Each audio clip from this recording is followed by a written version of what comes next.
Testing, testing. Hello. What's going on? Hopefully people can hear me. Excellent. So at some point during the last gaming session, the Daft Punk cover flew off of this during Beat Saber or something, and I don't know where it is, and I'm wondering if you actually need it or what. Like, does it filter something, or is it fine to run without it? Does anyone know? I can look for it for a second. I mean, I want to look like I'm in Daft Punk, you know what I'm saying?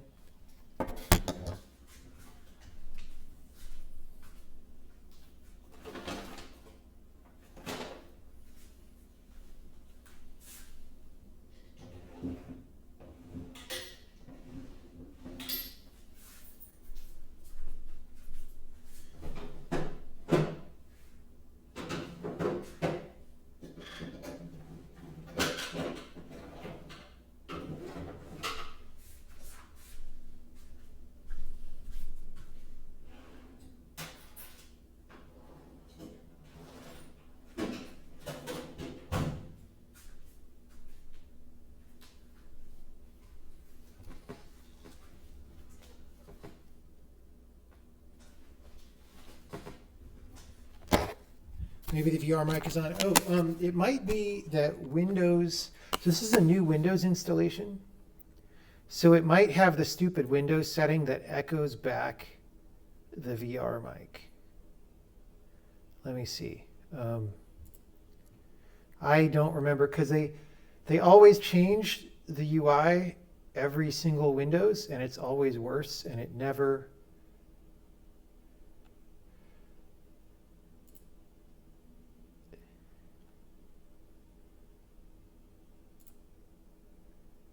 Like, why isn't this the real one? Like, I don't. God damn it, dude. Windows!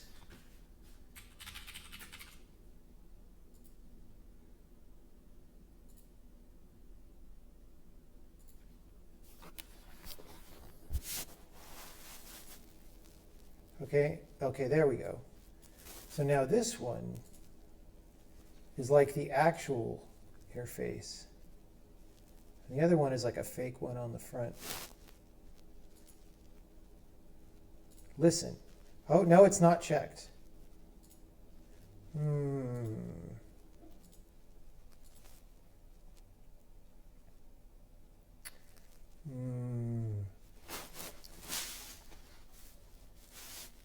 There's definitely an odd audio effect going on. Let me listen to it for a second. Let me turn this on.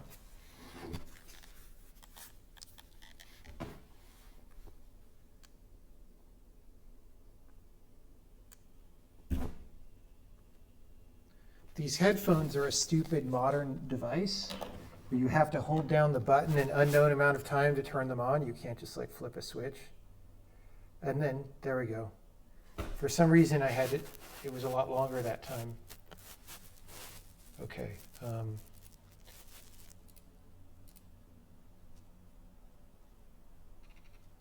Oh, maybe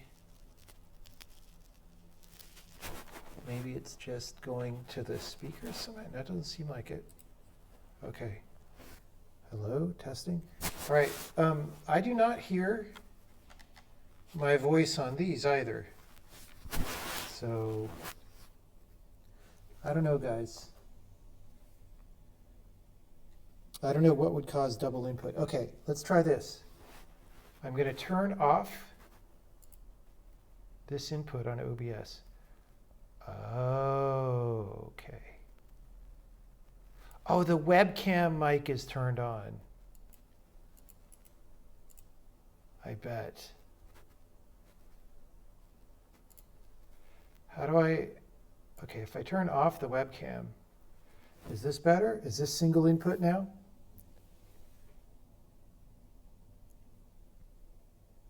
Testing, testing. No? Okay, maybe, okay. So when I turn off the HMD, now you're just hearing the webcam, I think. So like, how do I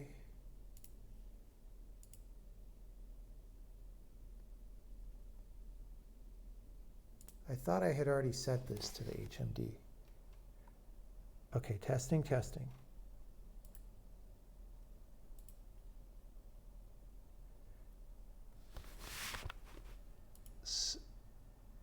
How do I say webcam don't do audio? Like, why doesn't it say audio output none? Why are people so bad at UIs? This is disable the webcam mic in Windows sound devices. You're kidding me. That's the only way to do it? Okay, wait, no. Video capture device, I could just do this. But that's not going to matter because I don't see a bar down here. Oh, that's what it is. Okay, probably it's not OBS getting the audio. It's Windows has listen set for the webcam. Right? It's not OBS doing this. It's Windows. Okay. See, this is why every time I try to say, like, look, this shouldn't be this complicated. I've been using computers my whole life. I've been programming almost my whole life, and I still take this long to make things work. Like, this shouldn't be this way. It should just be, if you have a microphone, it's plugged in. It's either on if there's the LED on it is on, otherwise it's off, and there is a hardware switch, and you flip that switch, and then you're done. That is how it should be. There should not be any of this garbage, because it doesn't work. It simply, ordinary humans cannot be expected. Like, especially I click on this, and how long? 7 seconds for the window to appear. Like, what is even happening? All right. Recording. Webcam. Okay, yeah. So this is definitely, this has some action happening.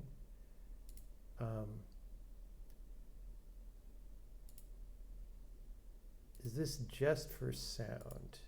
So I could just mute this. Okay. So now are we on single?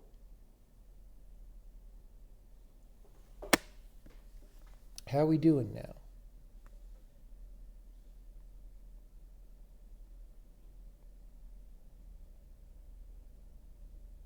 Yeah, this is good now? This is good now. Okay. So now I'm going to be sad next time I want to go use my webcam audio and it doesn't work, except that'll probably never happen.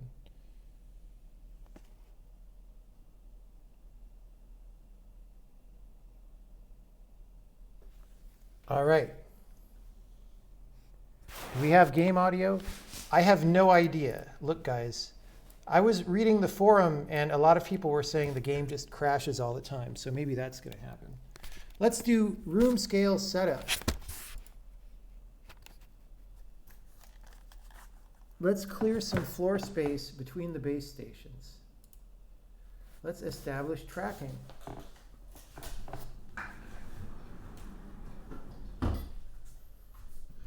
Like, it should just skip these steps. Like, if you start and the controller is visible, why are you even on this step? You know what I mean? Like, what? Why don't you just say, oh, either we can see all the controllers, or no, we can't. All right. Locate your monitor. Okay, we're going to hope that there's a flip button. Last time we did this, we had to end up resetting up the room and lying about where the monitor was. But we're going to hope that we don't have to do that this time. So I'm going to do this. Except that wasn't, it doesn't like give you a retry. I wasn't standing in the middle. It says stand in the middle. I'm in the middle.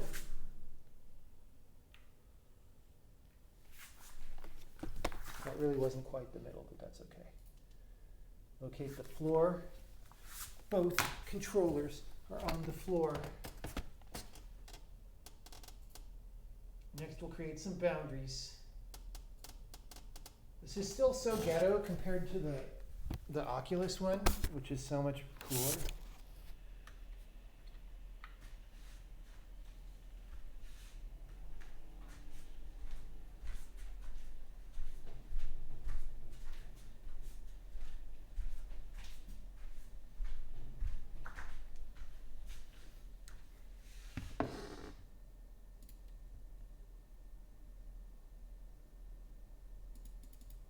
Okay, so we're going to edit, we're going to flip.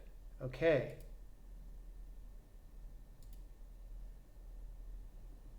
Okay.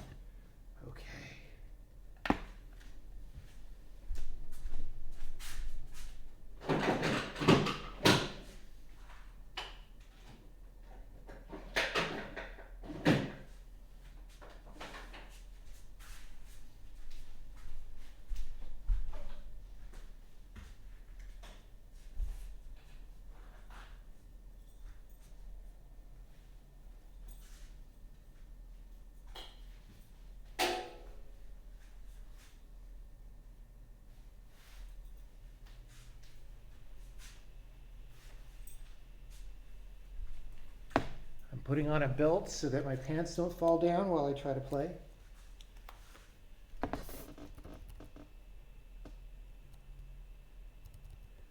Switch to 120 FPS. Does this game actually run at 120 FPS? I do have a better GPU. Let's try it. Let's switch to 120.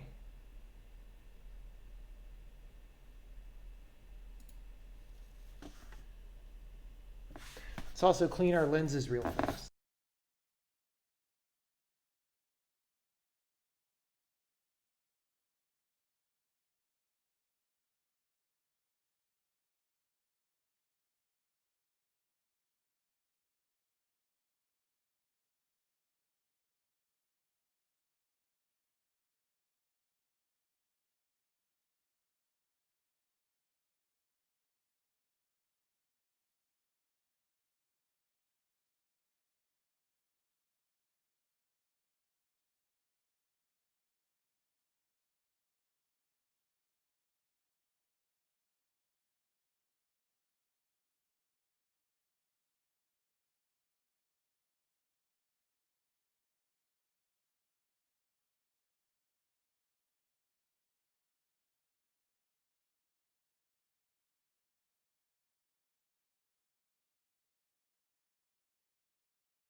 Yeah, no shit, there's no audio, guys. Because Valve killed the HMD, and the HMD was recording my voice. Literally, all I did was press the first button that it told me to press. And like, now Steam is locked up. The HMD is locked up. I can't do anything. I'm running a stock Windows installation with a new 2080 Ti with the newest drivers and the newest Steam and the newest firmware update.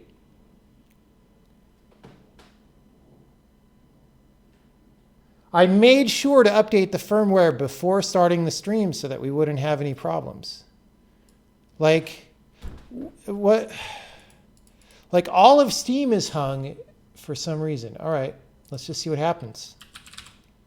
Let's restart Steam.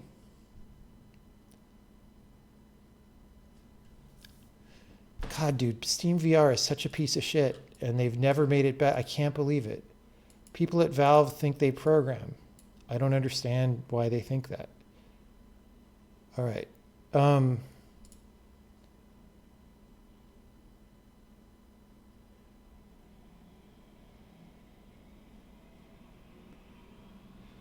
right. So Steam VR is up. It can't see one of my controllers, but that's fine. Let's actually, okay, it still can. All right. So do I dare try the 120 hertz again? I'm thinking maybe not. Or maybe it is. How do I tell if it's 120 hertz? Settings. Oh, it's 120.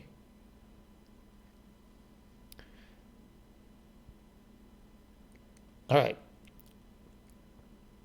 Can I like capture the HMD? Is it on right now? It isn't.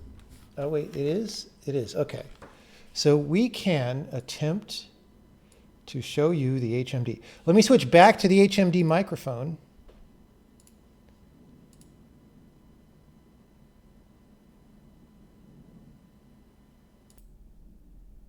Testing, testing. Okay.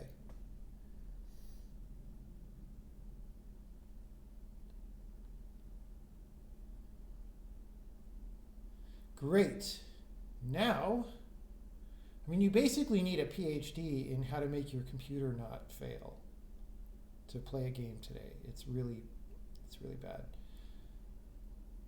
I feel sorry for the kids growing up and getting excited about PC gaming, and they think that this is what computers are like, actually.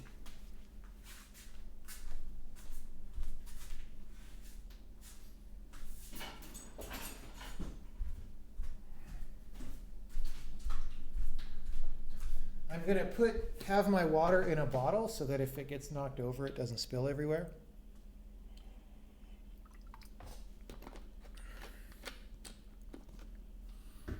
Okay. Oh, Half-Life Alyx opens a new window that you can stream. Okay, so let's launch it then. Oh, did I even download it? I didn't okay, Steam's locked up again.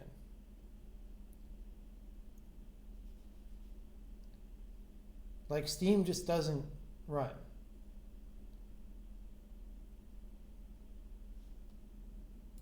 This game store that has had 12 years to mature, running on stock Windows 10 on the most important launch date that this company has had in like a decade or more, doesn't run. It just keeps locking up. Maybe 120 hertz is broken, maybe. Maybe Steam's just a piece of shit. Like,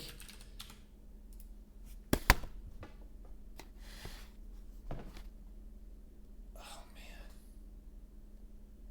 Okay, do I still have mic? I do still have mic. Good thing it's going to keep trying to sell me games that I didn't buy. All right. I don't think I downloaded the game.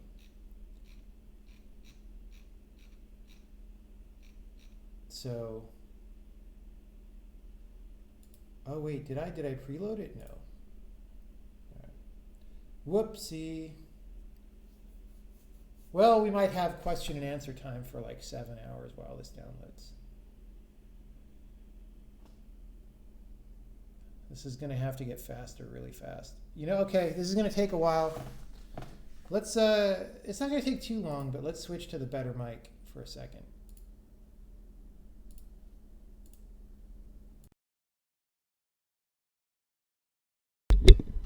take like 15 minutes probably. We'll see. What's up, people? Any questions?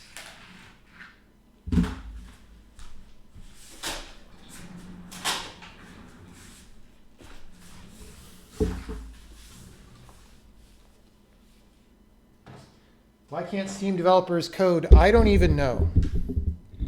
I think they just have it too cushy and they haven't had any competition. It's kind of like Adobe, right? Like all of Adobe's programs are terrible, but they're the standard that everybody uses because they don't have enough competition, but that's changing. So yeah. What's my internet speeds? I don't know. You see what my internet, this is,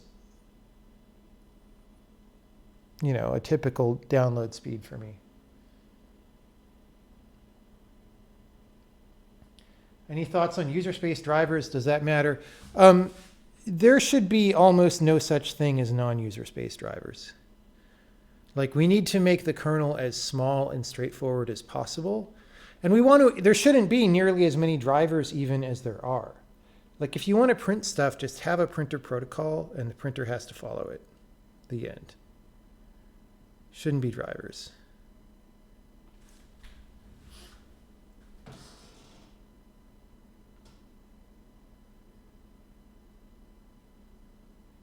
Am I getting Starlink when it's out? I don't know anything about Starlink. I doubt it. I doubt that satellite internet connection is ever going to be better than a fast ground internet connection. But who knows? Could I increase the volume of the bad mic? Wait, do you mean this one or the other one? I assume you mean the other one because this one looks like it's going up pretty high. For the other one, it's also a little bit hard to say because when I have that on my head, it might be louder. We'll see. Did I buy enough toilet paper to survive coronavirus? Look, I stocked up on like February 2nd. I bought a closet full of MREs and a lot of canned food and enough like toothpaste and all these things to stay at home for like 3 months, right? That did include bathroom supplies, but I didn't freak out about it in the stupid way that everybody seems to. It's like, no, you buy everything that you think you're going to need for 3 months. That doesn't mean focusing on any one item. What was the sniper rifle shooting for? I was just at a conference. No, wait, question before that. If the satellites are low enough altitude, then you can leverage the games in light speed through space as opposed to fiber optic undersea. I don't think so. Like light is not that much slower through a good cable, is it? I don't actually know how that math works out. What was the sniper rifle shooting for? Well, I was so I'd been meaning to do some shooting lessons for like a couple years now, and I'm just always too busy. But then I was at a conference where I was giving this last speech, which I am going to do a public version of at some point. I just want to make it better first. And there were activities. The first day activity was going skiing, but I didn't want to go skiing because I've never been skiing. And like if I learn, I want it to be like an immersive, serious learning, not like a 2 hours in the middle of the day learning. But then the second day, one of the options was go to the shooting range. And I've never done that either, but it was like, oh, I've been wanting to do this, and this will be just a good way to like break the ice on that a little bit. So I went and did that, and it was fun, but it wasn't super deep. It was one of these things where it's like, hey, here's 17 different guns from pistols to sniper rifles, and over the course of a few hours, you get to shoot a lot of them. It was a group thing, so there were like 20 of us there, and we got to trade off on all the stuff. The most fun thing was an AR-15 speed drill. So it was like you would stand turned around, right? Like, so the gun would be like on a bench here, and you stand here, and the shot timer goes off and beeps, and you have to turn around, come down, grab the rifle, aim, and hit a target. It's not that far, but a kind of a small target that was about 30 yards away, and they timed everyone in the group, you know. So that was interesting, and I was like, okay, that was cool. I finally got to do a shooting thing. I still have that picture somewhere. Where is it?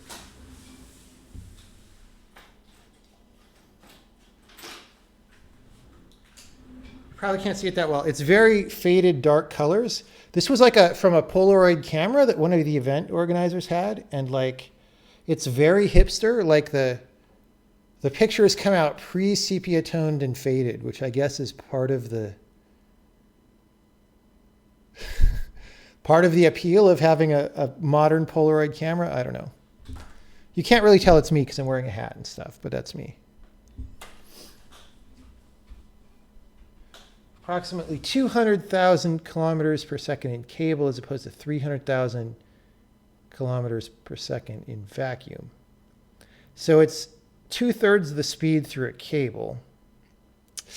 I don't know if you can go up to space and back down. I mean, I guess you could. Yeah, it's not that much further. What? The threshold of space, so-called, is 300 kilometers, right? There's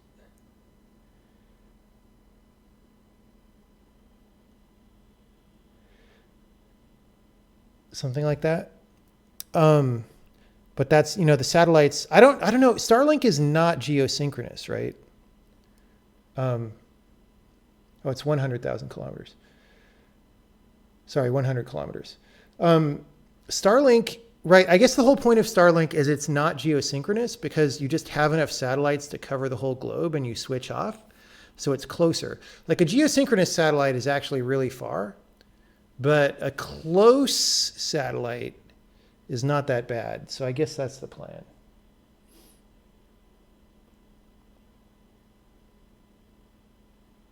Yeah. Starlink is about 550 kilometers. Okay, so that's really pretty close. So I don't know. We'll see. I mean, if they can make it better, that'll be great. I doubt it. Wi-Fi even sucks in your room compared to a wired connection. Not even just in terms of bandwidth, but in terms of like replying to packets at all. So I have no idea why anyone thinks a thing in space will be better if we can't even get Wi-Fi to work right. And you can't say Tesla/SpaceX will automatically do a better job because, dude, the software in their cars isn't very good. So whatever, man, but we'll see. I mean, I hope it comes out well. Why do I think I probably won't like Half-Life Alyx? Because it doesn't look like a good game design to me. It looks like a Half-Life game modified for VR. And I think that good VR games are going to be very, very different from single-player VR games. But I could be wrong. I mean, I might play it and really like it. We'll see.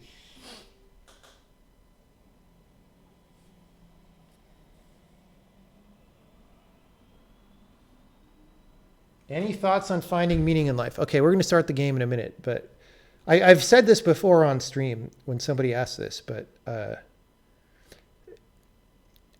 there are many stages that I haven't said exactly this. There are many stages that you could be at, and meaning is different at each of them, right? And it depends what you're ready for, right?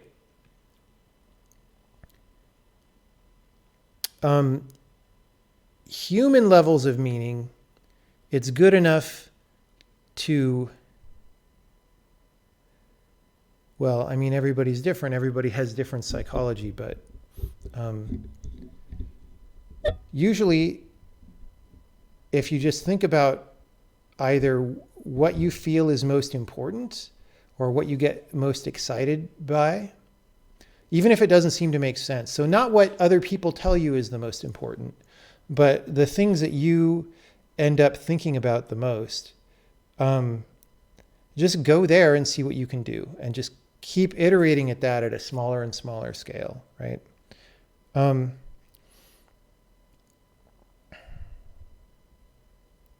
But really that's just a human level of meaning, right? And to go beyond that, which admittedly is a big thing to ask people to do, is just to realize that the universe's level of meaning is probably a lot important than your idea of whatever meaning is. And it doesn't look anything like human meaning. And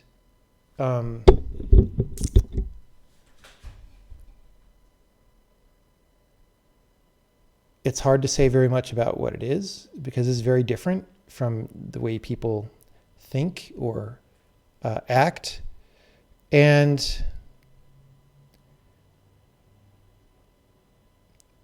it's just much bigger. Like, you know, the human mind can't even really hold the laws of physics as we understand them, right? Which are actually kind of relatively simple. Those would be much, much simpler and less emergent and less generative than like whatever level meaning sits on. And so you have to understand that like meaning at a larger level is too big for us to currently understand, and maybe too big for us to ever understand. And so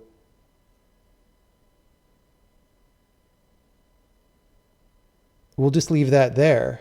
And you could try to deal with that in whatever way seems best to you. But the corollary to that is that anybody who tells you that they know the meaning of the universe is lying, either to themselves or to you, right? Because it won't fit in the human mind. So especially people who have a very nihilistic view, like a very mechanical universe view, like, oh, you know, people are just robots made out of atoms and therefore the universe is dark and bleak and nothing means anything. It's like, whoa, you skipped several steps there, none of which you know anything about. Like, you don't even know what matter is, bro. But you've got this picture in your head that wants to erase the meaning of everything.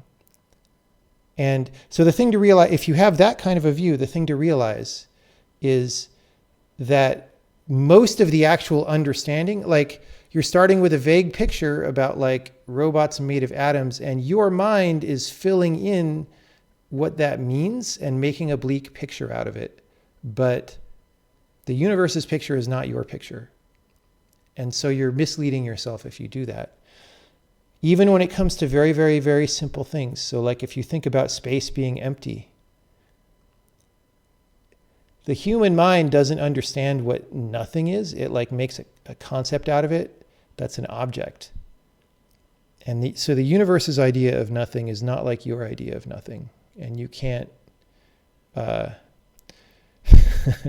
you can't infer anything from the mind's idea of nothing. So that's it. And it looks like we're ready to play the game. So let's start the window.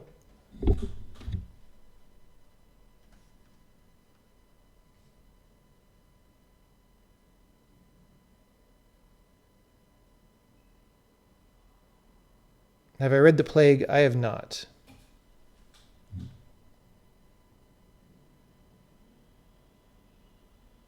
Do we have any advantage in our understanding of meaning versus the ancient philosophers? I would say that the fact that we know a lot more mathematics and that we've seen it embodied in the real world is interesting and worth something for sure. So yes, we have advancements based on them, but you shouldn't get too cocky about those. Why is my Half-Life Alyx window completely blank? Is it, I just see a black screen. Okay, it's waiting for me to stand somewhere. Can you guys see this? No, you guys can't see anything. I see a screen that says press trigger to start. You guys see nothing. So whoever designed this is fired, because how am I supposed to stream this game? So I'm going to go press trigger to start. But then I have to go back and go to the window. How do I, there's like a camera button, right? Where's the camera button? Is it this?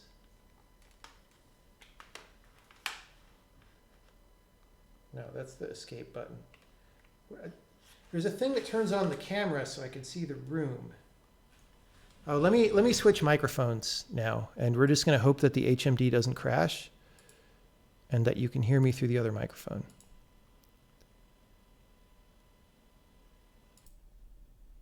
Okay, testing. Somebody said to turn this up. It is, however, at max. I could maybe try to boost it? There's no way.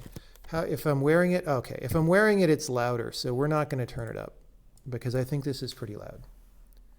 You can use your desktop from VR. Can I? I doubt that I'm going to be able to do that very effectively based on my experience with this headset.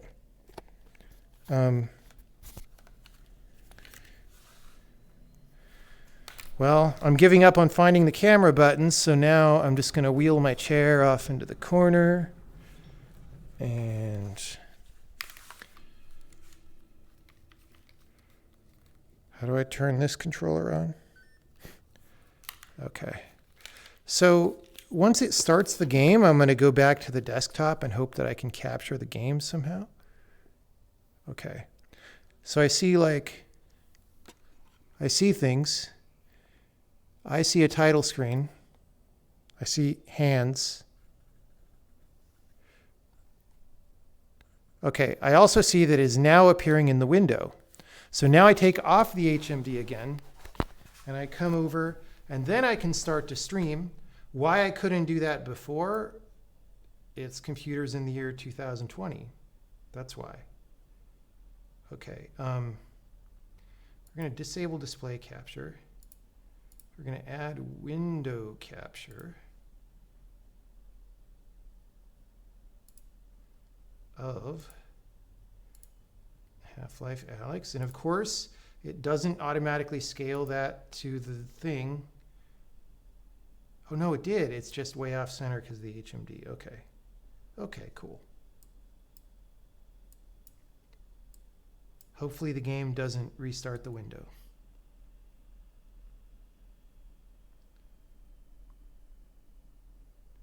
Turn on spectator camera smoothing. Okay, let me see. Is that in Alyx options? This is too close. I don't want you to be that close to me.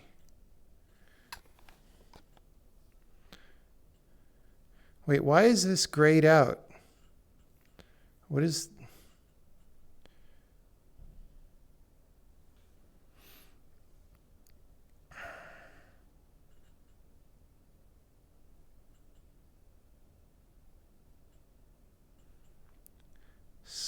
Spectator camera smoothing.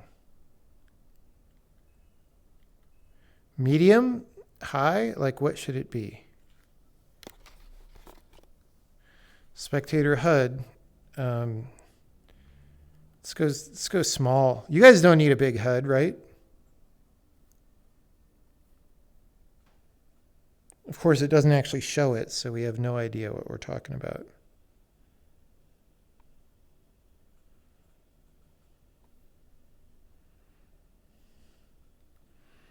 All right, I think I'm good.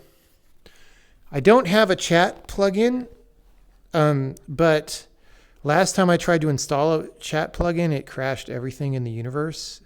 Or when I finally got it working,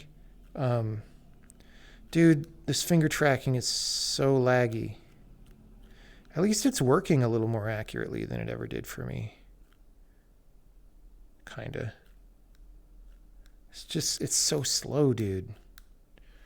All right. Can't hear game sound. Okay. Well, let's fix that. I probably had desktop audio turned off.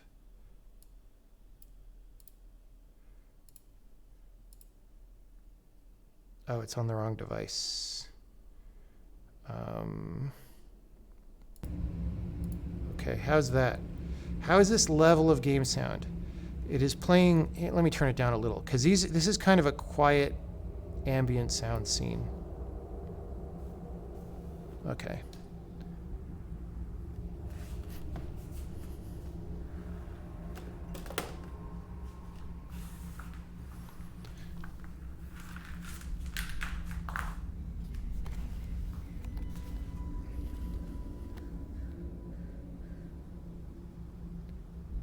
Oh, there's no camera.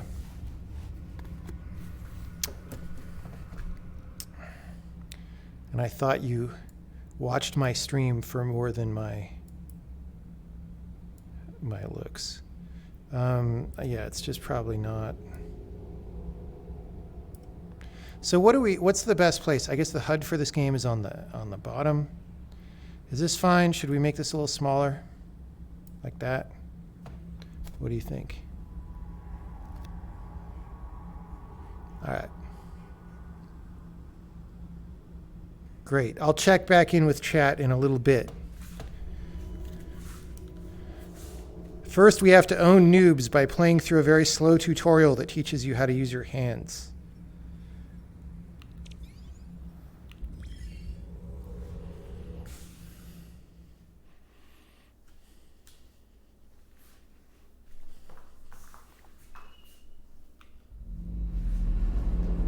How's the camera positioning? Let me turn it this way.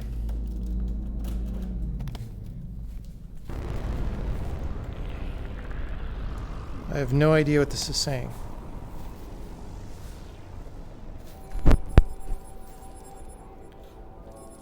I guess this is like the Star Wars title crawl that I can't currently read.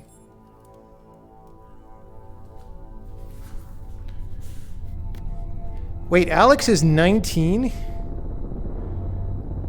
Oh, I guess this is before Half-Life 2, because I was going to say, like, Gordon is like 29 or something, and she was his love interest. All right.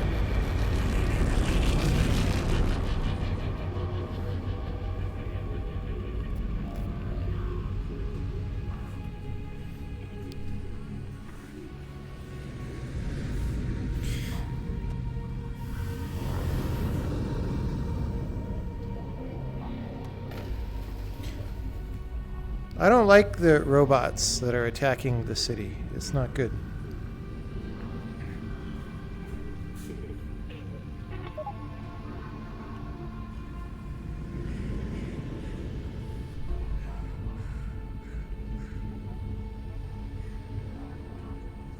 It's got USB. Like, is that a VGA or something? And then audio? All right.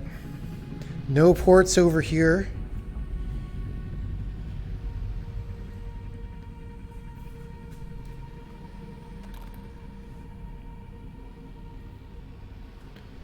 All right, great. I mean, the graphics are pretty good. They have a very interesting style that's like all pre-baked. So you'll notice, unlike the Doom game that just came out that looks like an Unreal game from a long time ago, there's almost no specular in the scene. Like if you look at the buildings out there, there's no like sun glare off them or anything, right? And that's because it's just a lot cheaper to render all that geometry, and it probably confuses your eyes less. I guess there's a little bit like that dome out there has a little bit of specular, but normally you would see some on all these roofs and stuff, but they're matte, right? They're diffuse. There's a little bit like those individual like roof panels out there or whatever, like that thing down there. There's like selective specular on selective objects, like that little those tops right there, but a lot of things just don't have it at all. Like this railing right here especially, but this is like authored to be a near field railing. I don't know.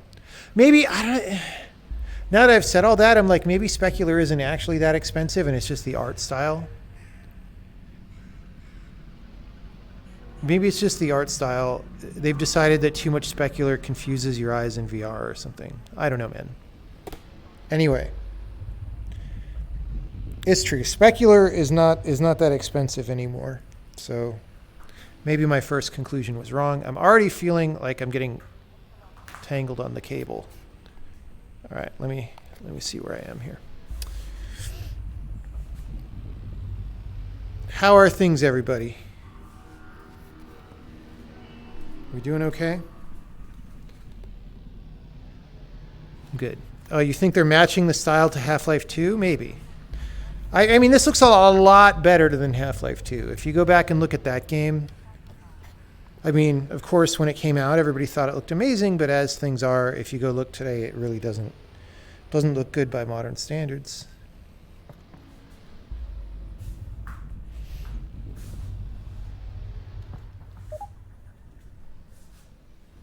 Push to quick turn. I mean, I really don't want to do that almost ever. I'd rather turn as a dippy person in a room so that you can have fun watching me hit at walls and stuff. Alyx, how's it looking up there? It's good, Dad. Metrocop movement is normal. Same for the Combine patrols. How's it going in the stockyard? One Combine mini reactor from a shipment of 4,000. They're never going to miss it. Here, see for yourself. And not only that, someone's hacked into the Combine construction network. Don't get greedy, guys. We're not made of time here. 1 minute and I'm out, guaranteed. Oh, also, I spotted the Combine moving supplies into the quarantine zone. That place has been deserted for years. That is odd. What? That is odd. Well, Am I on the camera still? What is it? Meet back at the safe house. I guess so. We'll be there soon. It looks like... What is it, Russell? I can't. I guess I am. Terrific. I'm just kind of looking through the nose hole in the VR thing here when I do this. Yeah, I guess I'm on camera still. Okay. I didn't hear any of what Eli said, but he said go to the next waypoint in the tutorial, I'm sure. Okay, so... Okay, well, I should have listened.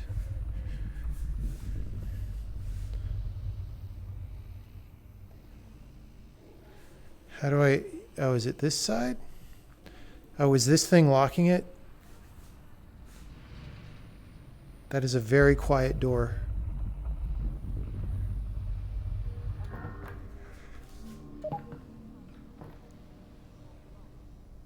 I might turn up the volume in a bit if it doesn't get louder, because this feels like it's too quiet.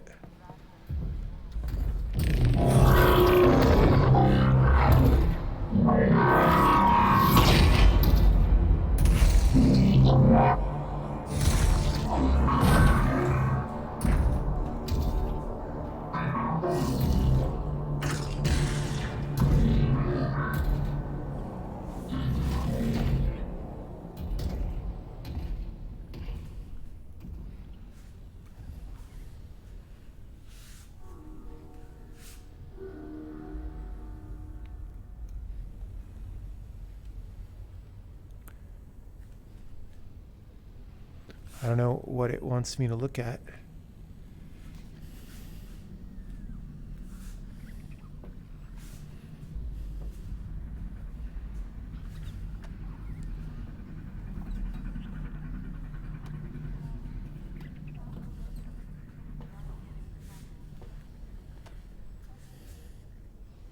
This is awkward. Ugh. Hey, dog. I guess dog doesn't exist yet in this game. This is like Alyx deciding to design dog.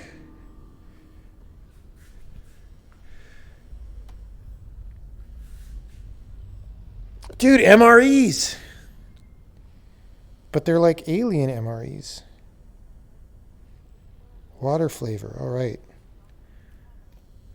Standard rations given to human are water-flavored MREs.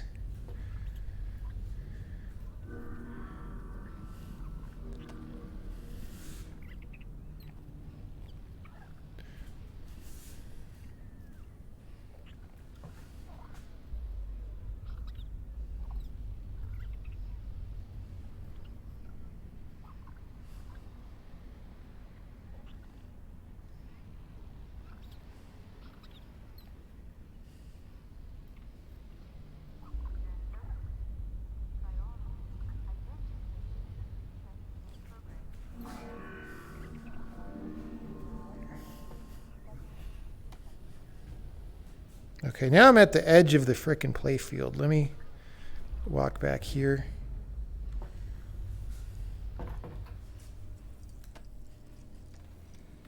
I want to wear a coat.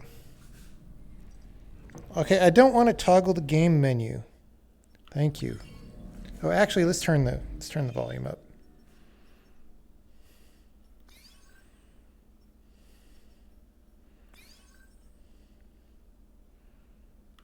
Can I not go higher than 100? Okay. Thanks, game.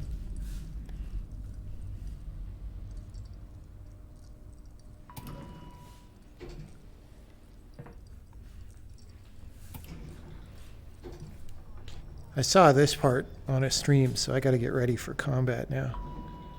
Oh no, this wasn't the same elevator. Okay. Alyx,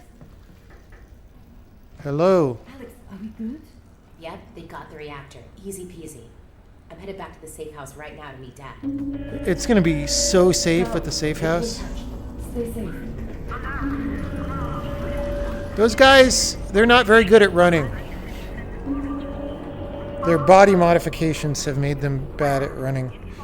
Wait, why do I have... Oh, that was weird. Weird lighting. Hey, Pidgey. Alyx, what is it? This doesn't seem like a routine sweep. Are you sure everything went okay? 100%. Something's got the CPs riled up. Soylent Green is made out of people. That was exactly a truck from Soylent Green, guys. Valve doesn't have their own truck designers. Actually, it's not really. It's a little stubbier.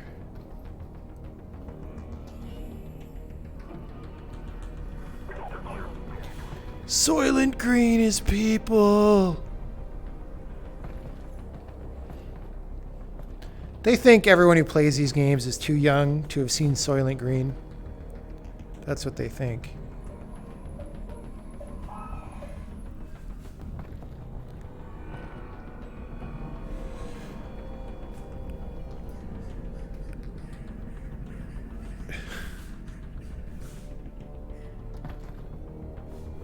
I could ride a bicycle.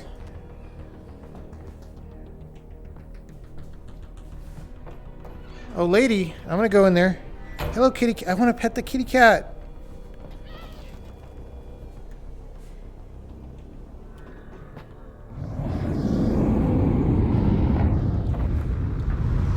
This is just like Ravenholm. We don't go to Ravenholm. Okay, this is the elevator where I have to be ready for combat. Wait, I just got here. Wait, don't shoot.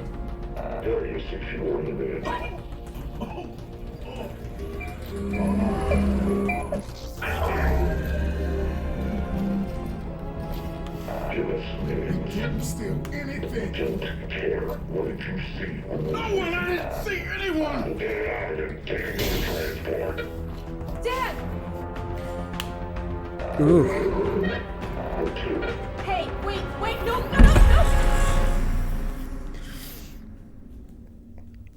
Okay, how are we doing? How are things, chat?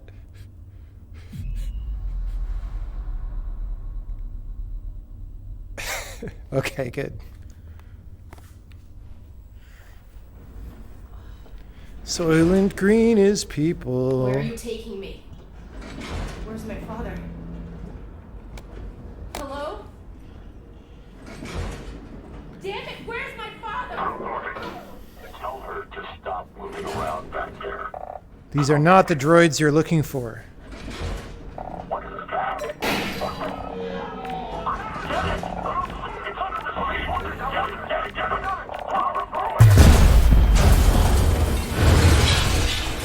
If someone throws a grenade, don't try to find it on the floor. Get out of the truck.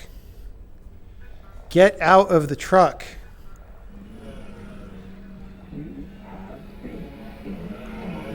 You have mail. Alyx, you there? You've got to get moving. Russell?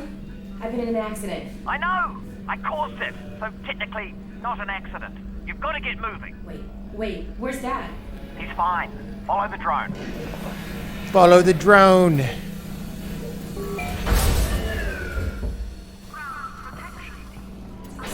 Dad's okay, right? Yeah, well, no, to be honest, he's in strong. But, They've still got him. He was in a separate track. and you saved me? Well, yes, I had no way of knowing who was in which van, so yes, the result was that The voiceover is too quiet. I can't frickin' hear it over the sound effects. So I actually have to turn down everything else.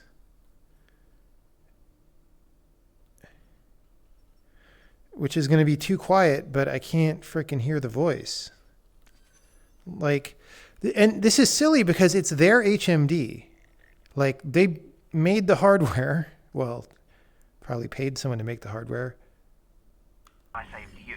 Do we know where they're taking him? Criminal holding. So they should know what the When they levels related are. Eli Vance to Nova Prospect. But I'm already working on a plan to get him back. You're close to my lab. Keep following the drone. We'll figure out what to do. Keep following the drone. Russell, what did you guys find back there? Well, that's the crazy thing. I don't know. Just blurry pictures of a building. The Citadel? No, something else. And whatever it is, they're going to kill anybody who saw it. And anybody who knows anybody who saw it. Which means us and your dad. Russell, just hang on. Just hang on, Russell. Where did I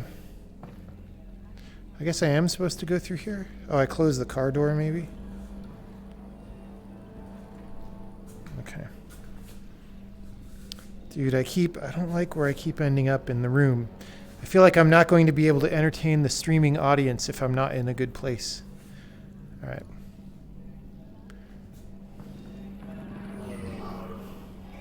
Oh, hold on. No, I was on this.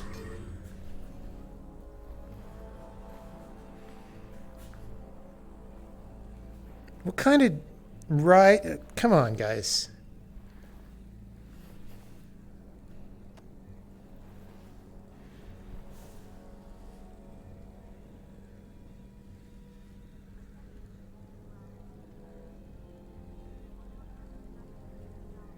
It like won't register the gripping it with my left hand. I can only grip this with my right hand.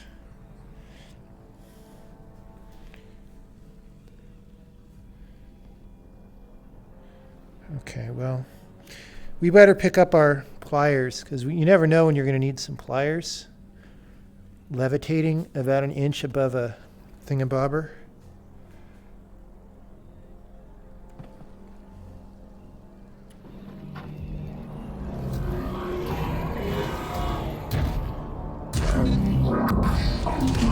Ow. I just followed the drone. Alyx, everything cut out for a second. I lost the headset video feed. Can you see my drone? Is it okay? Sure. Yeah, I'll be there in a minute. I'll attack it with pliers. Wait, how come I can't squeeze the pliers by pressing the trigger? Now where am I?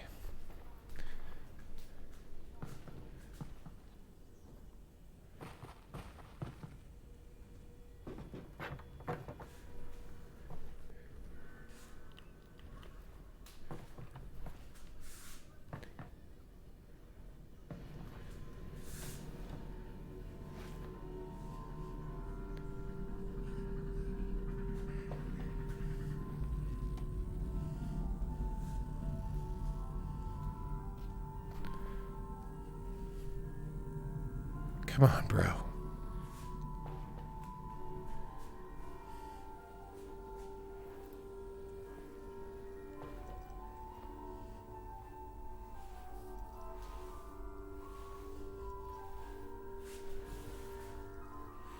Okay.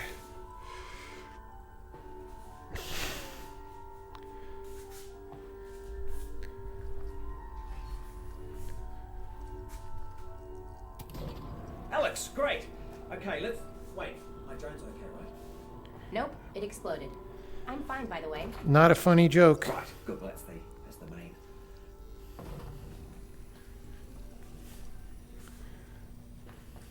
Russell, they've got Dad.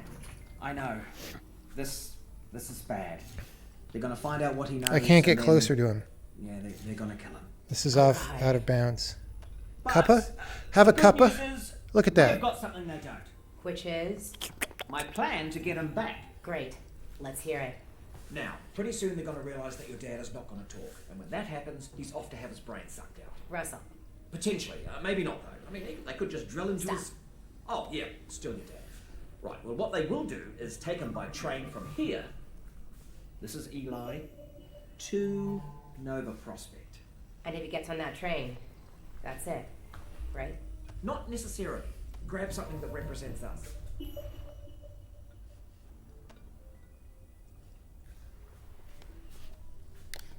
Oh, it wants me to actually do this.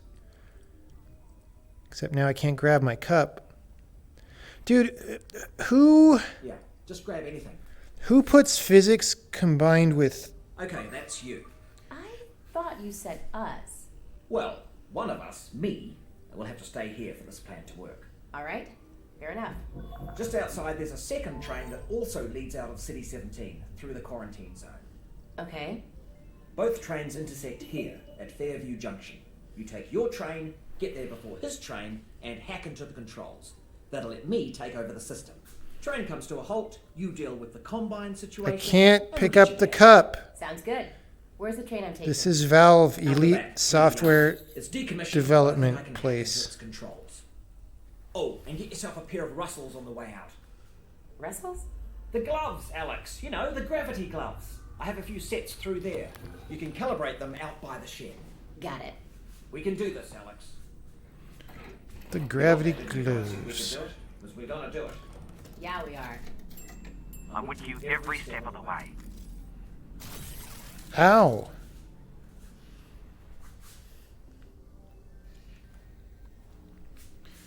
Okay, they're not enabled yet.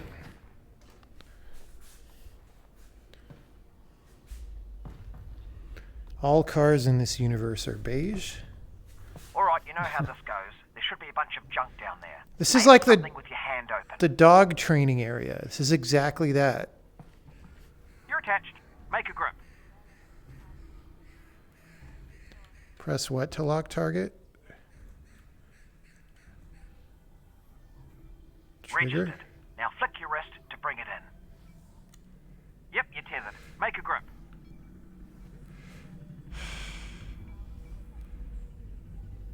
You've got it.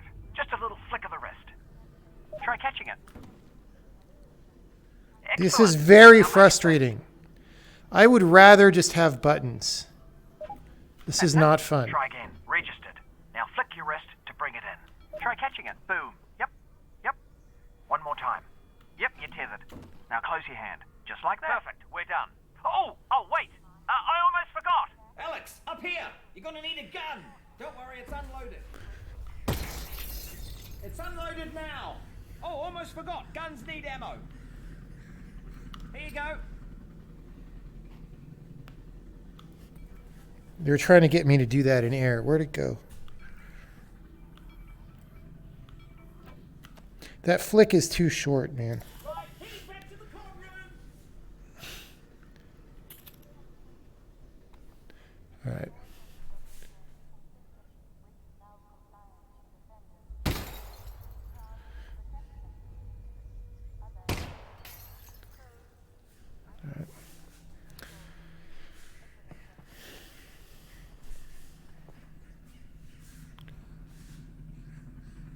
Where did he say to go? The corn rows.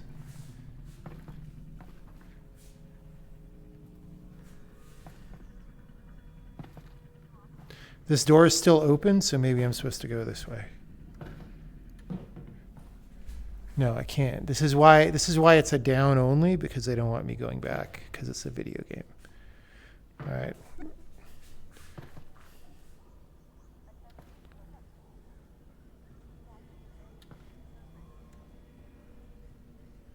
Am I supposed to move the big ass things?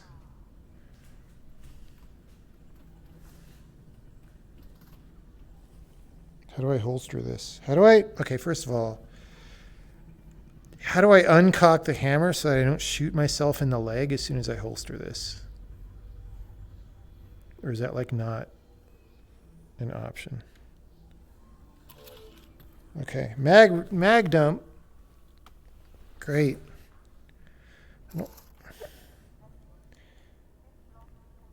I can't toggle chambering around. I can't.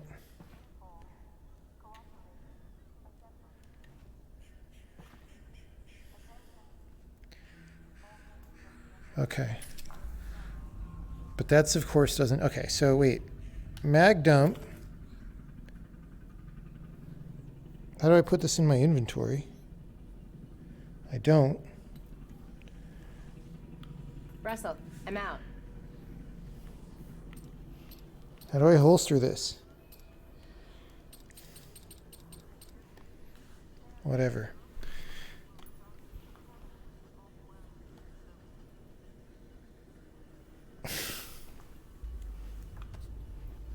See, I can't even drop this gun. So like I can't get that round back. Wait, it's gone now. It disappeared. Great.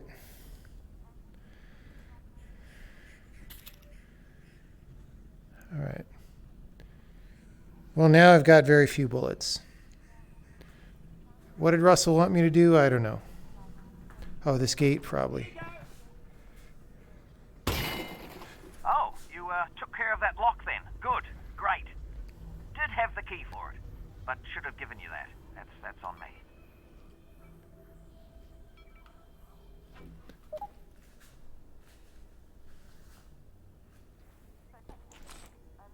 Okay.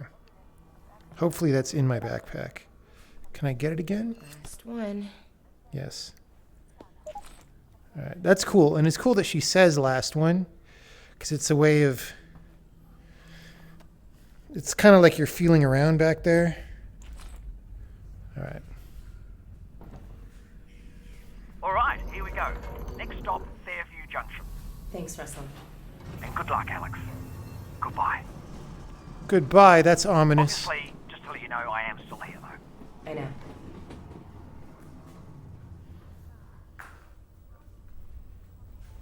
Okay, let me check in with chat. How's it going, chat? I'm looking through the nose hole. Try the zoom portation option. Swap to right eye. Why does the eye matter? Change eye. Why? Oh, is it... I mean, my physically dominant eye is different, but why would that matter? Like, I assumed that because they made left eye the default, that would... Like, why does this matter? Someone explain to me why this matters. Because it's only like 2 inches away. Why are you guys telling me to swap eyes? And then wait, what was the other thing you guys wanted? Oh, for scopes. I see. Since most people are right eye dominant, why did they make left eye the default? Okay. So we were saying like movement.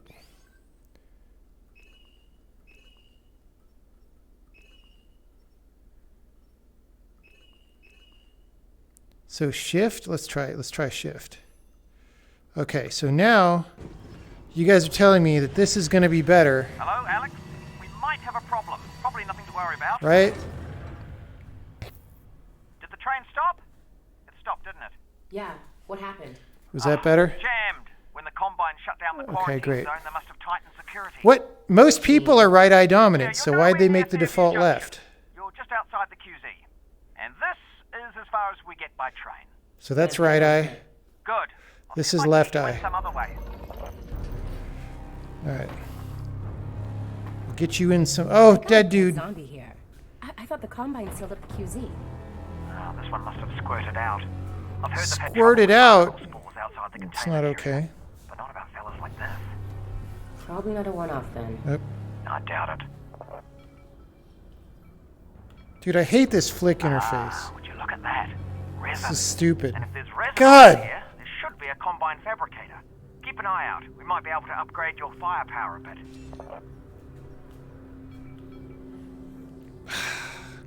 Dude, this sucks so bad. I mean, maybe I'll get used to it, but it's just very gummy controls. So can I put this in my backpack? No, I just can't. I can't let go of the gun. Well, that tells you what this game is about.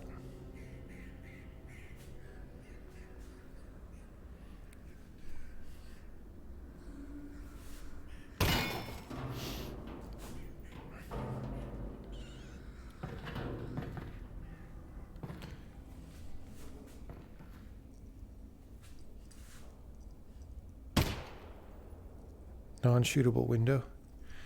All right. Your electric bill is overdue.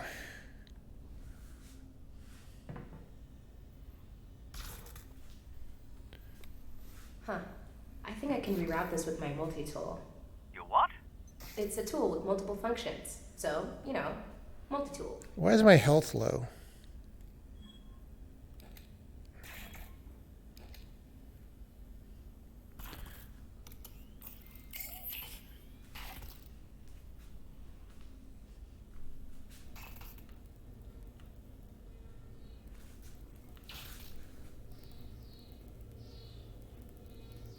Alyx, that thing's incredible. You need an incredible brand name. Oh, it's a pipe game. Who am I gonna sell it to? The Combine's not going to be here forever. You should be thinking about the future. Pipe game, copyright 2020 Volvo Incorporated. Alyx. It's a little derivative of the Russells, but yeah, provisionally, sure. The Alyx. I can't wait to solve iOS pipe puzzles while zombies are attacking me. Can I switch these fast? Because I'm going to have to oh, it's like this. I'm going to have to do pipe bullshit and then shoot zombies and do more pipe bullshit. All right. All right, I got it. Okay.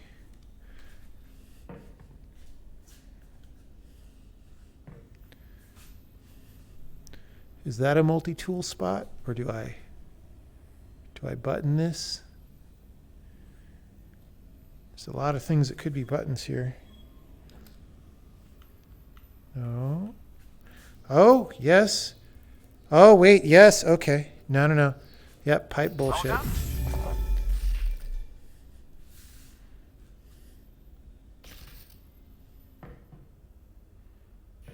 Oh, a health station. Russell, the Combine use these. Are they safe for people? Yeah, I use them all the time.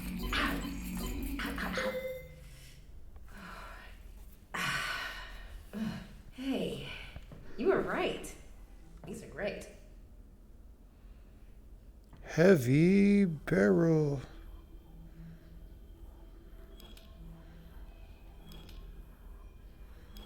Okay.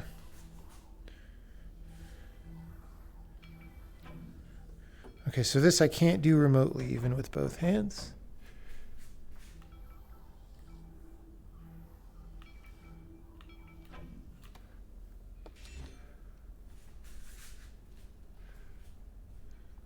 See, this part could be fun. Like, actually looking around is one thing that's really good in VR. So if you actually were to search your environment carefully, that would be an interesting game design, but I kind of doubt they're going to go too far that way.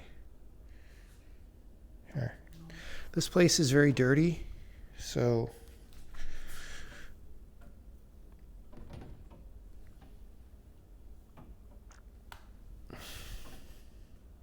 okay.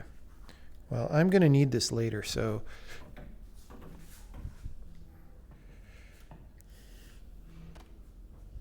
this is a very light barrel, honestly. All right. Okay, wait. Is there stuff in these crates? Can I break these crates? It doesn't seem like there's items in there, but they might spawn. Can I if this is like Zelda and I have to literally break every crate, I'll be sad. All right. I keep wanting to scratch my nose, man.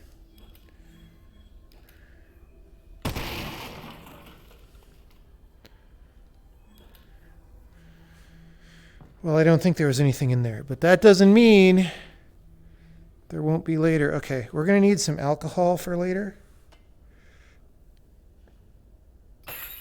That didn't go in my backpack.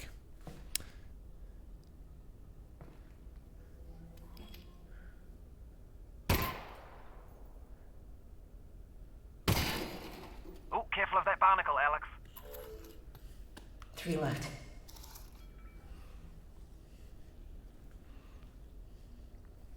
So 3 left includes the one that I just loaded.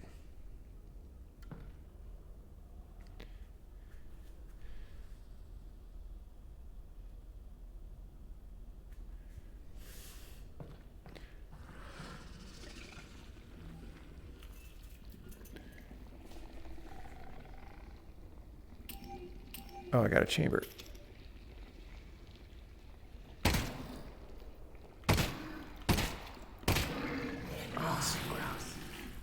I was going to say that's probably not worth the ammo, except I got ammo from it. Dude, this interface sucks.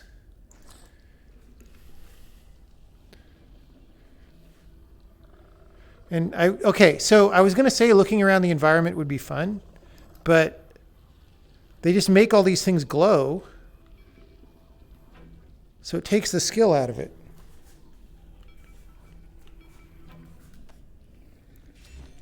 Okay, there. Maybe that's actually good, because instead of, when they're in the chests, it's good. Because I don't have to do Zelda crap for every... God, dude, this interface sucks. Okay. Like, regular video games have been better at that for decades. That's really gross. It's like a human spine. I guess that means the barnacle was chewing on someone. Okay.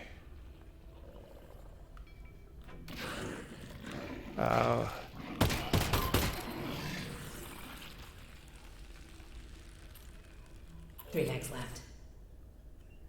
Down to 3 magazines. Not anymore. All right. Oh, let me get this ready to fire. See, that's weird because the mag was empty, but I thought I still had one in the chamber. Maybe I didn't. All right.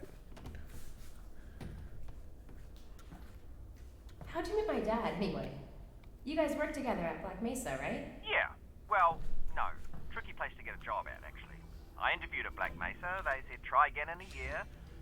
I don't need to tell you what happened after that. Lucky break for me, really. Not a lot of survivors. Honestly, it's a miracle you and your dad got out of there.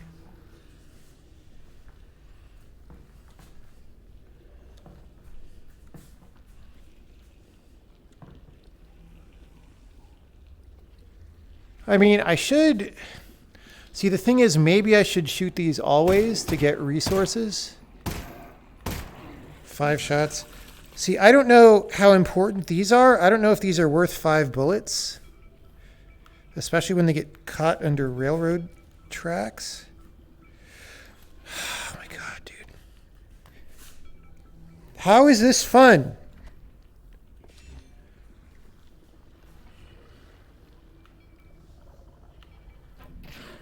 Oh yeah, I forgot about that. Okay, especially when I miss, it's not worth it. 3 mags left. I should actually aim. I felt like I could just not really aim that, but... Alright. Oh. They need to tune this. Like, their flick time is too short. It's just too short. Okay. It really wants me to shoot some Barneys here.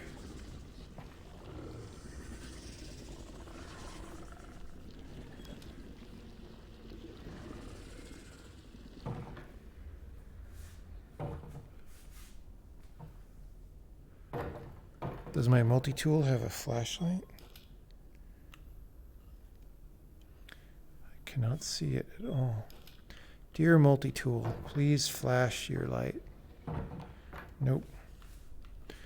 They really didn't want people to go in this railroad car. How come I can't multi-tool that?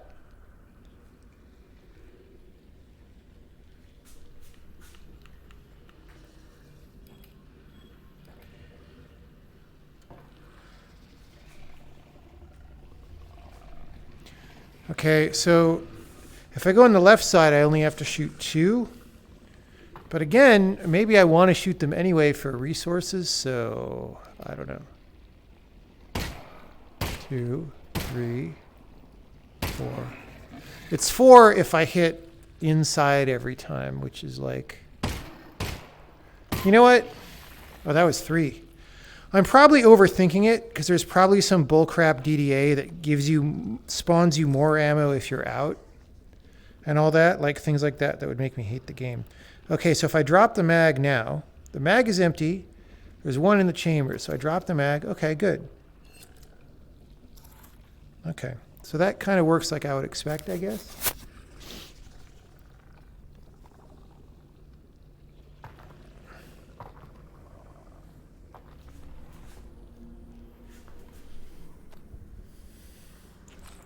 Although I sort of don't get the feeling that I'm ever going to be really low on ammo in this game because it's given me so much, but I mean, maybe that's just the beginning. I kind of don't like this. I just started getting queasy from that motion right there. So I am going to... Oh, they flashed that resin down there, dude. Okay. This is already a game design, in my opinion, failure.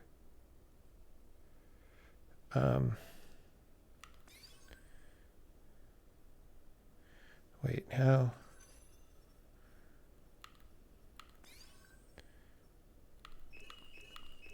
I'd rather have blink. We're going to be blink 182.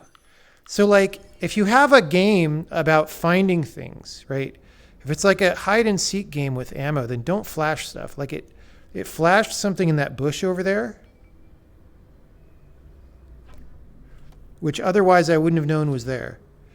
And also the fact that you could just sort of do this and like lock on things. I don't like that. Like, it would be better if my sense of perception being better or worse would make me better or worse at the game.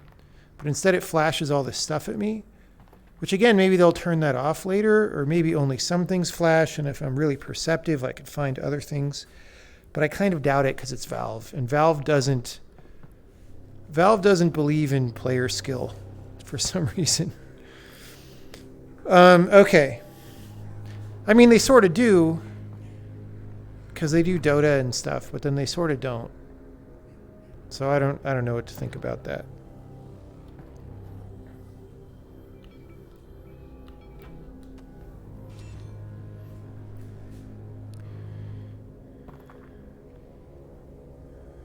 I take it the quarantine zone is behind this hatch? Yeah, that's where they keep it. I'll look See, around for a control this is going to panel. be annoying. This is almost as bad as having to break every crate if I have to go into every corner. So like ideally, if you're designing this game, you would have not just little resources that you could find like that, but like you go back there and you'd find some environmental storytelling, you'd find a little diary, you would find like some things that would make it worth searching every corner. Of course, that takes more work, but they're Valve, they have a freaking budget. So when I start doing that and I'm disappointed a lot, I mean, we'll see how it goes, but it feels like a design mistake. We'll see though. It's too early to call.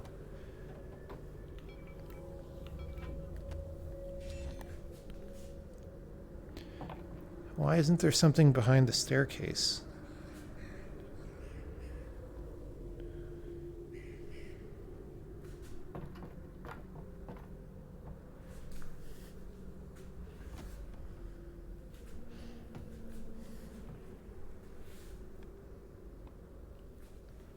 Multi-tool.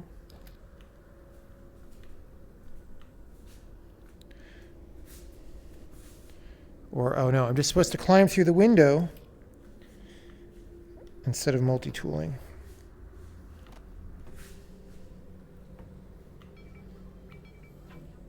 Oh. I wasn't even trying to do that. I was trying to move the body out of the way. Okay. Where did I even... Wait, what? Oh, okay. I was like, where did I come in from, bro?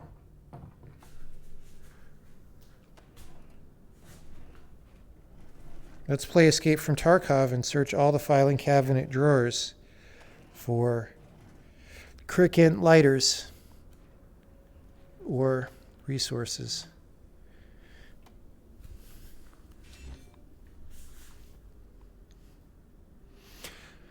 The dropping things in the backpack works pretty well so far.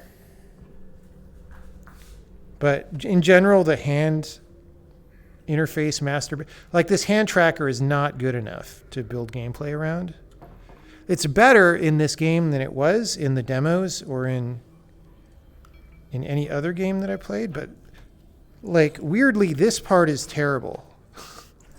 Like the flick is so short. All right.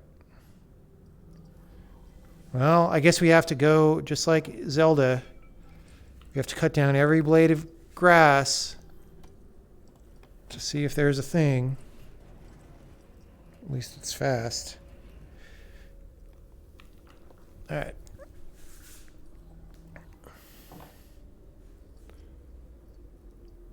That's weird. Why is there like a dot?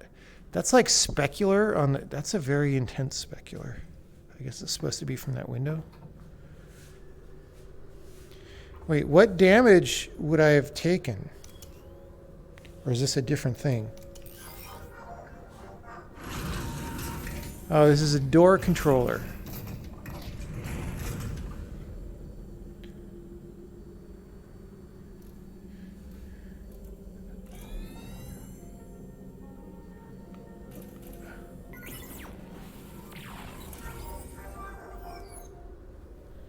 Wait, what?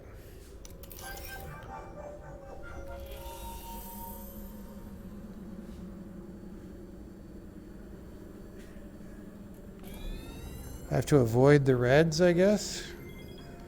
All right. You know, Russell, now that I'm walking into the quarantine zone, it just hit me. I don't know anything about the quarantine zone. Well, actually, the word quarantine comes from the Italian 40 giorni. For 40 days. 40 days, the period that all ships were required to be isolated before crew could go ashore during the Black Death. All right. Cool.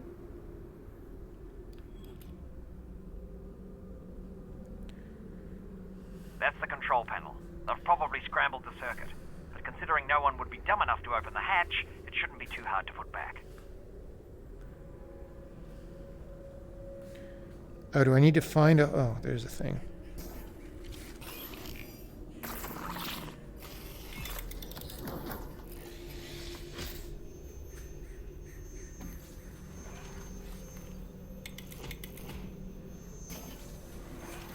It's the room 4. I'm playing the room 4. Oh, this is so tweaky, dude. All right. It wants me to grab it by the front.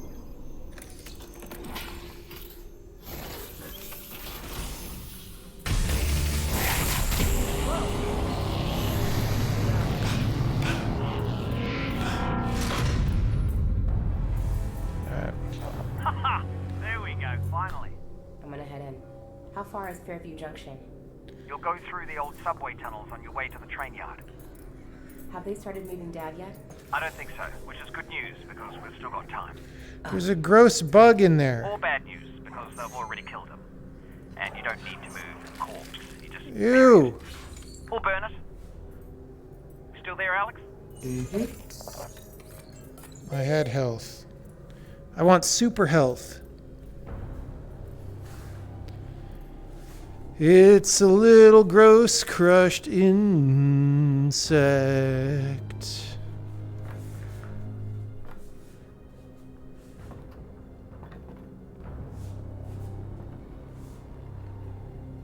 So what did we even open? Was it down here? Oh yeah.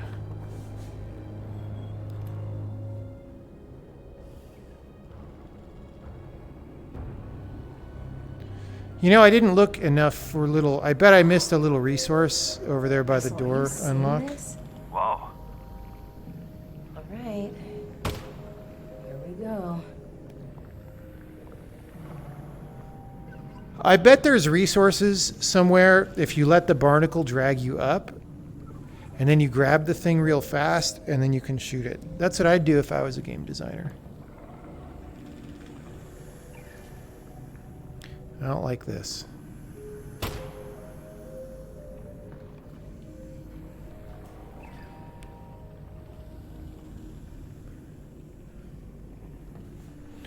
I'm getting motion sick already. It's not good because most games don't really make me motion sick, so I don't know what this one's doing. But then The Witness made a lot of people motion sick and we never figured out why, so maybe it's like that. Maybe it's just like, ugh! Whoa, what just happened? Oh, loading. Let's visit chat. How you doing, chat? I think it's time for me to get a little drink for a second. Yeah, The Witness made a lot of people motion sick, and we never could figure it out. We did some things. We added an FOV option, and we added a reticle, but, you know, people still had problems. It has blink. I'm using blink, right?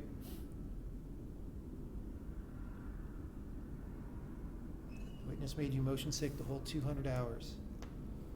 Yeah. Yeah, it might just be the bright colors or the way the lighting is. I don't know. I honestly have no idea.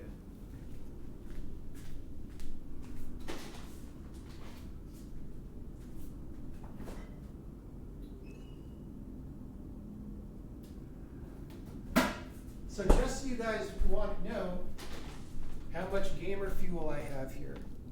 I have here a bag of peanut butter M&Ms, party size, and it's full. And I'm eating some. But little do you know that I actually bought these because I was buying some to send to a friend.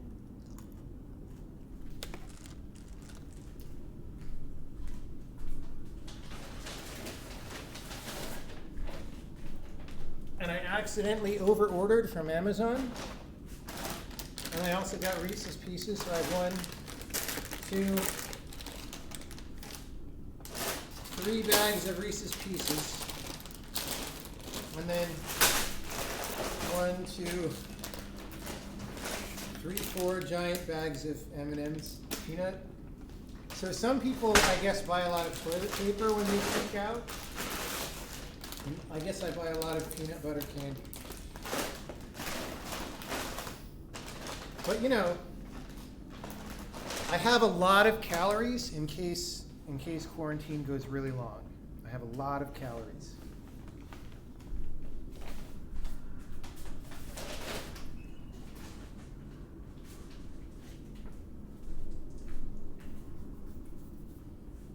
Show you the MREs.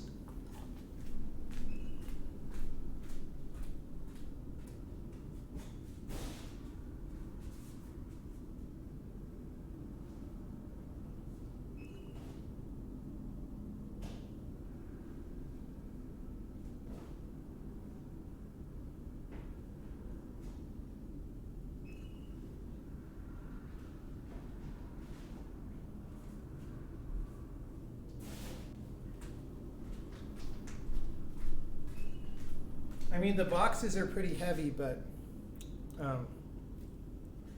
chicken noodles and vegetables in sauce sounds delicious.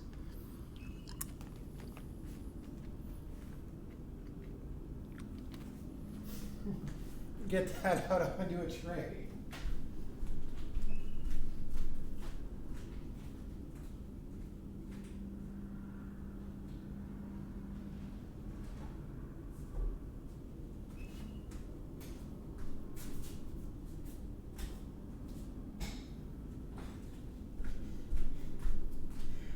Let's get that out onto a tray. If anyone doesn't know what "let's get that onto a tray" means, go, what is the channel? It's like Steve 1989. Just go on Google and search for Steve MRE. I'm sure somebody here will link you a link to YouTube.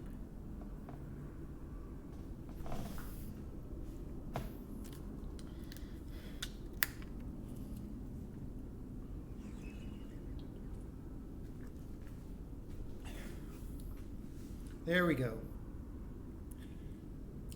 So the oldest MRE that I saw him eat was the World War II MRE. I think he has a Civil War MRE. Or no, was the Boer War one? That one's older. I haven't seen the American Civil War MRE.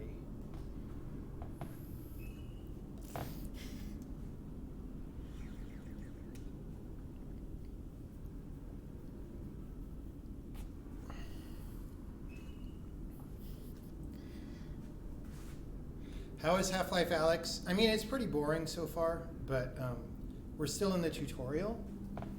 And so we're kind of just waiting to get to the actual game still, which is not that surprising. A lot of modern games have really long tutorials.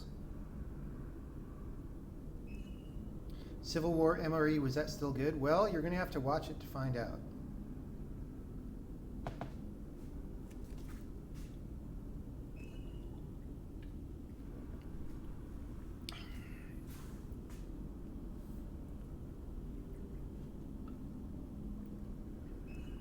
Have I tried continuous movement? No, I did.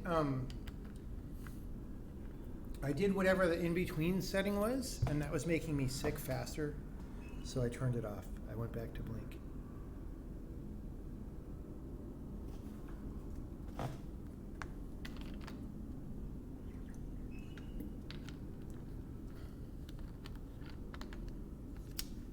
Let me open my window here so I get a little cooler.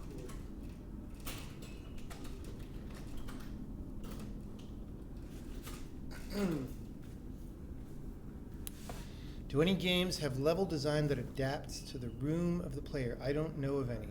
That would be a very weird thing to design for.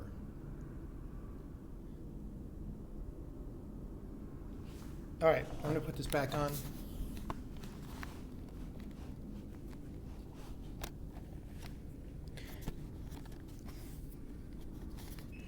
Seriously, how do I turn on the camera?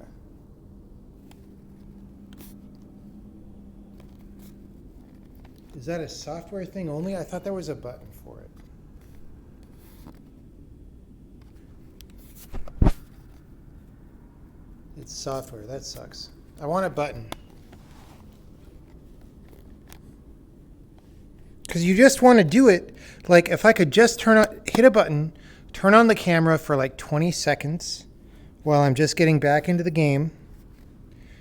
Because it's not even drawing my controllers for me. I can't tell where they are. Oh, there's one. Ah, wasted ammo. Game. Let's get off that gun for a bit so we don't do that. All right. This feels like we're going to need the multi-tool.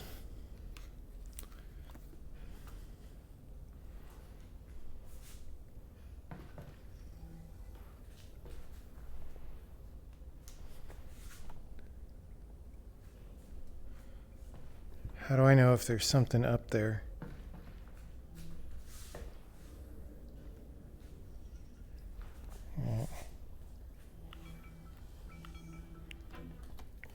There should be a pull directly to backpack. Hey, Russell. I just found a loose syringe of God knows what. Is this medicine? Does it have a skull and crossbones on it? I don't see one. Probably medicine then. So I could blow up this red thing because red barrel is universal video game language for explosive. But I'm going to try to move it initially, and then maybe we can use it on some monsters or something.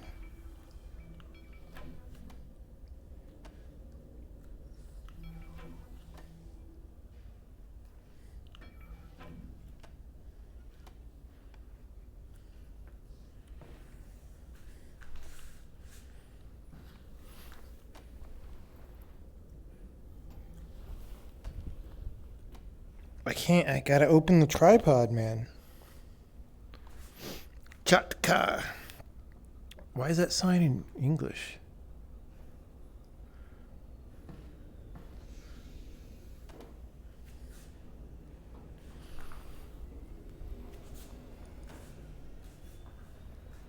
I didn't need both hands for that barrel.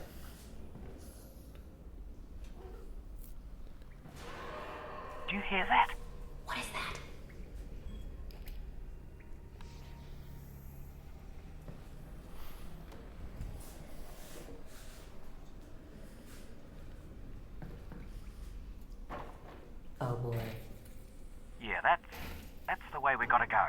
No shortcut? Yeah, that is the shortcut.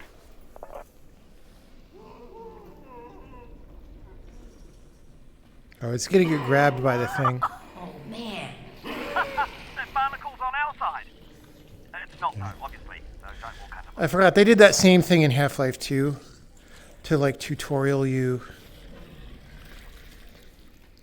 Oh, except it, okay, right. Well.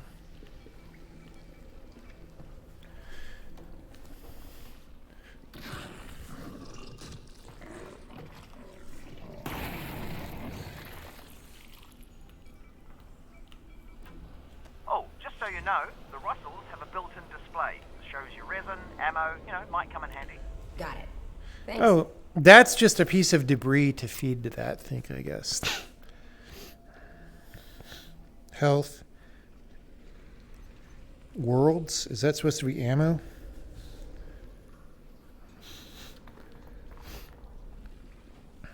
Okay. So this is like the Half-Life 2 gravity gun, where it just wants me to pick up a ton of environmental objects just to throw them at the...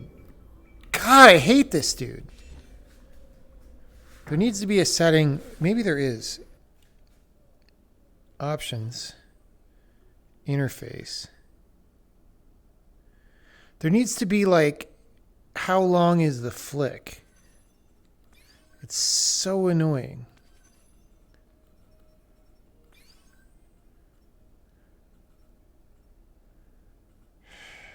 All right.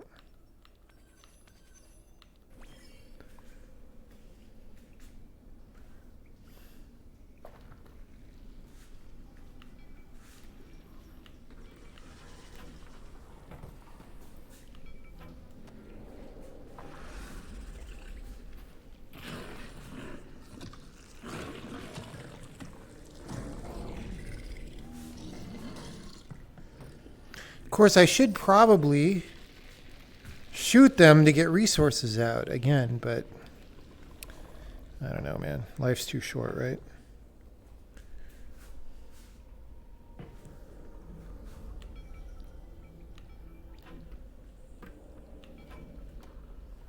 Can I store a gas mask? That seems useful. It's like PUBG, where there's a gas mask that doesn't do anything. So Alyx's nails seem like they're in really good condition, but her hands, I guess she's got a working person's hands, but not a working person's nails, so this is curious to me. It says 15 now.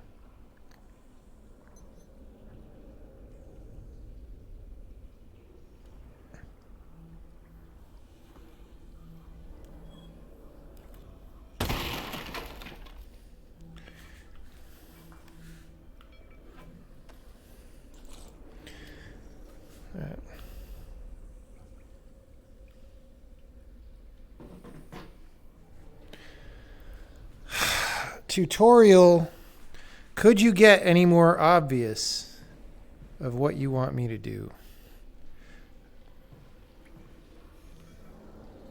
Okay. Pacifist run. No, we won't do pacifist. Oh, God. We're not going to do this one.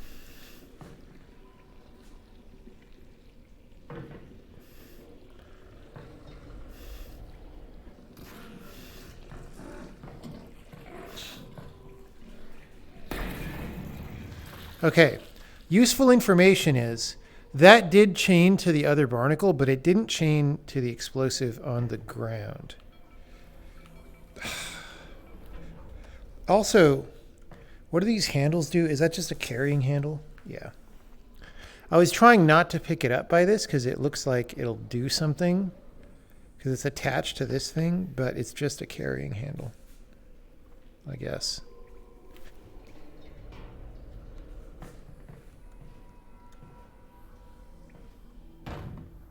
Oh boy. Yeah, be careful.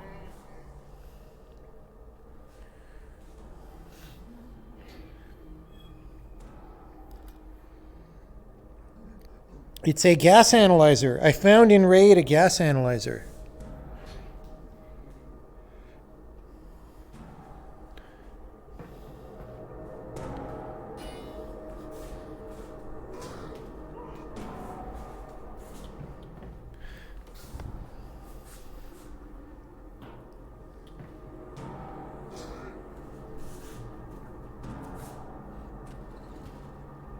This is definitely a very scripted, scary scene.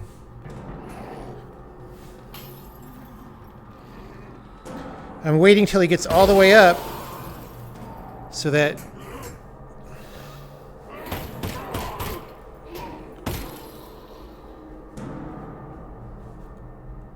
You know, I didn't want him to be invincible due to his animation, which, I don't know. I would assume that Valve is a little bit better than that, but this game has already done a lot of things that don't totally give me faith, so, you know, why risk it? All right.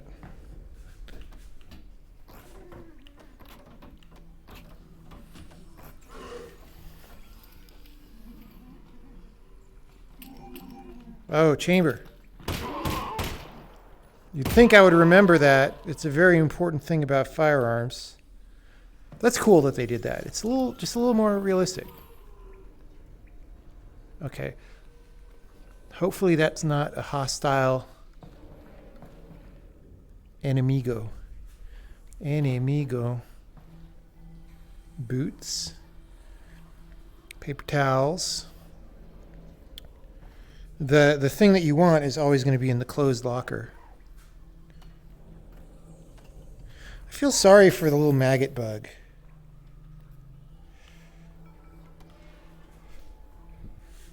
9-volt batteries. Dude, those are probably worth like 30,000 rubles. Or something. I mean, a D battery is like 12,000. Oh. This is an item, and my thing is probably full, so I can't, like, store it. Cricket lighter! Dude. Cricket lighter and blue tape. Okay, whoever made this room definitely played Escape from Tarkov, because, like, you can craft this, and, like, some of this, and this is, like, a very high-value item. Dude! Okay, look. Guys. Seriously, this is an in-joke. Look at this, okay? Diary, high value item in Tarkov. Okay. Russian room. Cricket lighter. Painkiller right next to it. Right? Painkiller. Blue tape.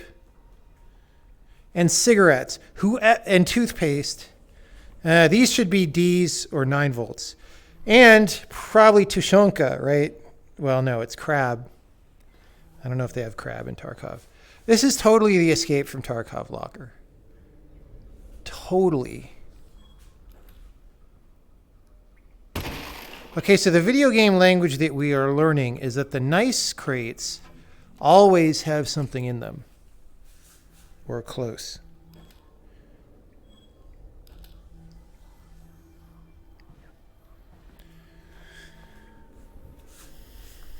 Dude, I have so much ammo right now. Look, if I grab one out, does she say 372 clips left? Put something in it. I want to see how this thing works. Got it. Will it work on the Russells? No, but it should fix up that pistol nicely. Good thing, too. I gave you one of my lesser guns. Thanks, Russell. Well, you know, in case it doesn't make it back. Tell you what, Russell. If I die, I owe you a gun. You owe me a gun anyway. That wasn't a gift. That's my gun.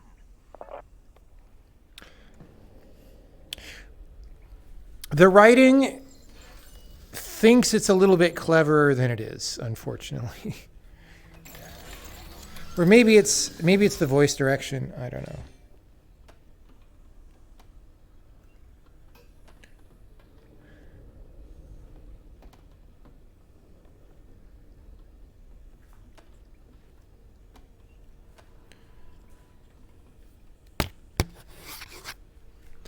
Oh, is this saline solution?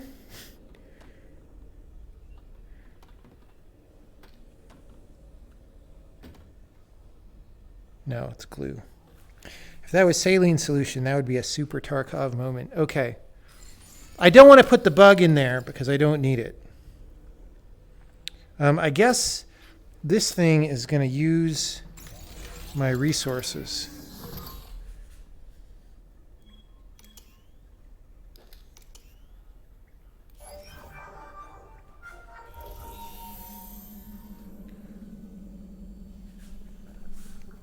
I don't this wants. Oh, it wants here. Oh, it's moving.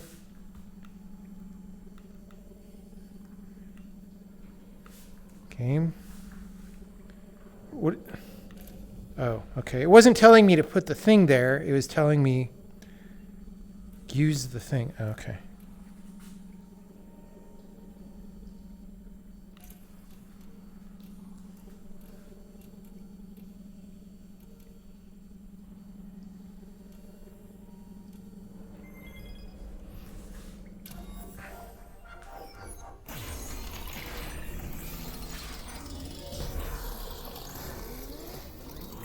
Oops, I'm at the back of the play space. All right. Or the front of the play space. Front of the play space. You guys are looking at my butt. Stop it.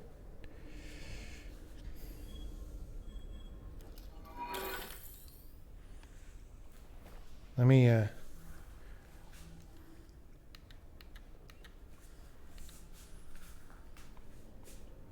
right. Okay, reflex sight. Oh yeah, we like reflex sights. Bullet reservoir, is that like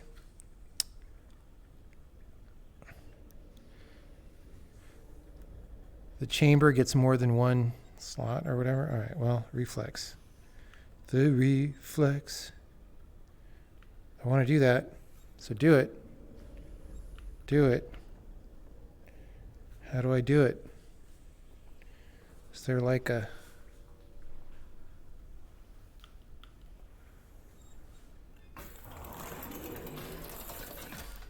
Oh, seriously?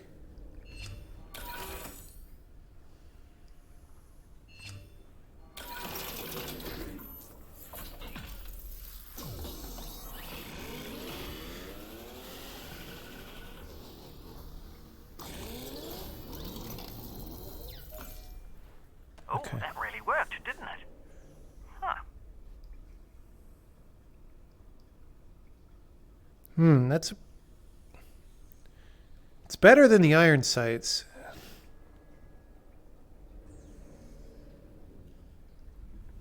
For sure. But I feel like the game already has some degree of auto-aim.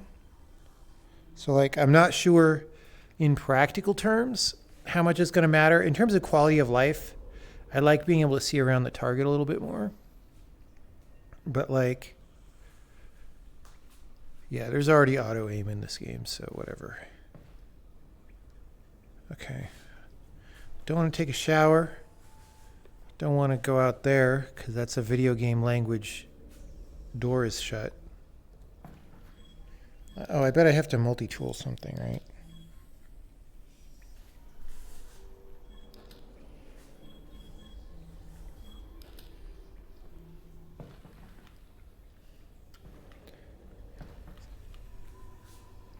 See, there should be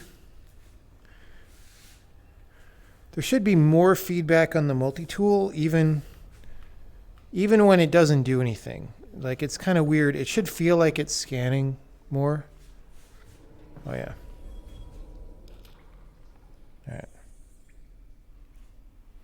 So it's 4 shots per. Oh, okay.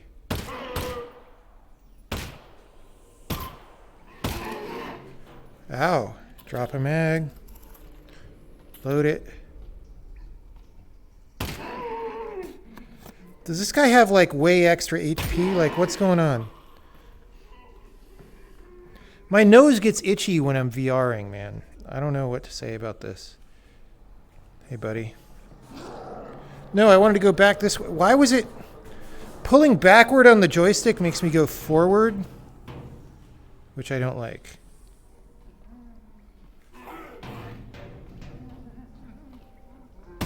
I want to aggro that guy.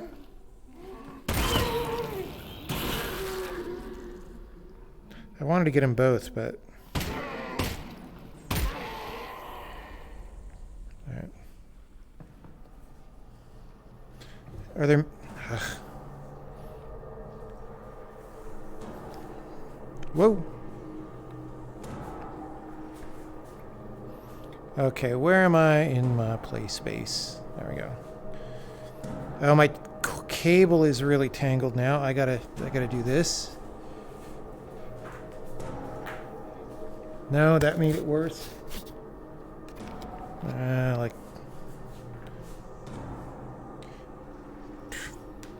I don't know, man. I just work here. Okay. We want to look in the trash. Nothing. That's the train car I started in.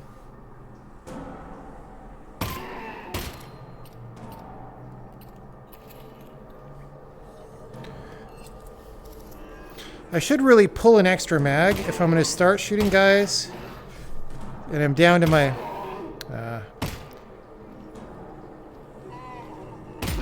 I don't like that these guys take a different amount of shots every time.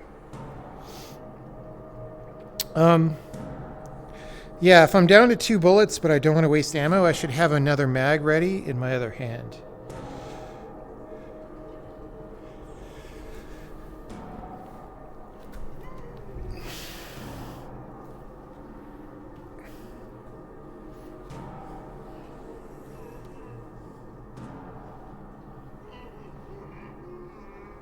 He's got a resource, so I gotta shoot him.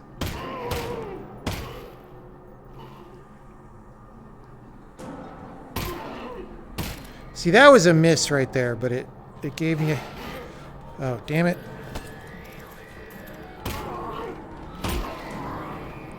So it's 6 shots now? Or 7? I don't even know how many it wants. It's too many. It better not be DDAing me on the number of shots. I'll be very upset if this game does that.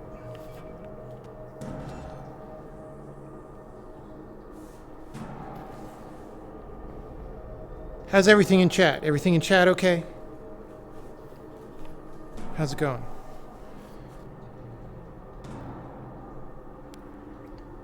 Okay, everything's good.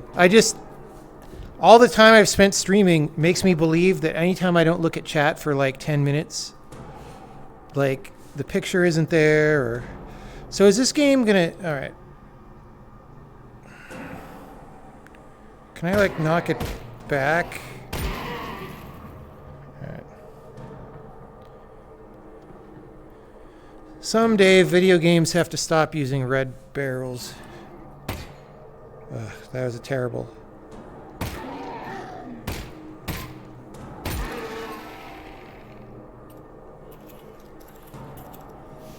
Alright.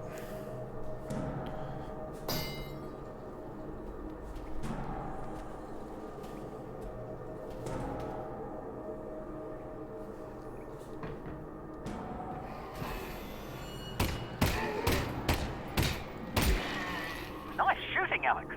Thanks. It seems like it wants We're all gonna 6. talk about what a lesser gun this is. This thing isn't half bad. You know.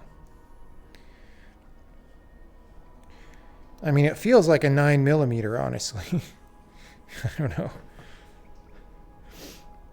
I mean, part of that is just no recoil in VR, but... Okay.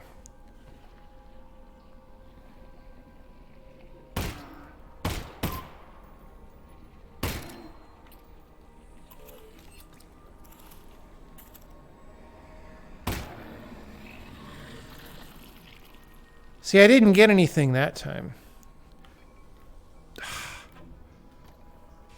I'm just going to shoot this one and see if I get a resource, because maybe I also want to look behind that wall, but I could look behind the wall without shooting it.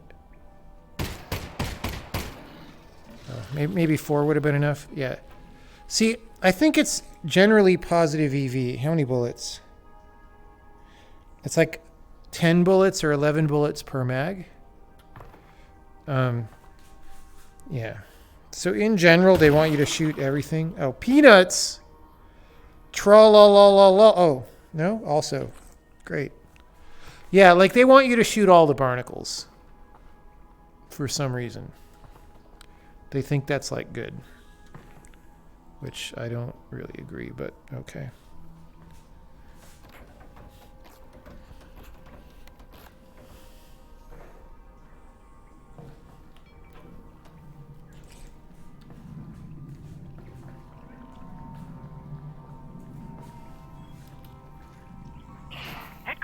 see it.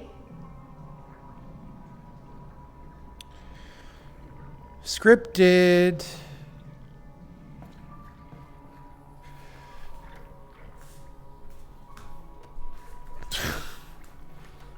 Oh, it's going to attack me when I have both my hands out to move this thing, maybe. Oh, come on, bro. Okay, I probably don't need to move that then. That's T. This is also a Tarkov thing, man. It's Sacriel's 42nd Division T. I hope we have some Tarkov players in chat who know. Where to go? Oh, I want to go backwards when I hit backwards. This is so frustrating, dude.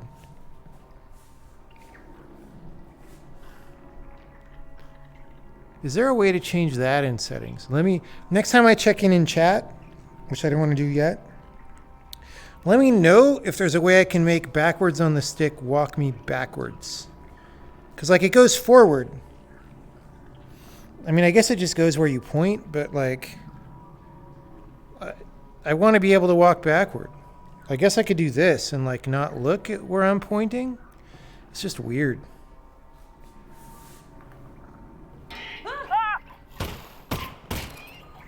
Oh, shit. Come on, bro. Yep, there it is. I should have... Probably only one of those. I didn't think I was that low in the mag. So...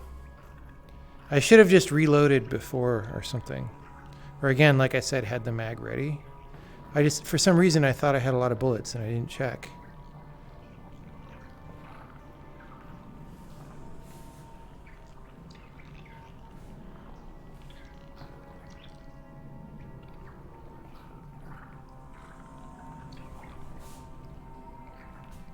See, some of these sounds are just coming from the walls, which I wouldn't do. Combat sound effects like that, like enemy detection, are too important to make just... I know they wanted to be spooky, but, like, it's too important.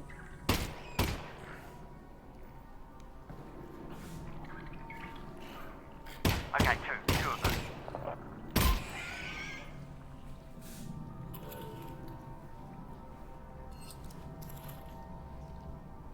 Oh, is that number of mags? Oh, that's total number of bullets? Why was it showing me mags before and bullets now? Can I toggle that somehow?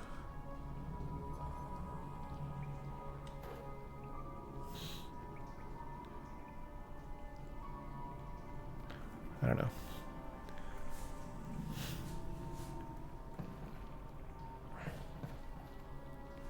Uh-oh. This is one of those hold your hands on the thing and then you get attacked by monsters while both your hands are out. Oh no, it's a loading. Never mind.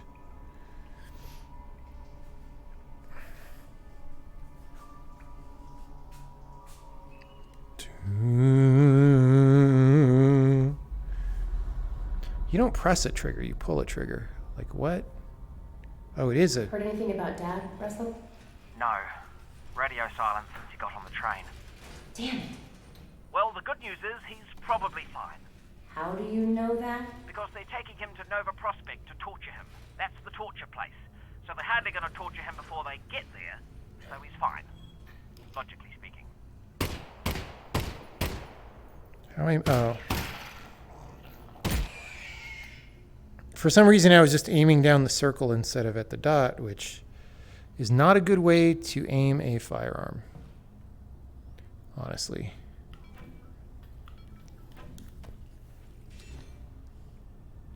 This is weird because I can see how Valve could think that that feels good to do that snatch and grab and backpack. It just doesn't actually work well enough to put it in a video game. But sometimes when developers work on a game for a long time, they get used to the controls, even if it's just like not good keyboard controls or whatever. They get used to it, and then they like think it's good, you know? So I've definitely done that before with my own games. So, you know, I'm not really blaming anyone. I'm just saying it's at the very least not tuned well enough to be in a video game, but I would claim it's not a good enough interface paradigm to be in a video game.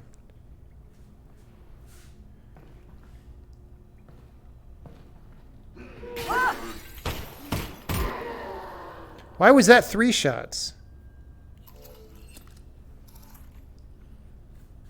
All right.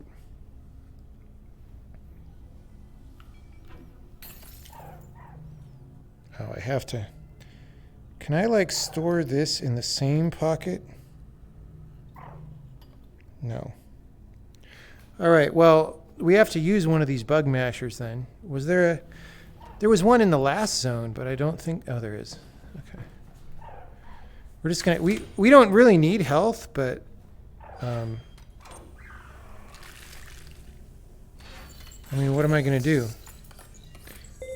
I suppose I could have. Oh, it's still got plenty of health. Okay, so that's fine. Can I multi-tool my way in that room? I feel like the answer is no, and it's just like a remote. It's just a remote grab through the window because that's what the design feels like. Like, notice how that corner of the room on my right is conspicuously undecorated relative to everything else.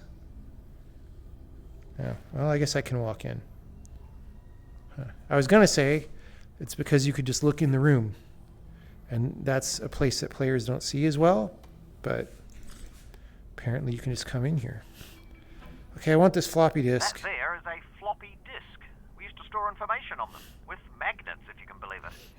Specifically, 2 micrometers magnetic iron oxide, 3 micrometers barium ferrite, 1.2... Russell?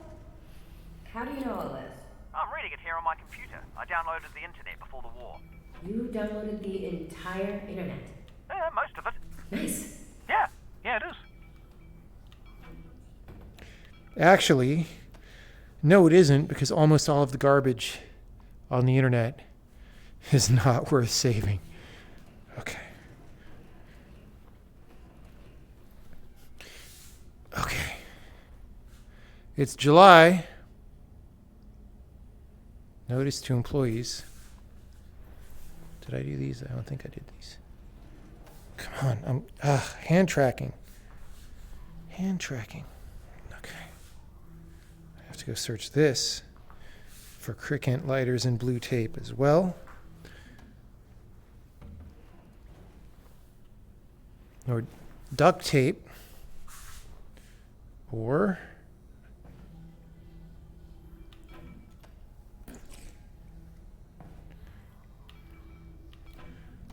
I want to store it.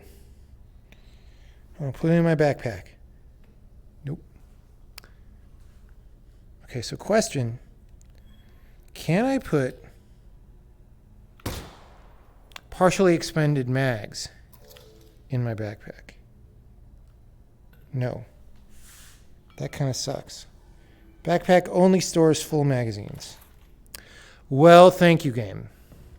At least for explaining that. So this game doesn't really want you to conserve ammunition.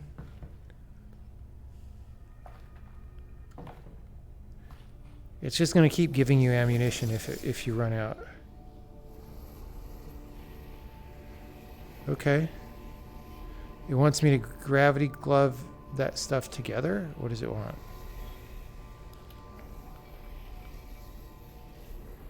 It's a puzzle. Russell, are you seeing this? Possibly. Are you seeing floating garbage? It looks like it's just cardboard. Right. Well, seems harmless. Yeah. Weird, though.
is that?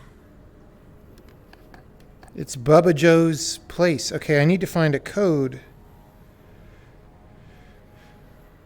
Or this is a grid pattern of like landmines or something that I gotta disable.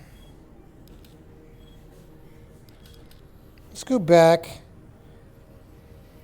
This is so awkward, dudes.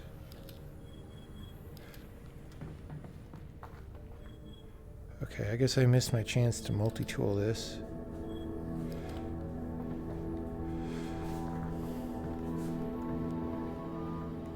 Stop!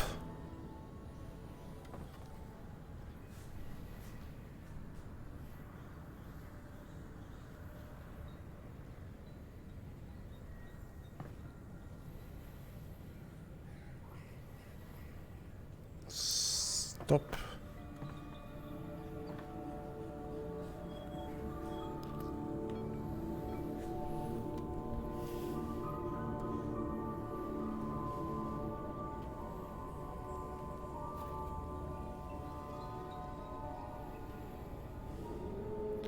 It's gonna suspend me in the air if I walk out there, and then I'll be trapped.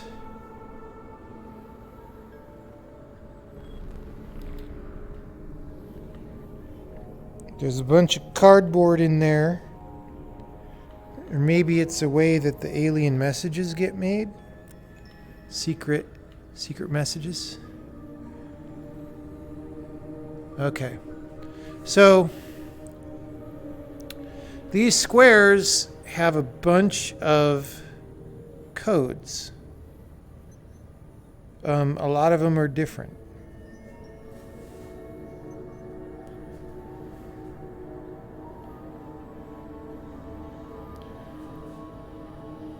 So my guess is that the cardboard, my guess is that I pick this thing up that I'm standing on, and then the cardboard floats, and if I stand in the middle on that mound, the cardboard will occlude all of the squares except the correct one, because that is an FPS designer's idea of a puzzle.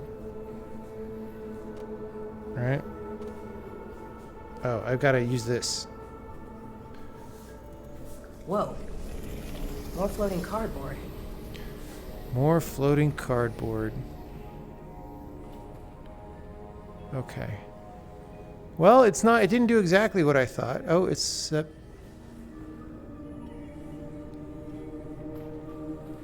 Wait, that one's Black Mesa. Somebody spent a lot of time on this.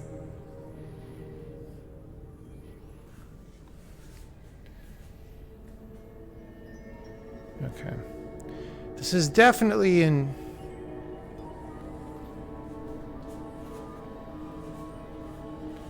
See, it wants me to not interrupt the cardboard somehow.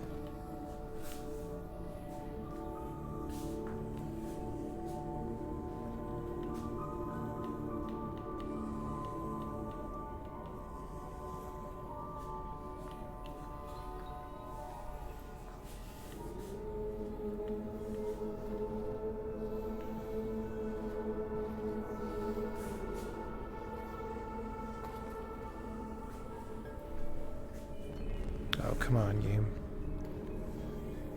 It just magically goes up as soon as I step out. So...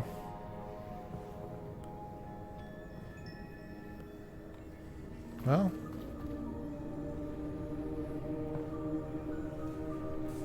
Okay, yeah. It's basically...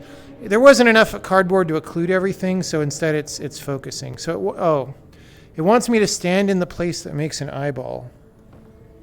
Sort of an eyeball.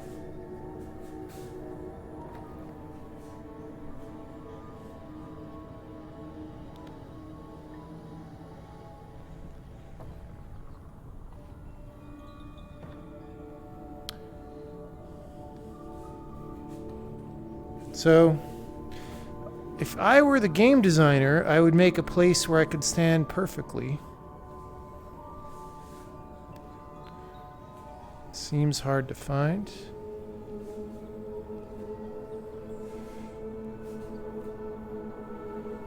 Okay, it's closer than this. Except, no, there's no way. Okay, so see these three?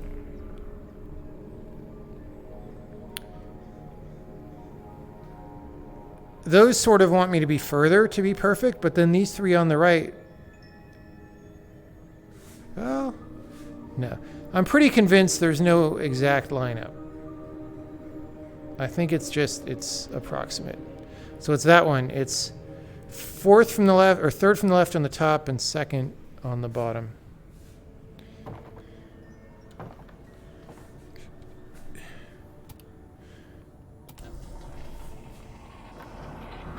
FPS puzzle.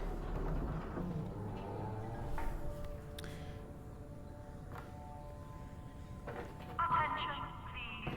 Access is not permitted. Anti-citizen scavenging will result in immediate capital prosecution.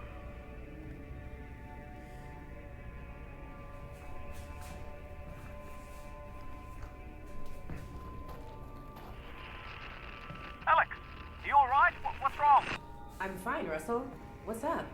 I'm losing your signal. Alyx, What's up, we Russell? keep heading in the same direction and trying to get above ground. Russell? Russell?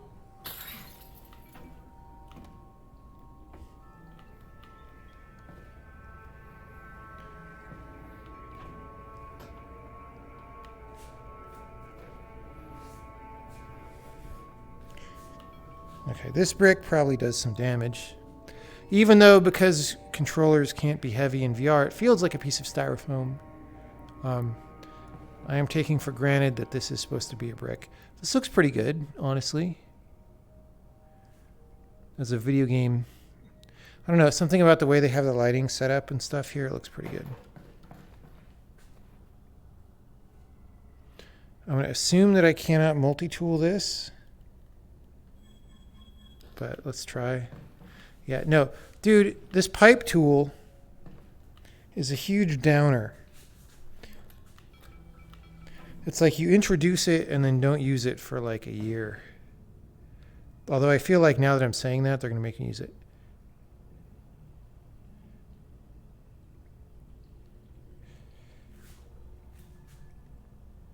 How do I? Does it literally... Oh, no. I was going to say, is it going to make me not be able to climb down that, but like unblock the door? No. Okay. Somebody controls the gravity waves. Oh. This is weird. It's a bitchin' gravity wave funnel. It wants me to multi-tool, or maybe not. Maybe it just wants me to do this. Hello? Oh, it's like Mist. The guy's going to talk to me through the window. Oh. The Alyx fans. Hello, Vortigaunt. Received my messages. I did? Yes. Come, enter. Okay. Thanks. You are welcome. So, what's a Vortigaunt doing here? Cooking. Right, but I mean in general. I have a brain injury. Oh, I'm sorry My to... brain is injured. That's terrible, and I hope... Look, I'm actually pretty busy looking for my father. The Eli Eli Vance. fans. Yes. The Combine have him, and I really do need to get moving. The Combine. Yes. Do not go yet. I must show you something. Look, This guy is like This way. Yoda crossed with Jar Jar. It is important. With a little too much Jar Jar Alyx fans and not enough Yoda. must go this way. Anyway. See? He's kind of doing Jar Jar. Must go this way.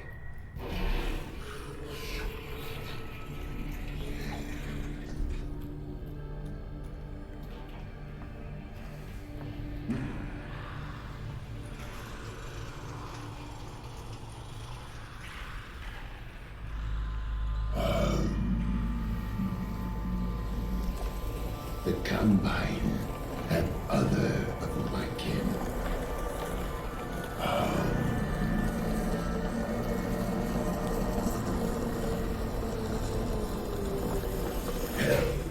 Like the Eli fan.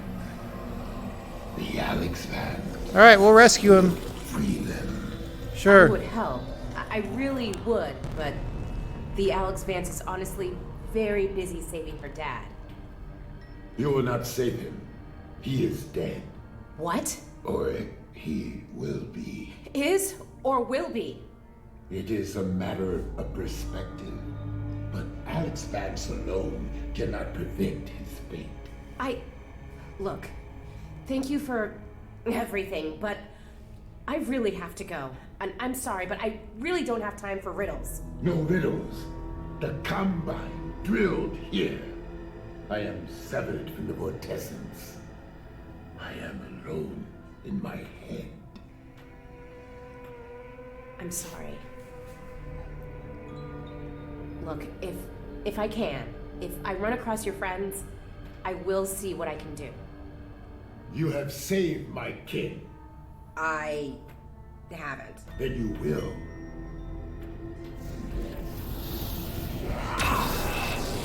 Courage, Alyx Vance.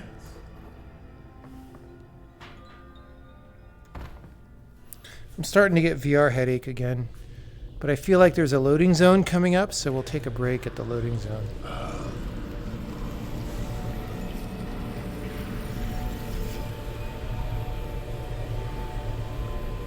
I will help the Alyx Vance. Look to the northern star Why? for guidance. Okay, thanks. Are you done helping? I am not. It's a happy star. Sustenance. I'll eat it later. Thanks for the help. You will be welcome. That character's could be cool, but he's too Jar Jar. Like, that was almost a cool character.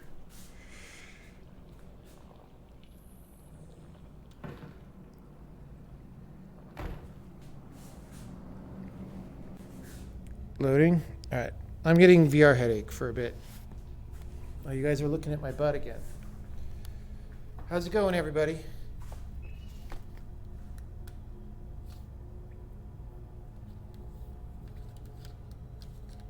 Imagine me watching a game I worked really hard on. Well, look.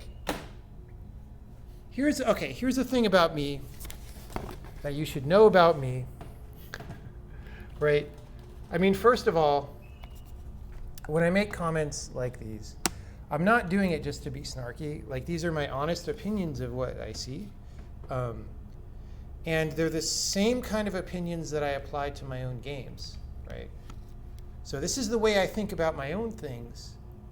So it's not like, I'm trying to attack other people's, I don't know. When people see me say stuff about games, they often think it's like, I don't know, some kind of developer being mean or something, but it's not. Like, I would not be satisfied if I wrote that character that way, or if I wrote it so that he wasn't supposed to be Jar Jar, but then the acting and directing came back so that he kind of was, I would be like, no, let's go do another take. It's important to nail this character and have him be, like, serious, right? So the other thing to know about me is when I measure the quality of a video game in terms of writing or acting or anything, I don't benchmark it against other video games, because most video games have bad writing and bad acting, right? When I see writing and acting in a video game, I'm comparing it against the good writing and acting that I've seen, which is usually in film or novels or whatever, right? And compared to film or novels or whatever, that is not good writing and acting. It's like, right? Compared to video games, it's not bad. It's like pretty good for video games. But compared to other things that we know we already can do as human beings artistically, it's not that good. And, step one that I would do of that character is make him not be Jar Jar. Step two would be, I would actually have you learn from him more than the minimum. Like right now, most of what happens in the game is each scene is like the minimum that you need to keep going in the game, plus one or two like jolly, interludes. And that's not that good.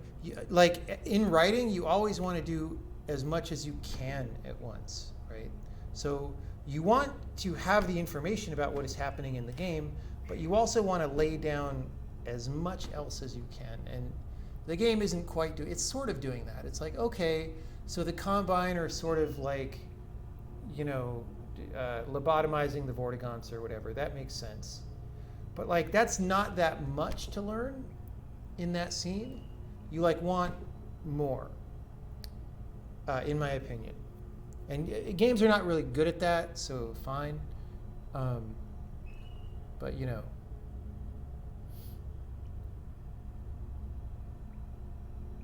yeah, I mean, the writing in Portal 1 was, somebody just said they peaked with Portal 1. I think I agree with that.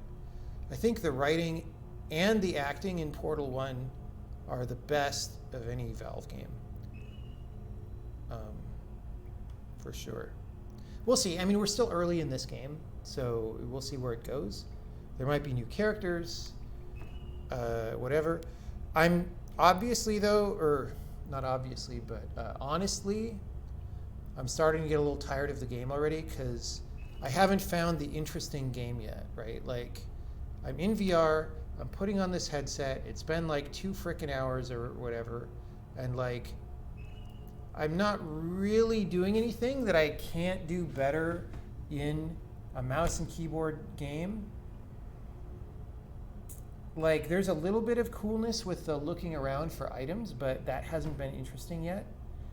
And I've kind of a little bit lost hope that would get interesting, because I think if it would, they would have been ramping that up. And then the grabbing items or whatever, or the aiming the gun, is like, VR technology is still a little early for that to be good. So it's not like good to play.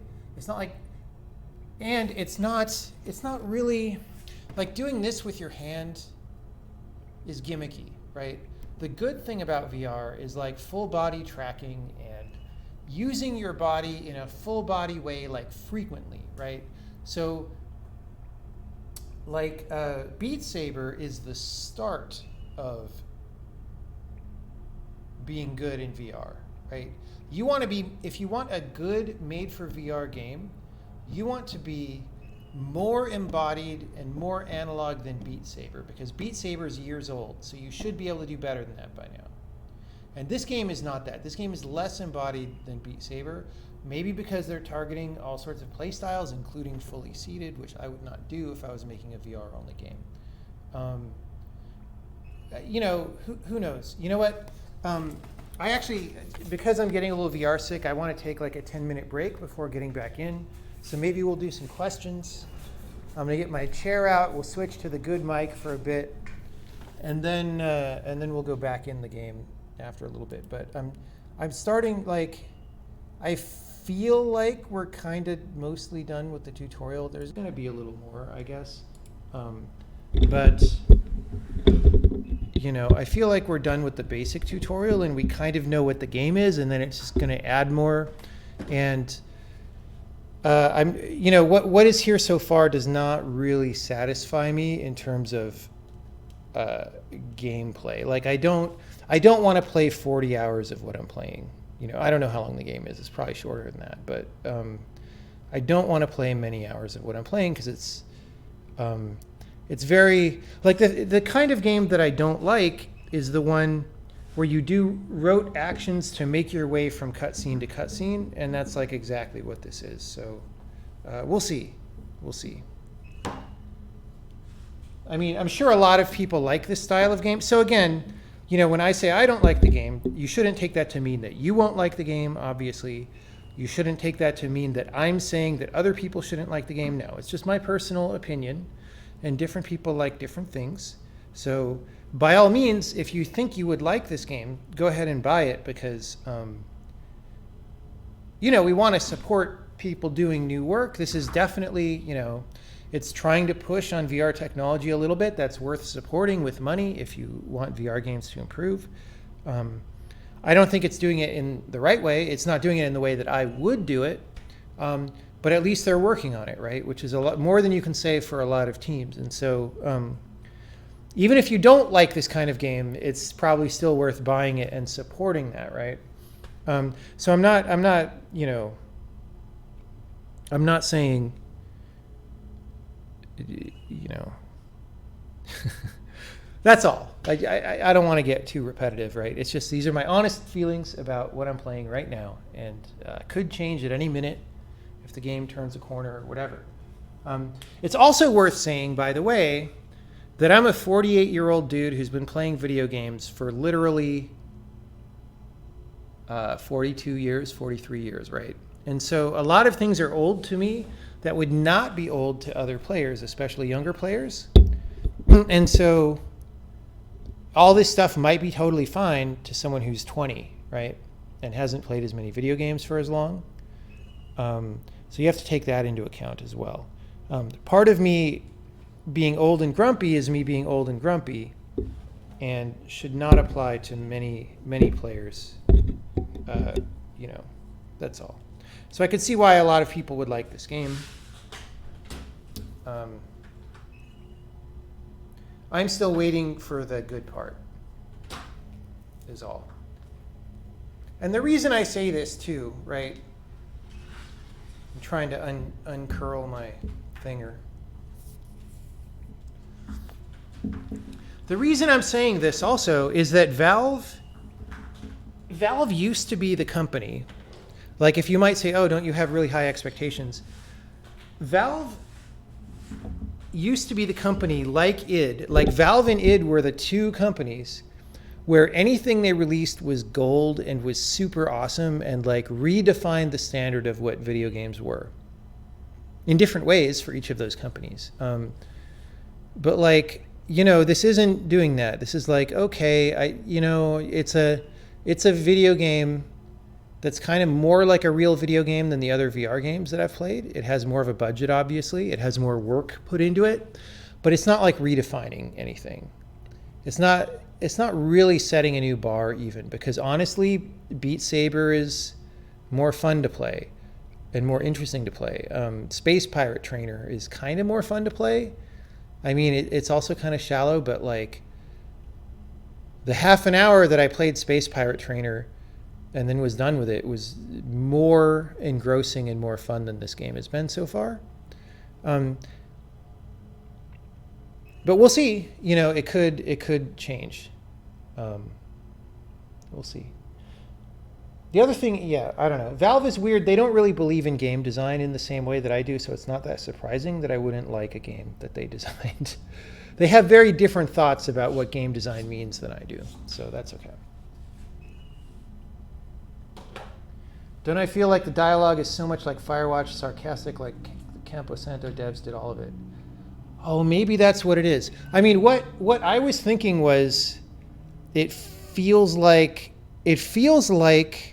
somebody kind of doing Joss Whedon dialogue, but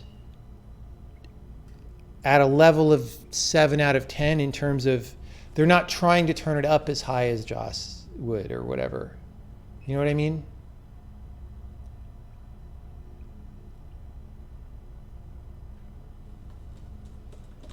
It could be that the Campo Santo folks did the writing for this. I don't know. I mean, usually what happens at Valve is they hire people and then those people's work contributes, but like only kind of, because everything gets absorbed by everybody. So I don't know how much you could ascribe to them. Yeah. Are we saying it because Valve bought Firewatch? Well, I mean, maybe, because you have to think that they bought that company for a specific reason. And it happened, was it like 2 years ago? I was at dinner with, with a bunch of developers, one of whom is one of the principals of that company, after they sold. And that had to be 2 years ago, I think, because I wasn't around last year. I was on a trip. So 2 years at Valve is long enough to do the writing for this game, for sure.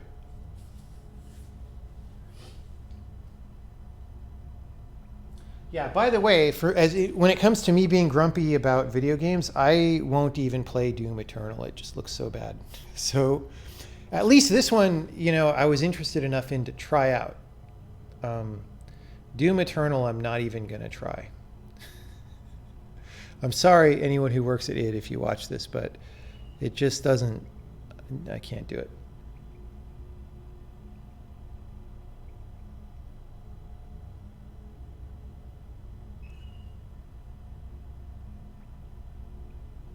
Can I speak briefly on why I don't find Doom Eternal not worth playing? Well, okay.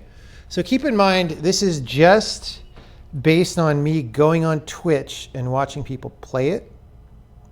So I haven't actually played it, right? And so if I were to play it, my opinions might change. But this is just like what it looks like to me. So first of all, so the thing about it is the company of good graphics, right? Traditionally, that was always what they were known for, the engines being very high tech, and then the graphics being amazing. And again, id used to redefine what video game graphics meant, right? And of course, around the time of Rage, that started to weaken, and then after that, that's kind of been gone. But Doom 2016, at least, I brought that back a little bit. Like, it looked pretty good. This Doom game doesn't look as good as Doom 2016. And again, I'm sort of calibrating that for expectations. Like, I've been playing other games and stuff, and so maybe if I went back to Doom 2016, it wouldn't in fact look as good. But relative to other games, Doom 2016 looked pretty good. Doom 2020 does not look that good in a lot of ways. Like, the environment design is all these big cavernous spaces, but without that much detail. So all the creatures, in many scenes, the creatures look like miniatures. Like, it looks like you're fighting Barbie dolls, which is really weird. I can't believe that they were going for that, right? They weren't. So that's kind of weird. There's like not as much participating medium effect. So in Doom 2016, there was lots of like heat, haze, and like atmospheric effects filling the air. And I don't feel like that happens as much in this game, and so I'm not sure why. It honestly looks to me like an Unreal Engine game from years ago most of the time. Like, there's just a lot of too shiny surfaces, and like whatever technical features they have are not really being leveraged to make a compelling scene most of the time, right? So that's thing one. And I don't know what happened. Like, maybe they lost their art director or directors from Doom 2016 and hired somebody new who like didn't have the experience of that game to build on. I don't exactly know. Right? Maybe because they're using forward render. I don't know. Like, again, I don't think forward or backward has that much to do with it. Thing two about it. So the whole plot part of this game, it's supposed to be like the original Doom 2 or something. Was Doom 2 in the original, the one where you go to Earth supposedly, right? I mean, that's supposed to be the plot of this game, but like there's no Earth. Like, in my mind, I was like, oh, it's going to look, if you take some realistic looking environment, like the Call of Duty BR that just came out, but like, there's demons there and stuff. But like, that's not what this game is. It's like every level that you look at, if you watch someone play on Twitch, is again, these giant cavernous things that look like Mars Base or Hell. I think I saw for 30 seconds, somebody was playing a level that had a subway car, but then it was this big cavernous tunnel. So it's not really on Earth. It's like they just said that. And then you're playing just a bunch of interchangeable Doom levels, right? So that is weird. And then all the cutscenes that I saw and stuff were it's just very generic, like the demons, the summoners. Like, there was this scene in a cultist base, and the cutscenes in the cultist base, the cultists called themselves cultists. Like, all cultists must report to whatever in the cultist base. Like, the cultists called their base the cultist base. Like, what? Like, and maybe that's supposed to be funny, but like, it really wasn't coming across as funny. It was coming across as like,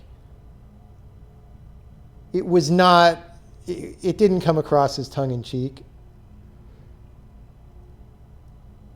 And a lot of the things in the game, so, okay, like even the start of the game, like you supposedly are teleporting to Earth, but you're in like a hell dungeon. I didn't understand what that was. Again, maybe that's not really Earth. Okay.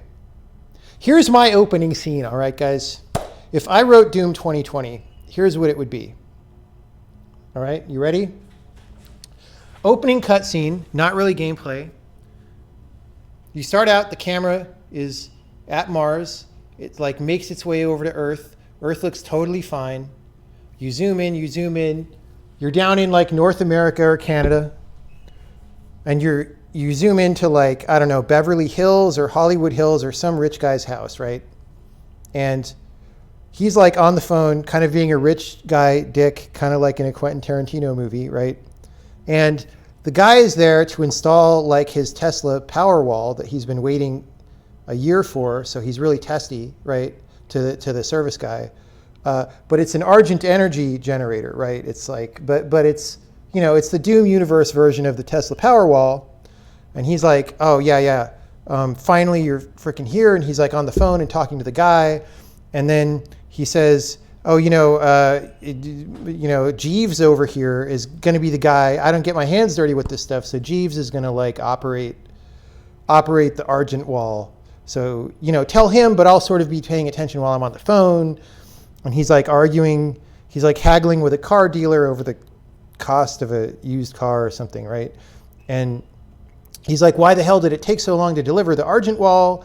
I've given you guys so much money in the past. And the guy's like, well, there's like geographic constraints. We have to, for energy balance reasons, we have to actually deliver these to specific places in order, and I'm sorry, but you are living sort of in a place that's a later order, right? And then, while this is happening and he's starting to tell them the instructions on the thing, he gets like a call on his little earpiece and he's like, oh, wait, really? Like, we're ahead of schedule or whatever? Okay. So I should, okay. And, he just pushes the extra button on the little wall or whatever to power it up. And then that starts doing demon summoning stuff, and you zoom out, and then you see how that's like connected to the other power walls across North America and makes like a pentagram or whatever, right? Because they chose the installation sites. And then Jeeves and the service guy get turned into zombies, and then Doom guy comes through and you fight the zombies.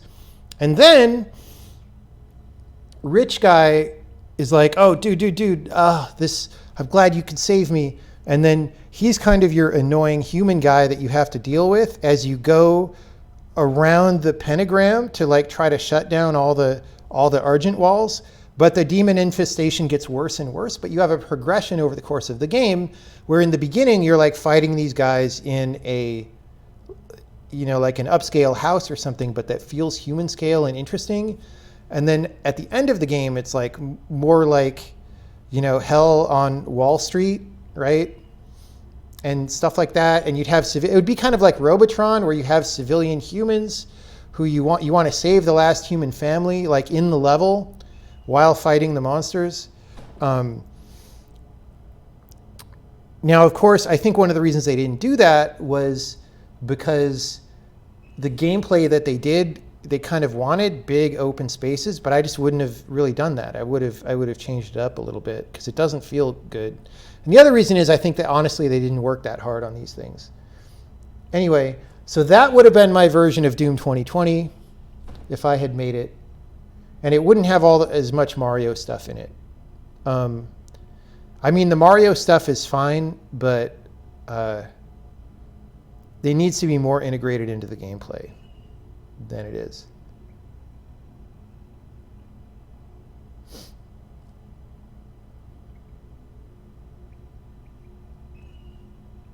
Yeah, I mean, that's the thing, right? So the Nazi America in Wolfenstein 2, right?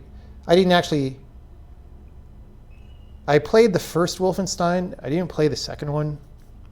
But that thing that the first Wolfenstein had about returning to the base and like you get to keep seeing different parts of the world, but it's like Earth and it makes sense. That was all cool, and like the Doom game should have done that and they didn't do it. So whatever. So that's what I would have done with that game.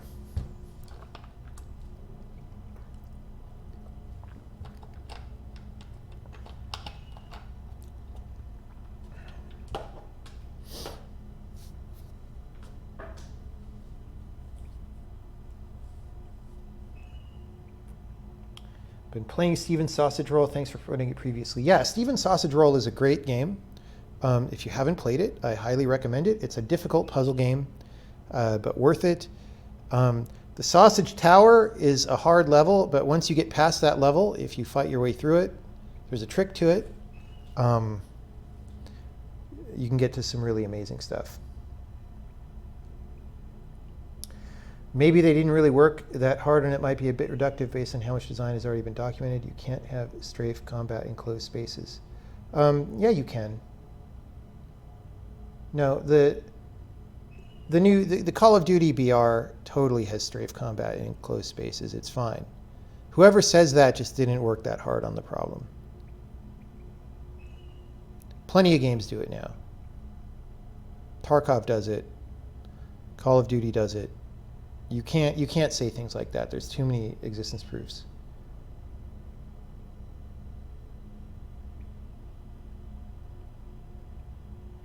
Sausage Tower wasn't that hard. Look, the first time I did Sausage Tower, I didn't realize there was a trick, and it just took me like 2 hours to brute force it, because there is a way to brute force it. I mean, at first I thought there would be a trick, and I just didn't think of it, and so then I brute forced it. Most people who give up on Steven's Sausage Roll give up either at the very beginning because it's so hard, or at Sausage Tower later on.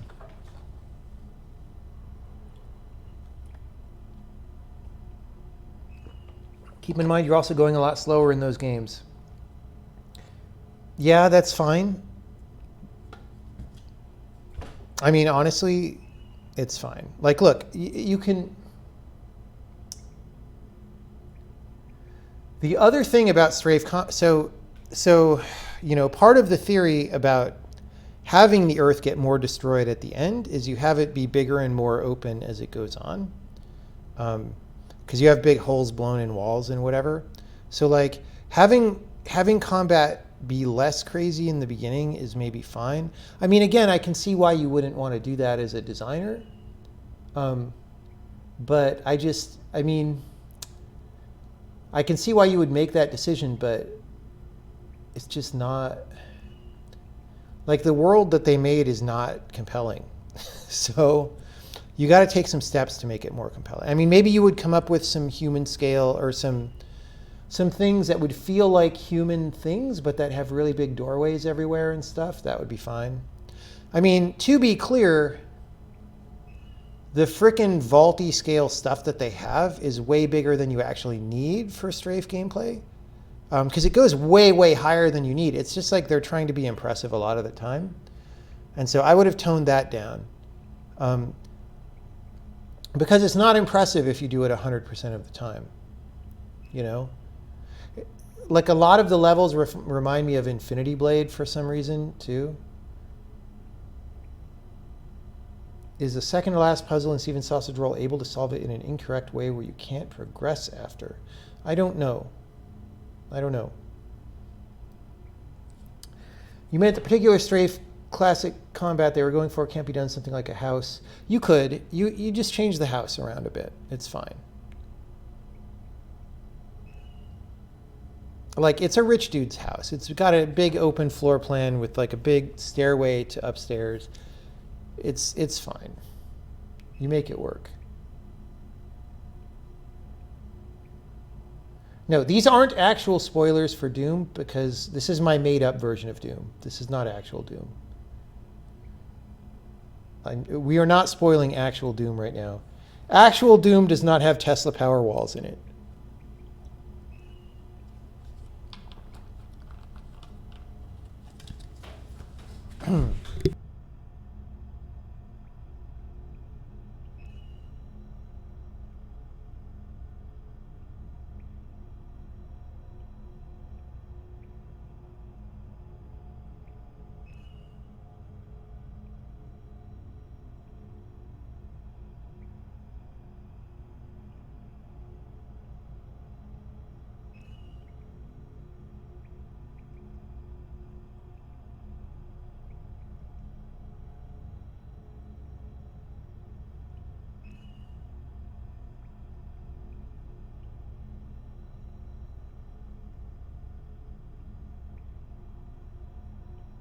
Also, by the way, lastly, one of the things that seems really disappointing with the new Doom is I think they chickened out on the writing or something.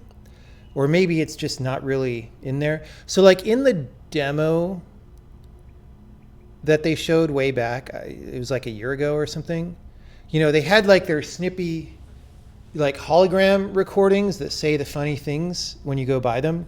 And the ones in that demo were kind of like repurposing contemporary immigration rhetoric into something that was funny because it was about demons. So it was like, you know, don't use racial slurs when referring to our new visitors. Please help them be at home, you know, in calling them whatever.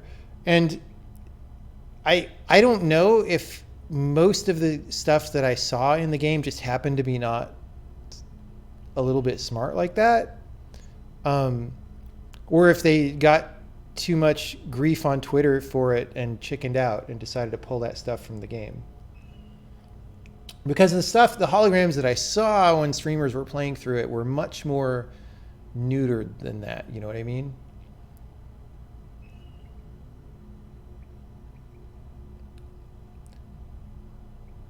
And that's also something that you could have a lot more fun with if it was earlier in the invasion, right? Because it's like, what is the stupid political rhetoric that everybody uses to like justify the hell invasion slowly as it's happening? Like that could be really funny and really pointed and really interesting.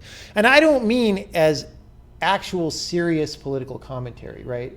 I'm not saying I want them to do actual immigration commentary, because that's like not really funny, but like doing the funny version that you're not really supposed to take seriously, but that's like, but yeah, this is the kind of rhetoric that people would use if it was an actual hell invasion that they wanted to justify.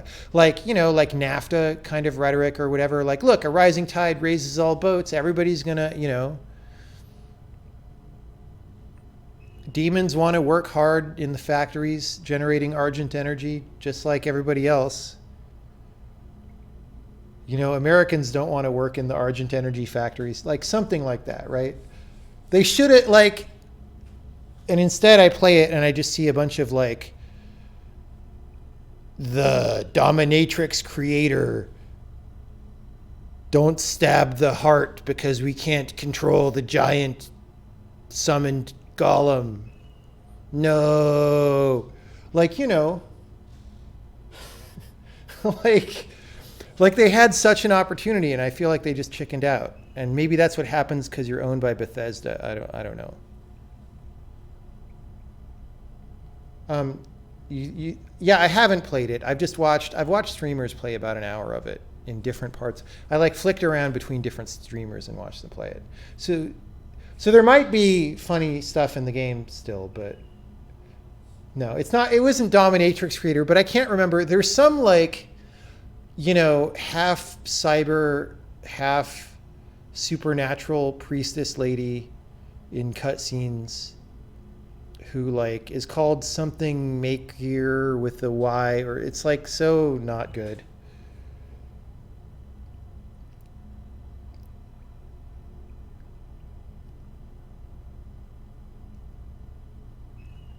The problem is if comedy like that doesn't land, it just seems dumb and a bit crude. Well, that's why it has to be good. Yes, when you do comedy, it has to be good comedy. I agree. Ugh, my left hand is kind of getting a little bit of, it's getting a little bit of carpal tunnel.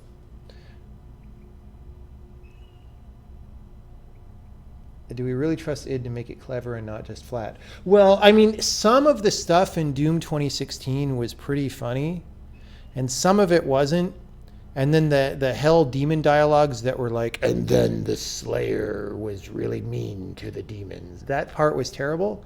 But I think part of that was that they just did it all. They figured it out at the last minute and did it all at the last minute. And so in a sequel game, you could take the part that was really good and that really worked and like do it right better.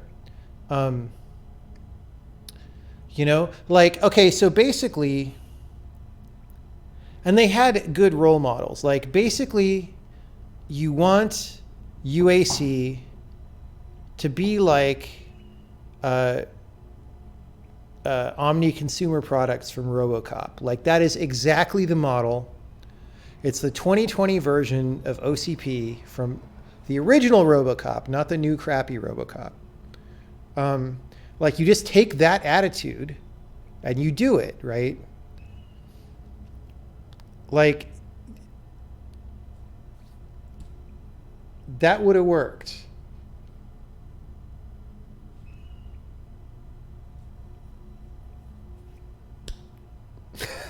Doom 2016 is like RoboCop, and Doom Eternal is like RoboCop 2.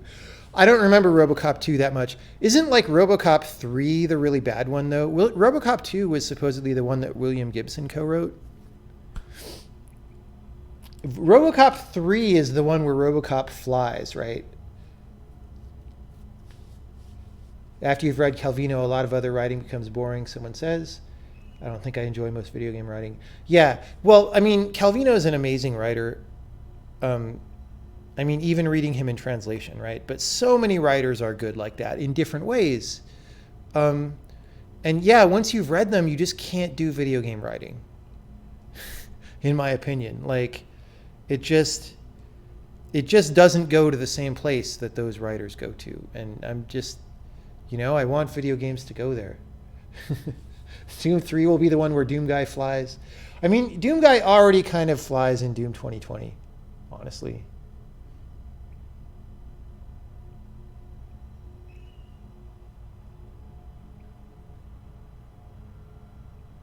All right, I'm going to get ready to go back in the game. I'm going to get a drink, and we'll switch microphones.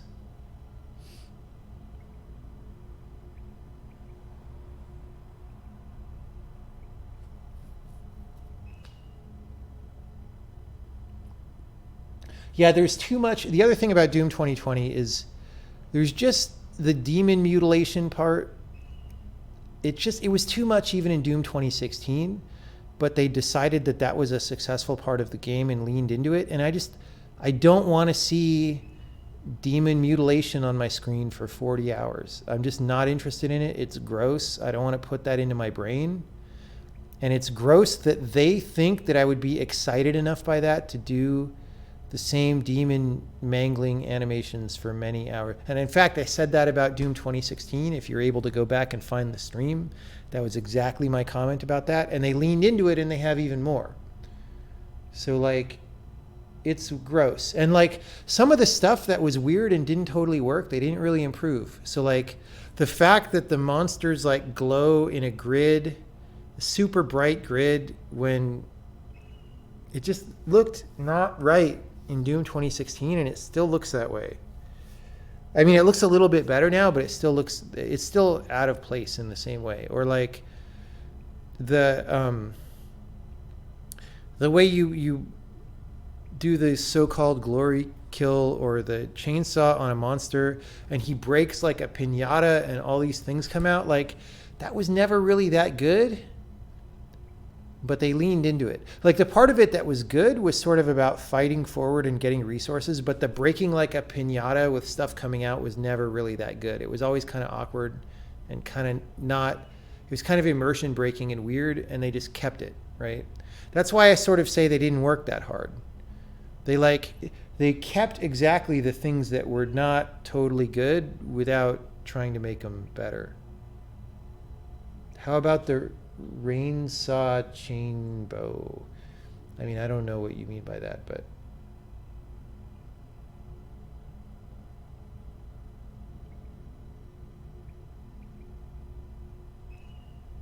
have I been relocated to cooking for yourself yet? Frozen burritos and Hot Pockets and cans of soup, man. And maybe eggs, except I don't have any eggs right now.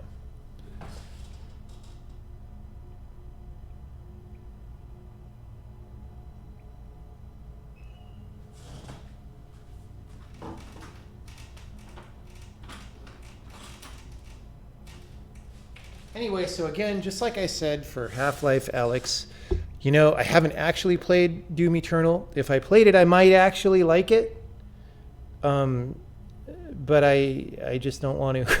So I don't like it. That's my current opinion. Your opinion may differ. I'm not discouraging you from playing the game. I'm not discouraging you from buying the game. Again, it's good to support developers, you know. That said, if you have a limited amount of money and only want to buy the best games, that's probably not on my recommendation list. It's like Taste the Rainbow with Skittles popping out. Yeah, that's what I thought today. That's exactly what I thought. Because they're somehow more colorful in Doom 2020. I was like, it's Skittles. It's just like you burst a piñata and Skittles come flying out. Like, why? Who thought that's a good idea?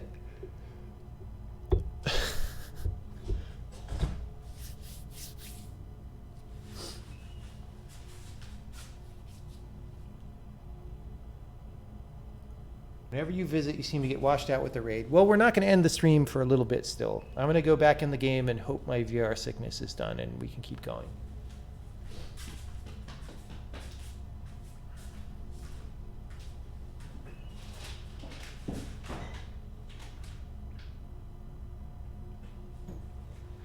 But first, we're going to have a little bit of protein and then jump in. You called it confetti rather than Skittles. Yeah, I just thought of Skittles, man. Like, Skittles and Doom Guy don't go together. Also, I mean, they doubled down on all this stuff that's, like, not good. So, like, calling the guy the Doom Slayer in the last game, it was not a good part of the game. And they just kept all that stuff, like, ugh. Like, the word Doomslayer doesn't even make any sense. Like, what?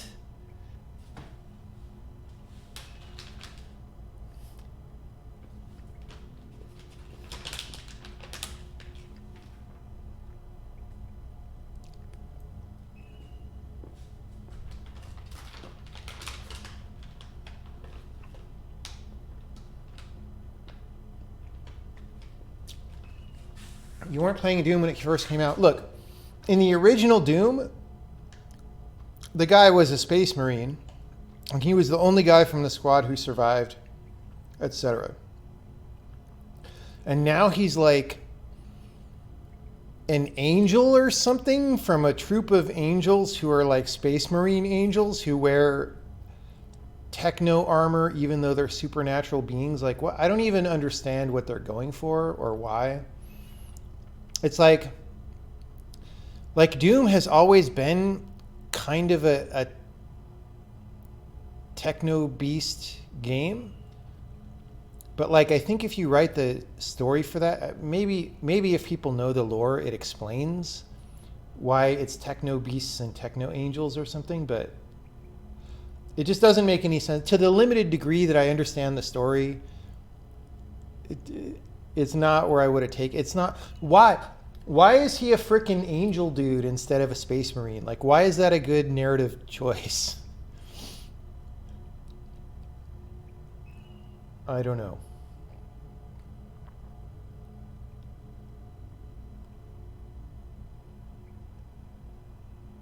Do I have a community Discord server?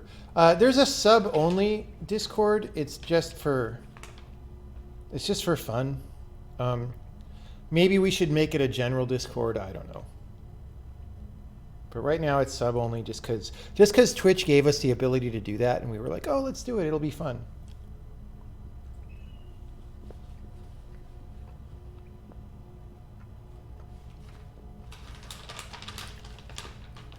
But, you know, something about, like, you being the lone space marine who was alive and, like, fighting all the demons.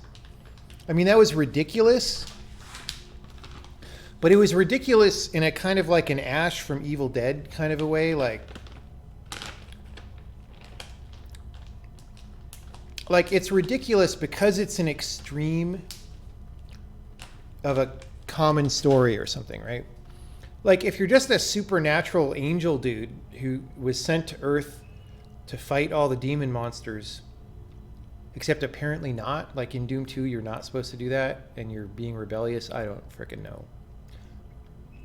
Like, why did they switch from you being destined to kill the demons to not? It didn't make any sense. Of course, I haven't played the whole game.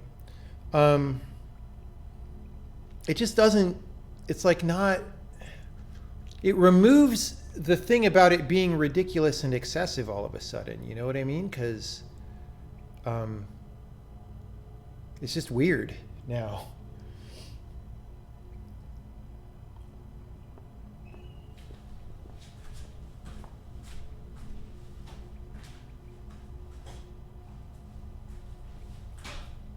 Like, I would much rather have him be a space marine, you know?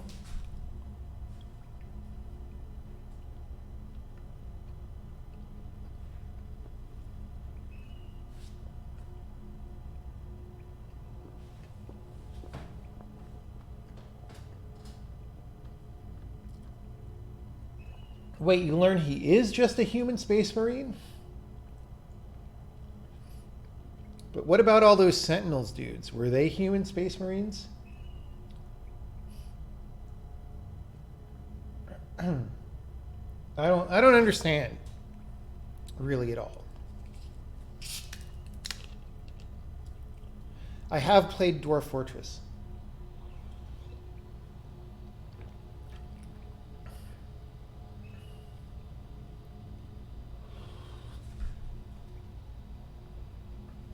Why is there a resin counter on Alyx's HUD? That is the resource that you collect in order to upgrade your weapon.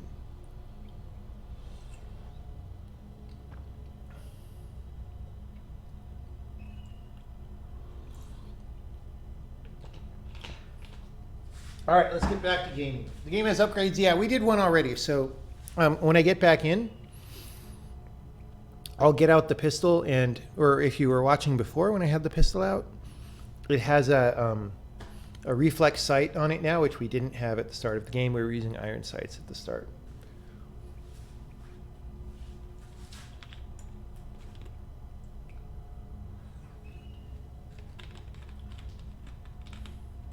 Oh, before I go back in, this Animal Crossing game, I've seen people play Animal Crossing.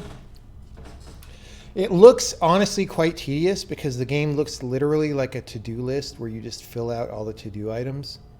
But is that on PC now, or is it like only Switch, or what's going on?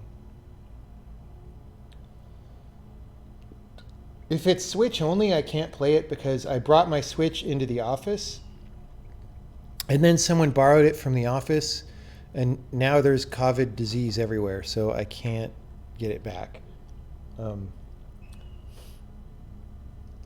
Okay, so I can't play Animal Crossing right now.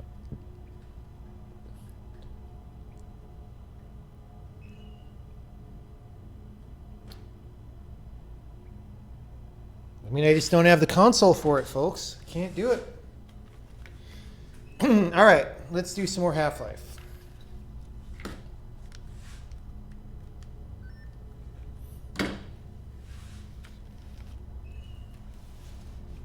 Oh, let me put the camera back kind of up a little bit. Or maybe it was fine.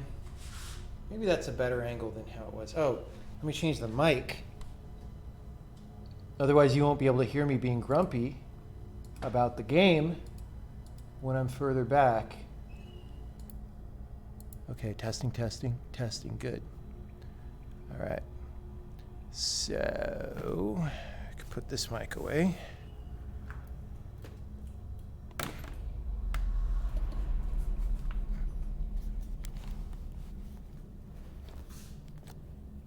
Okay. I want to save this brick so I could beat things over the head with it.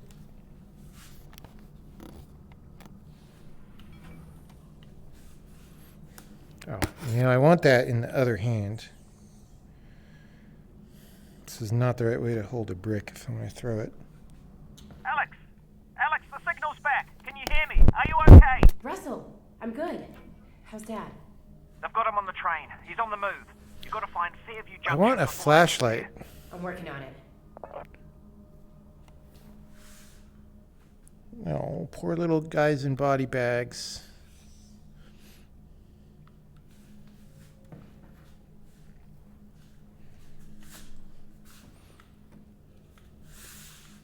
Can I not? Oh, that's missing a handle. That's their way of saying you can't open it.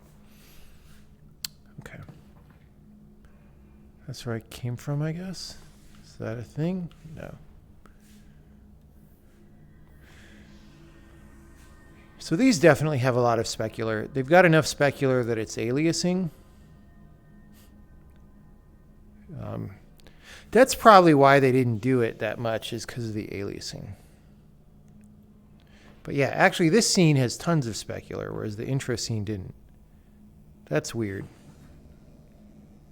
Look at that. There's specular on the bricks. There's specular on the there's specular everywhere. So I don't know what kind of BS I was saying in the beginning, man. All right.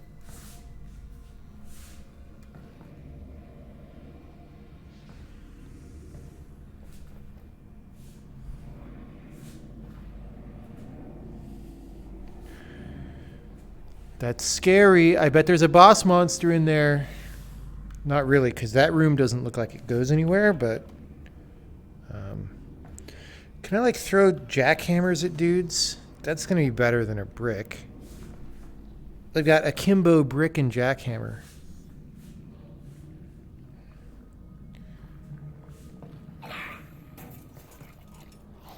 It's got a bomb. Look, shoot the red spot.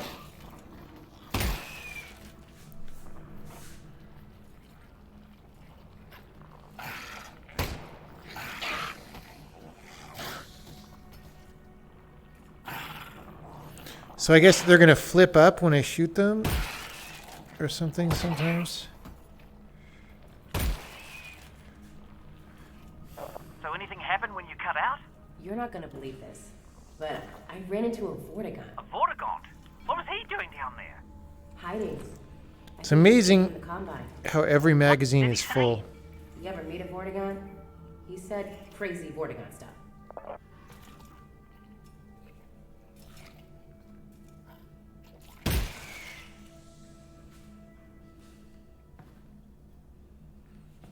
Yeah, so reflex sight here was an upgrade. It's honestly a pretty cool sight. I mean, it feels like a holographic sight, not a reflex sight. So I don't know why they called it a reflex sight. But okay, whatever. It feels like a holographic sight that just happens to have a dot at the end. Because these lines, these lines are cool because they help you align the target. But that feels like a very holographic style thing. Now, this feels like a multi-tool situation. Oh no, it wants me to go out here and find the thing and then put it in the thing. Because it's a linear game. Okay.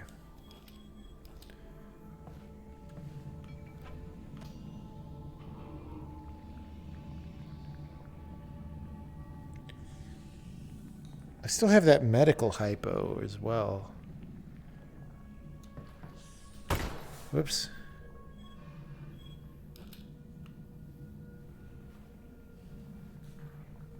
Alright, well that's too bad. Like, really? You made me go in here just for this?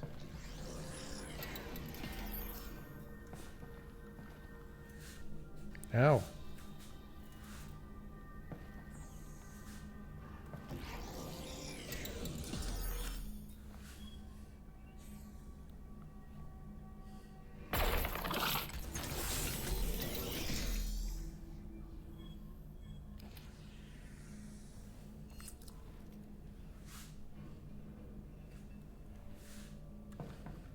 Oh, that Vortigaunt I met? He did give me a head crab to eat. Oh, great! What did it taste like? Tell me how you... Russell. I didn't eat it. Right. Of course you didn't. No, that's the right decision. See, that's supposed to be funny, and it's mildly funny.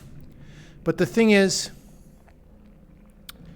it's too, like, if you're going to have an exchange like that, like you're going to interrupt gameplay to have a little exchange, you need to deliver more payload than that, in my opinion. Like, it either needs to be more funny or like a longer exchange that has a couple of funny bits or something. Like if it's just one little thing like that, it's like it wasn't worth the interruption. Like I don't know.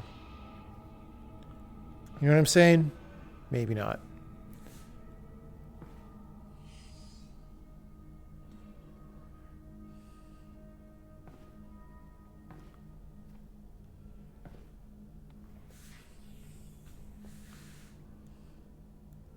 I feel like I'm going to come back this way or something, or else why is this here? It's here to make it not feel that linear, maybe?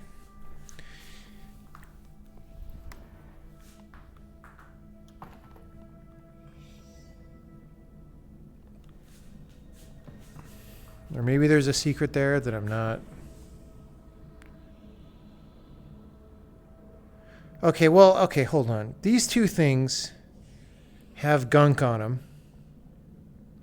The third one doesn't. The third one is very clean, which is video game language for you could open it, except it didn't look like you could open it.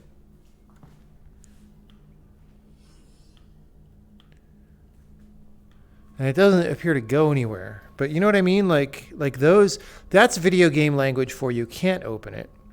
This one doesn't have that. So, I mean, I'm sure I can't actually do anything here, but it's just weird.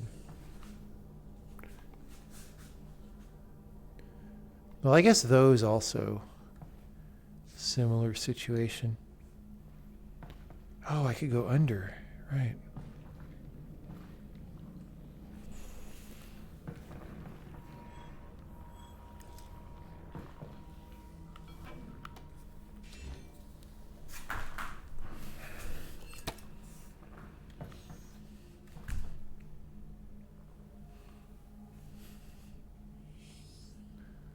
All right, well.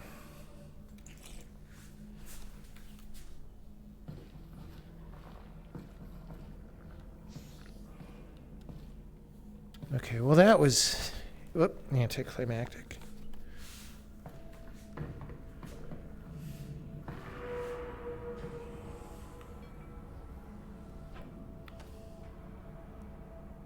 Shotgun shells?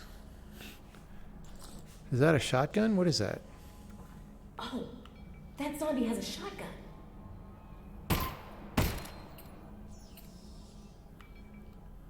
Oh, I have to shoot the rope, maybe? Oh, I gotta winch him down.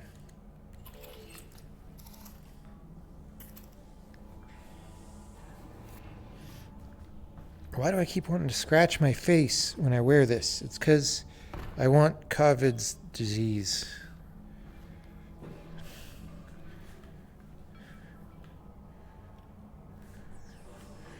Oh, I need to pull this. Whoa.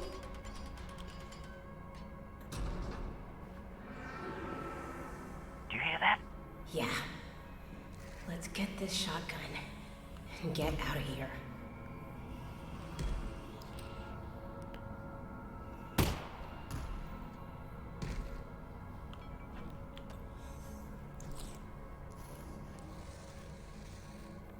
Oh, it wants me to puzzle.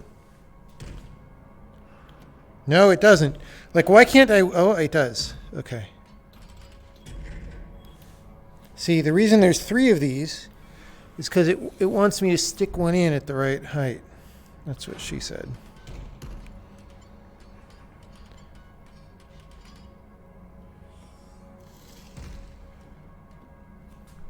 Oh.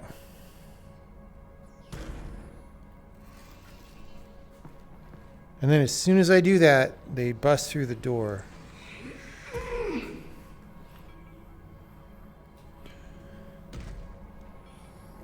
Come on, bro. Got it. Hurry up and load that thing. It's getting louder. Ah!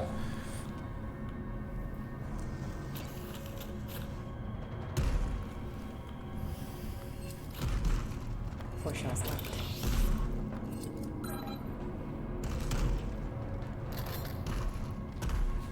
That didn't feel too bad.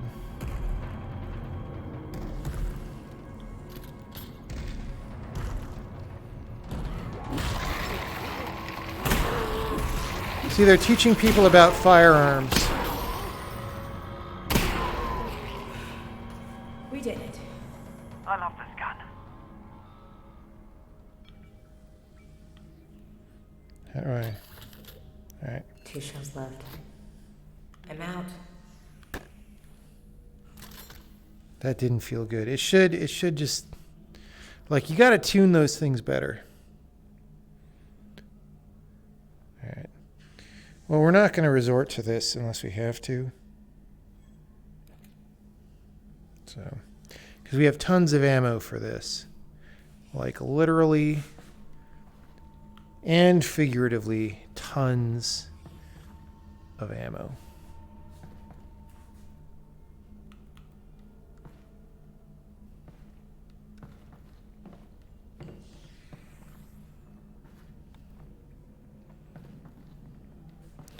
So it's 1 shot on those guys if you're close, maybe 2 if they're further. That said, if there's one thing we've learned from this game, it's that it might raise the hit points secretly later. Okay, that seems like a way forward. Maybe I should go search other places first.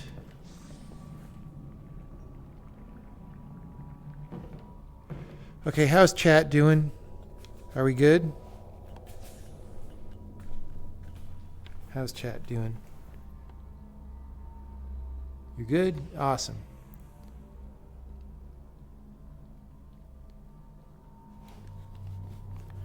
Okay.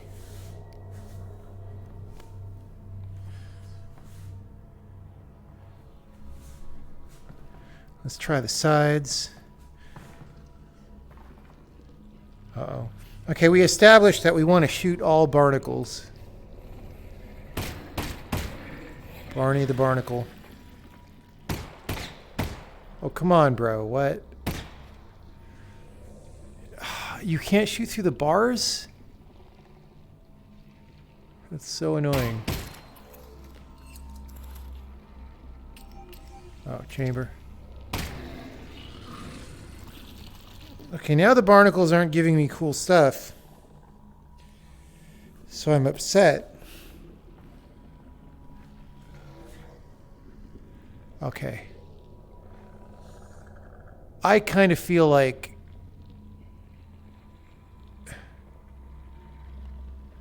maybe I want to get up there. Right? Like, is this like a secret? So here we go. 2. Oh, wait, they don't drag you up. Okay, I thought it was going to be like Half-Life 2 where they drag you up, but these barnacles just kill you. Because I was going to try to use it to get up there and then jump off or something. But that's not a thing.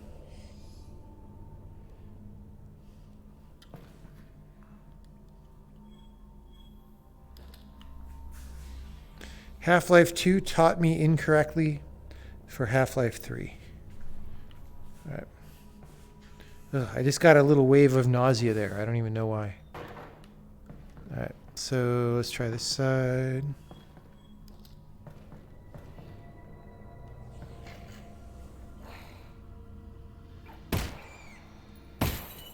I missed his little belly.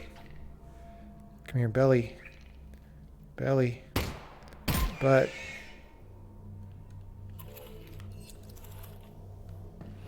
so that's cool, actually. So, I mean, it doesn't really matter, but if you reload with the last shot in the chamber, you don't have to like re-chamber.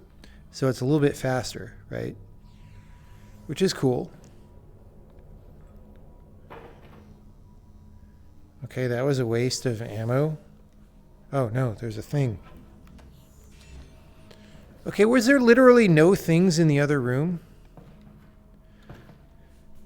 Did I just get hosed by DDA? Like, is it random? Is it not dropping me stuff? Is this like a puzzle? Why do I have no hollow? Oh, it's just very dim in here.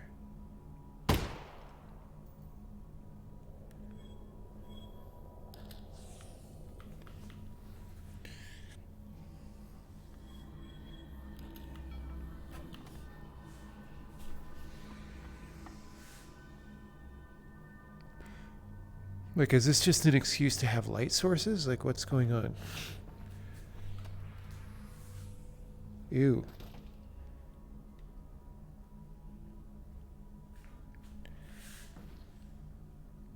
Wait, I was able to walk on that. Oh, maybe just because the thing picked me up?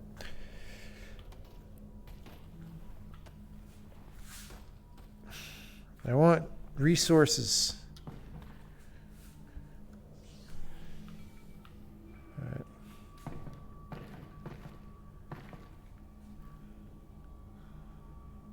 Okay. Dude, I would make such a cool VR puzzle game. It's not even funny.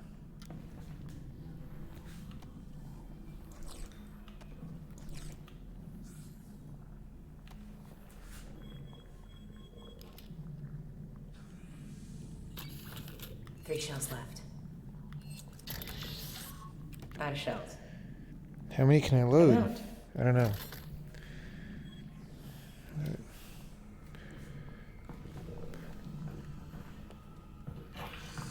Oh. Aim, bro. Even if he's close, aim. Alright. Oh, see, it's teasing the little tentacle monsters that are going to happen.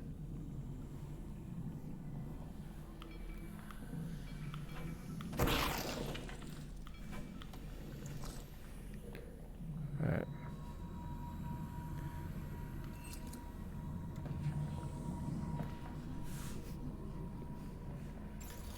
It's kind of awkward to keep holding on to this thing.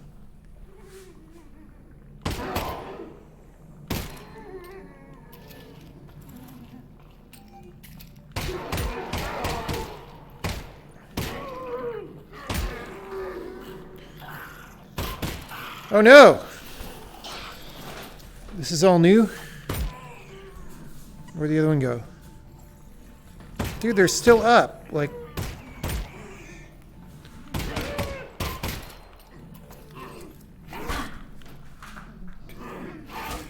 God damn, dude.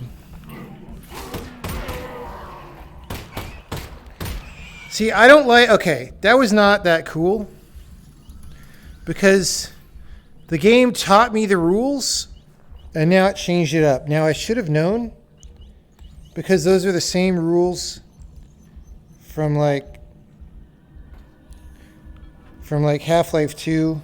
They did exactly the same thing.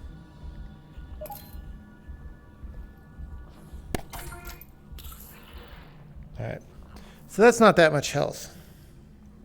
I should have just run away, but like... I was flailing to reload my pistol too slowly. I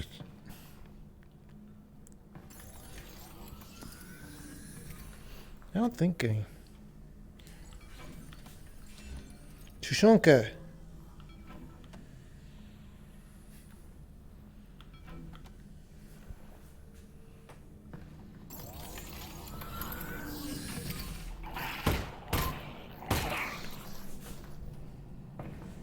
Three mags left.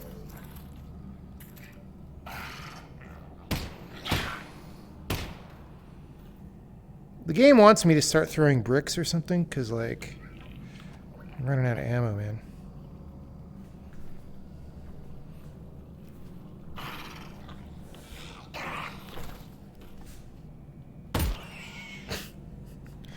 Okay.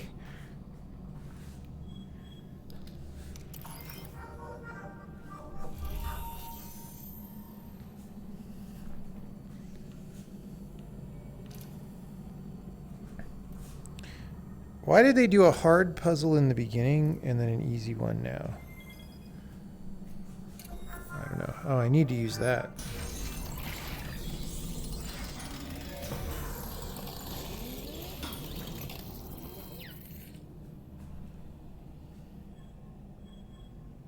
Okay, well. I don't think I have enough to upgrade that. Yeah. Owned! Does this mean I should have found 4 more, that it would have been possible to find 4 more? Let's see. All right. Laser sight.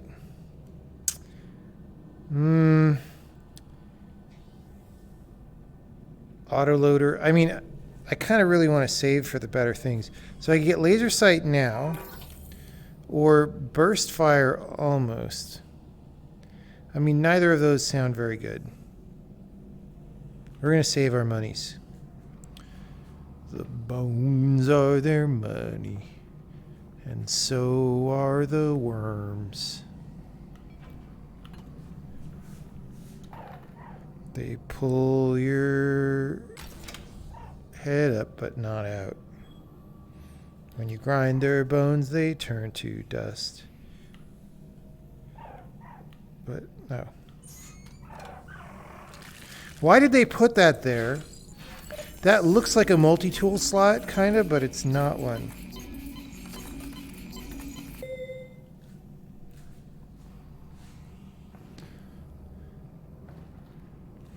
The bones are their money. And so are the worms.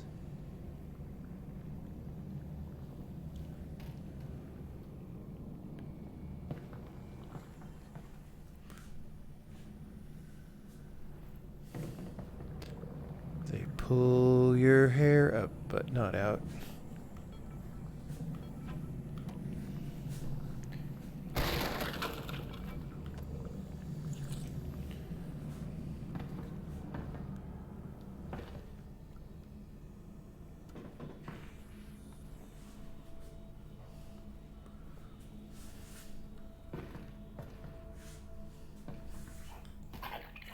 Oh shit.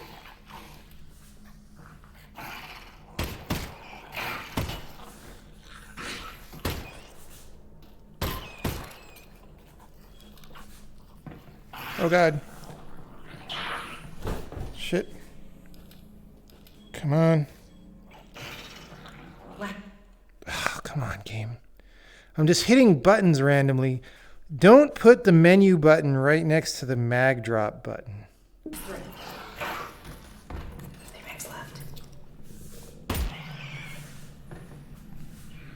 I'm like, simultaneously, I was like, trying to figure out where to go to get away from the monsters.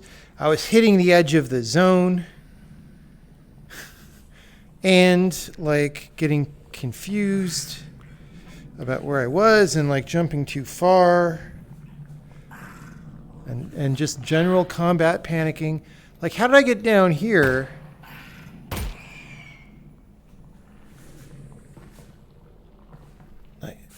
I guess I jumped over the thing somehow? Like, how did I do that? Can I, like, do that? Okay, I guess I can do that.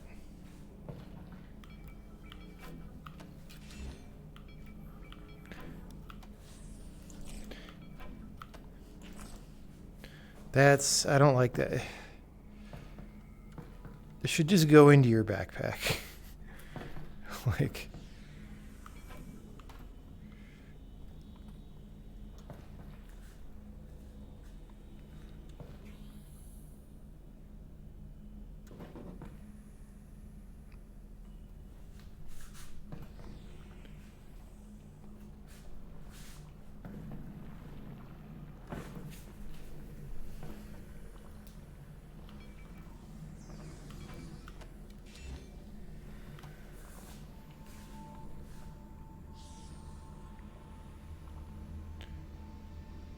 How do I switch the indicator of what the thing is? I still don't know. Because I think I have close to 20 now.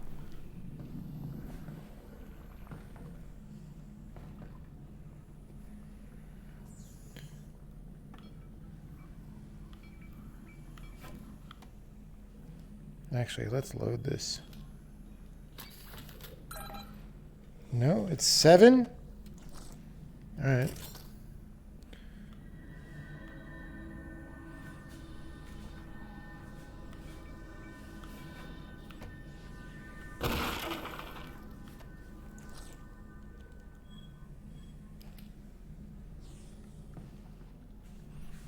These are all number 1.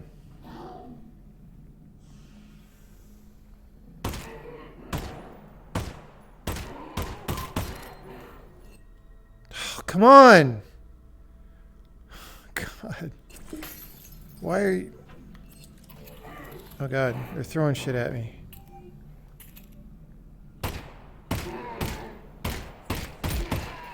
Are these like extra bulky guys?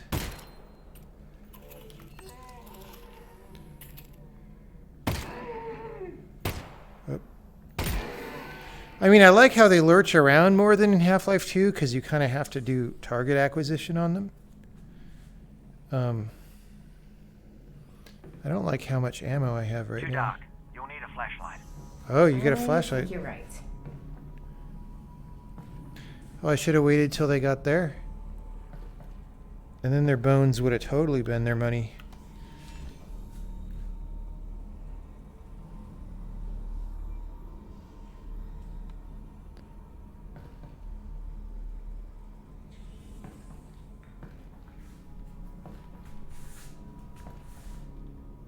Okay.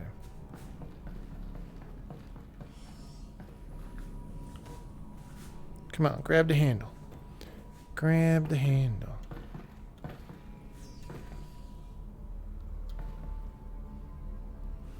Force field, pipe time. Oh. Oh, he's armored. I should have aimed. I wasted bullets, man. 3 mags left. Gotta not panic fire. Alright.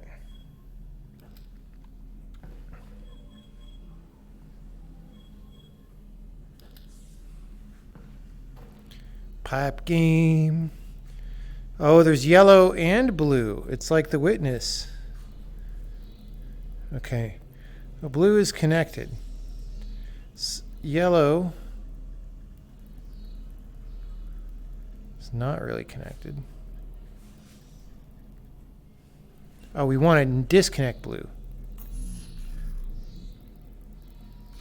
Or disconnect, okay. And then we want to get through there, and then we want to repipe it.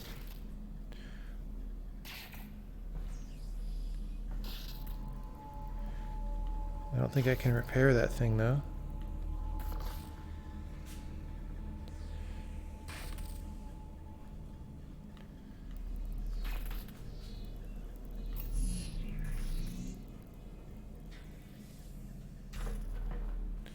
That was weird because I pointed my thing there and it didn't go.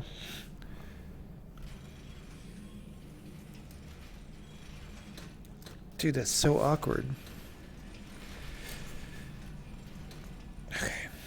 Jump scare in 5, 4. Yep. Fuck.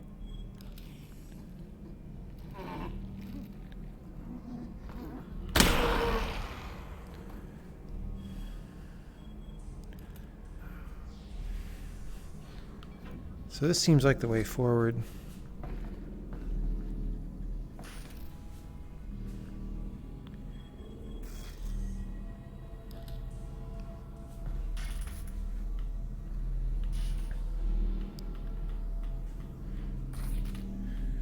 They pull your hair up but not out.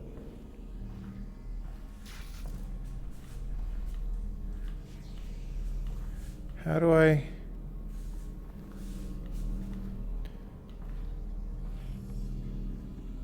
Is this just alternate? Yeah. Okay.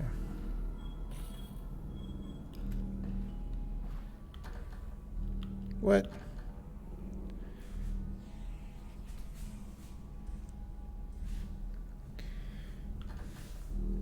Do I need to blow this door up? What do I gotta do?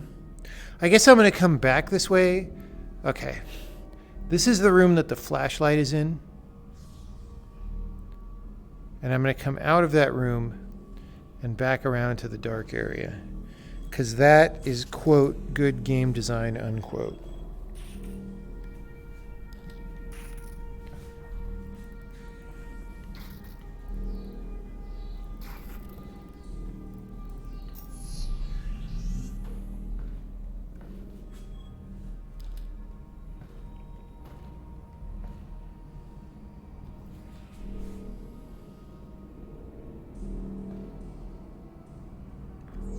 G.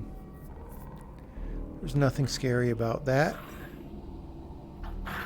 Ooh. It is dark. Everything Aim. all right? Nope, I'm good. I'm good. I kind of generally get it because I'm used to video games.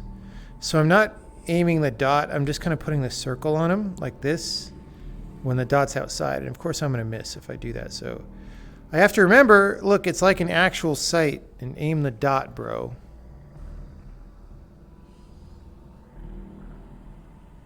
All right, well, definitely some dudes are going to attack me. You know what?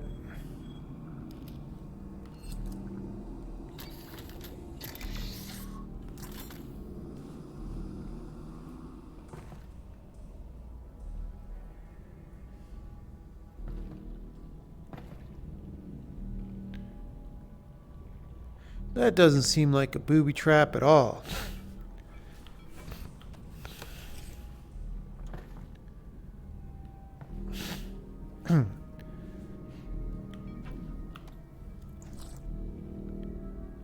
Gee, I wonder why they're giving me ammo.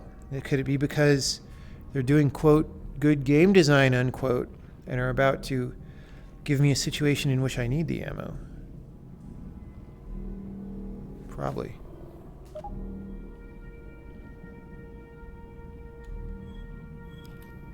See, they want me to not have a weapon in my head.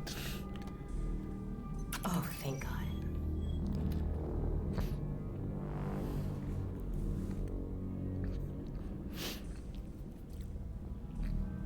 Wow, I'm getting a stuffy nose.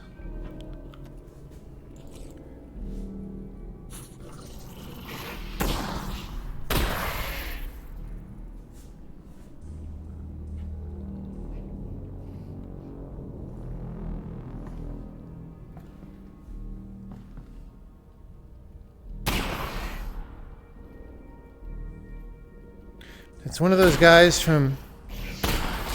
fuck. I was going to say it's one of the fake head crabs from Subnautica. Alright. So we're a little bit hurt.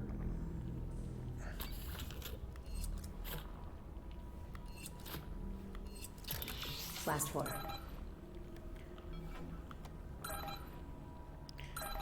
Oh. You get 7 by chambering one. No? Oh, pull slide.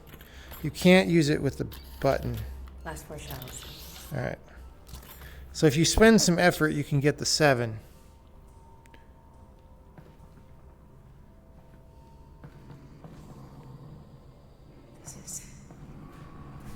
This is fine. This is fine. Oh, but I'm not... Am I... Oh, I am. It's just long.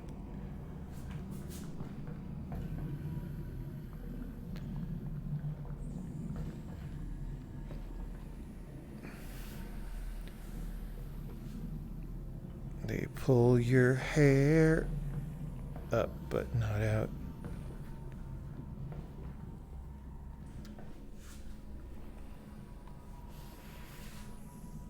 Big fan of this flashlight. And it, not unlike yourself, is also sensitive to the dark. Oh, yeah? Meaning it should go on automatically when the lights go out. Oh, nice.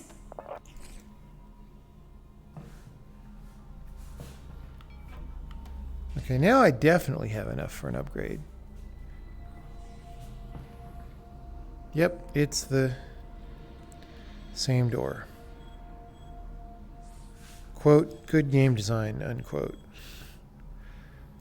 What is not good game design is this frickin' menu, dude.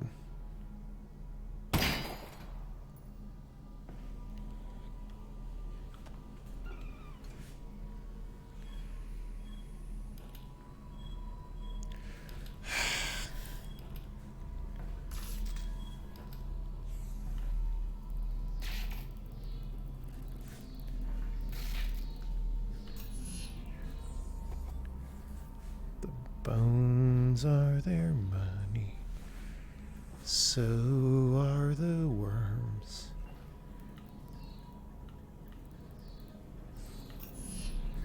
I don't understand. This is so... doesn't do what I want it to do when I'm trying to play the pipe game. Like, I don't even...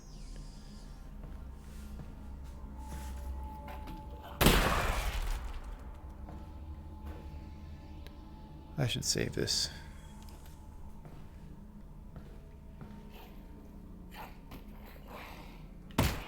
Damn it.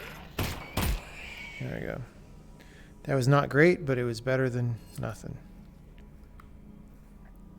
See, I want to be able to hold this in my hand without...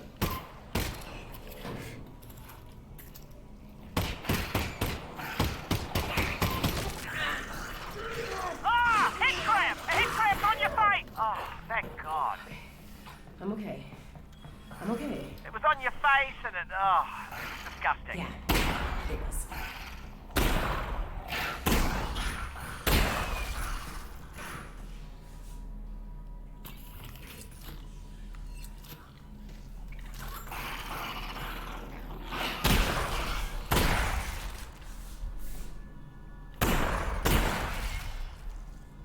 Alright.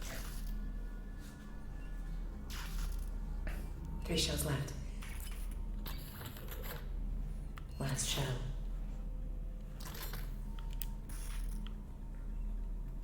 Oh, because I was already... Yeah.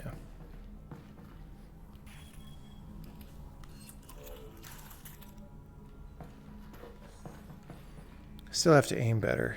It's just so weird, like... For some reason, my brain doesn't want to use the reflex sight. It just wants to use the circle. Even though I know what I should, quote unquote, do. Even though I know that their bones are their money, and so are the worms, I still have this problem.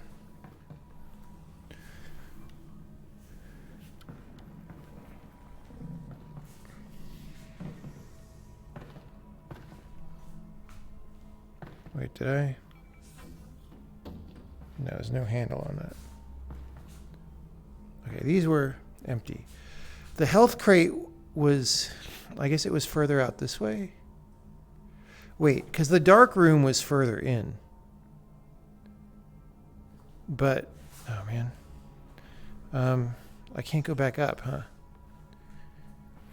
Because there was a health machine. All right, well. So wait, that's got a handle on it. Oh, but there was nothing in here, right? Yeah. So the health machine... No, the dark tunnel was like up here, right? Yeah, this was it. All right, Russ. Really need you to talk again. Absolutely. Be specific. Before. What was life like before the Combine? Ah, excellent. Alyx, have you ever heard of a club sandwich? Nope. Not once. Right. To make a club sandwich, you need to start with bread. Not from a bread line, from a bakery across the street. Baked that day, okay? You add tomatoes, lettuce, not vegetable paste, fresh. Then you add bacon. That's from an animal we used to call the pig. You toast the bread, and you put all that inside it. You guys had all that? That's insane. It is. And I'm not done. Then you add a second sandwich on top of the first one. You put ham in it, also from a pig, and turkey from an animal we used to call the turkey, and more tomato, more lettuce, and a bunch of other things I'm forgetting. It was 6 inches tall and weighed a pound and had a dozen ingredients from 5 different continents. It was the most impossible food item you could imagine in any age before ours. Wow. I know, right? That is... wow. Thanks, Russ. You're welcome, Alyx. But he didn't talk about how their bones are their money. So he obviously didn't want to tell her everything.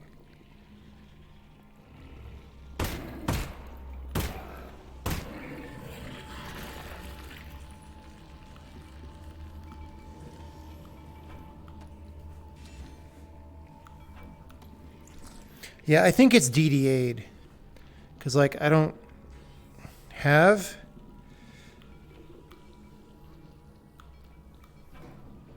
that much ammo right now, and it gave me an ammo. Where'd that go?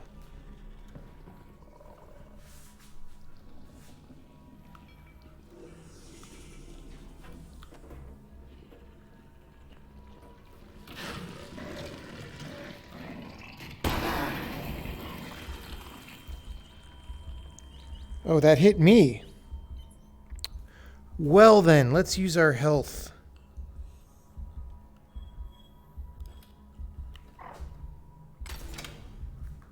I feel sorry for the poor bug. Sorry, little bug.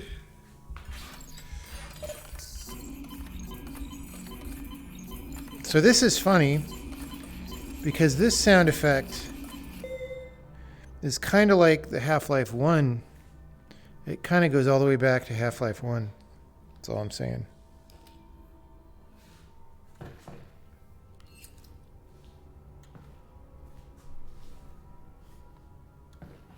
I should just get faster at reloading this thing.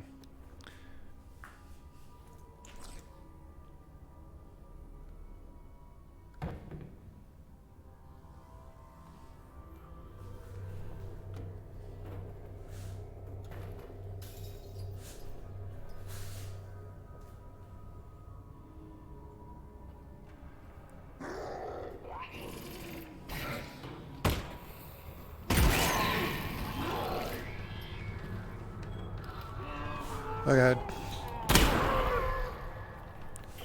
I don't want weapon switch problems at times like that. You know what I'm saying? Alright, I'm gonna waste the bullet. Mag drop.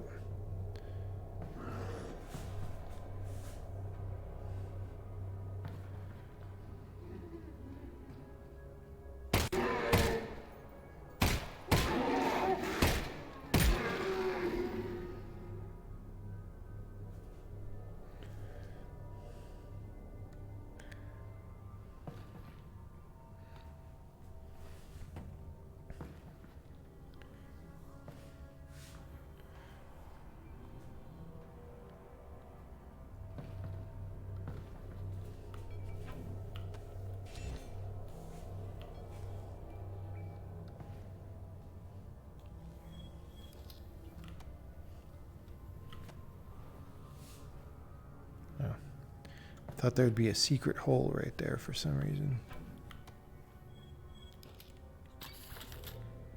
Come on, bro. One shotgun shell? You're gonna make me loot one shotgun shell at a time.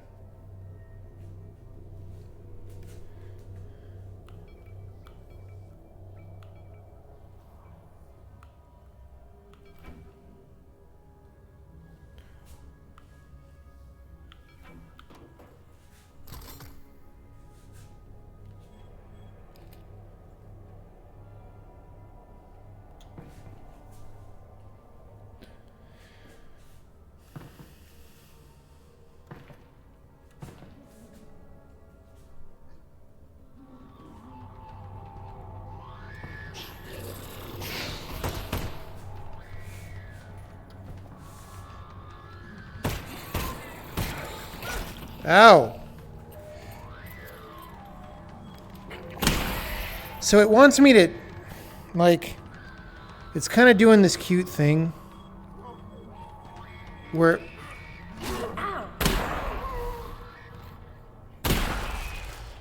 like, you know, when they jump at you, their belly's exposed and you have that split second to shoot them. So now that I know to look for that, I could do it.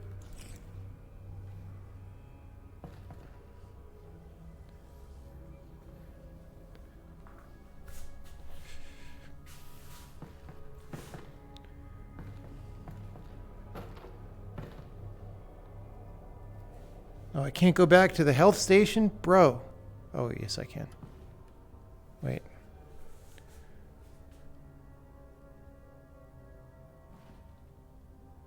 Oh, come on, bro. I literally... Okay, this game is sexist because this game is saying that Alyx Vance is a girl and not strong enough to climb up a ledge that is at head level. So Valve, I am offended by your sexism because I think women can climb that and you don't. All right?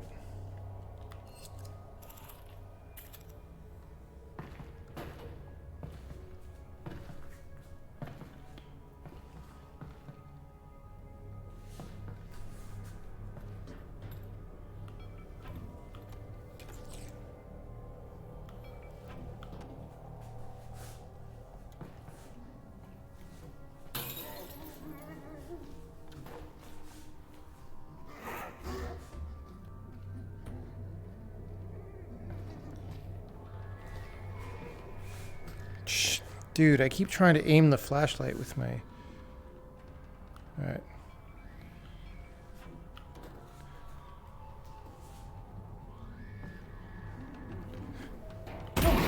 Oh, damn, that was too close to me. Bro! Oh, because it chained with that other one that was closer. That's what happened. Okay. Now that I'm low health, watch the game start DDAing me health all the time. It's gonna happen.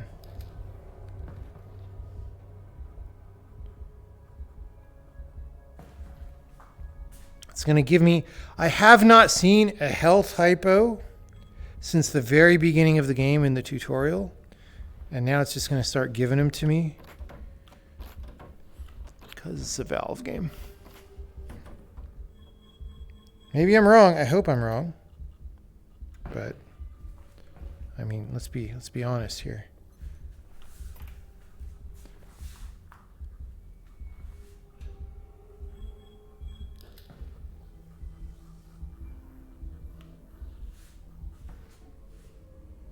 Loading. It's like Left 4 Dead. Loading. This is exactly Left 4 Dead, dude. It's you get to the safe house, it's a loading screen.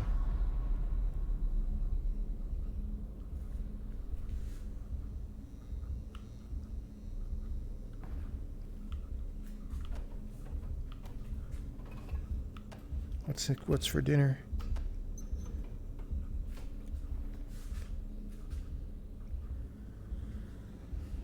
They're using the little rumble on the controllers to do heartbeat. Tutunk, tutunk, tutunk. Wait, is that a dead Combine soldier? Yeah. When you guys were off stealing the reactor, I saw the Combine moving supplies in here. So, I guess they're interested in this place again. Right, we'll keep an eye out. Something's definitely up.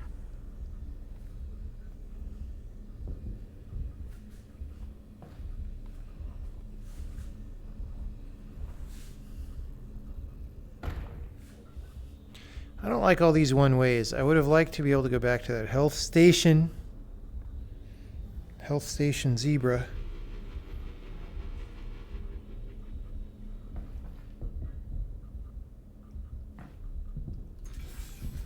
Alyx, manhack, watch out! See it.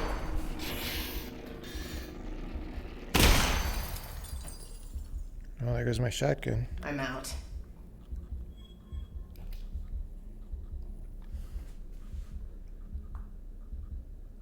I thought my flashlight was supposed to auto-engage in darkness. Come on, guys. Democracy dies in darkness.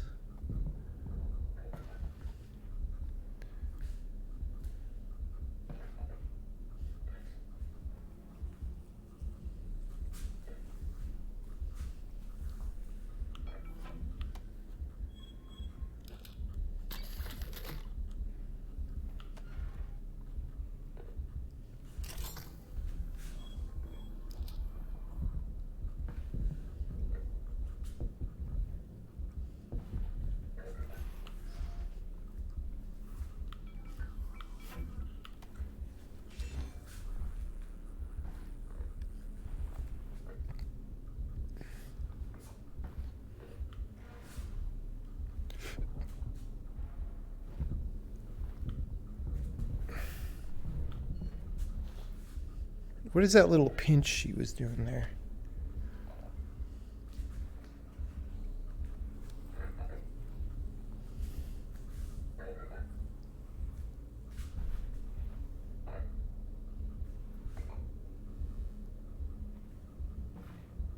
That's a health machine, but I don't have more health modules. Can I take the health module back out of the old health machine? Okay, so right now, what it's like to live on Earth on a scale of 1 to 10. I'd say we're at a 2. Yep, could always get worse. What would you rate it before the Combine showed up? Ooh, that's a toughie. I don't know. Good day? I'd say 6. Yeah, strong 6. 6? That's not great. Well, that's life, Alyx. You know, it's not always great. Well, maybe we get the Combine off Earth and we could shoot for like an 8, you know? Ooh, an 8. Yeah, that really would be nice. Really nice. I am distressed at my lack of ability to heal.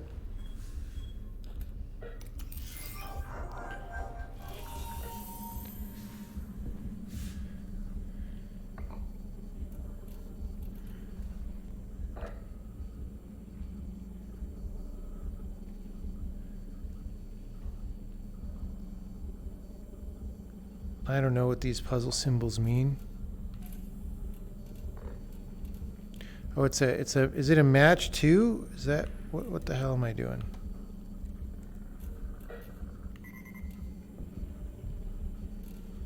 It's a memory game, dude.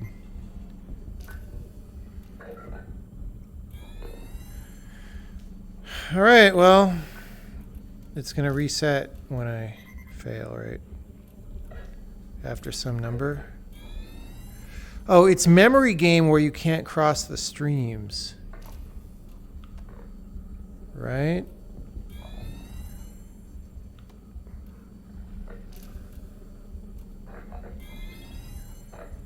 I guess it's hard to cross the streams, so maybe it doesn't matter. Okay. We defo want this.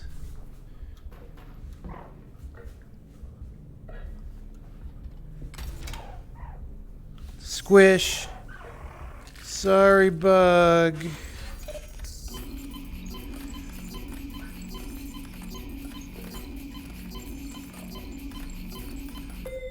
Okay, so there's a little bit of juice left.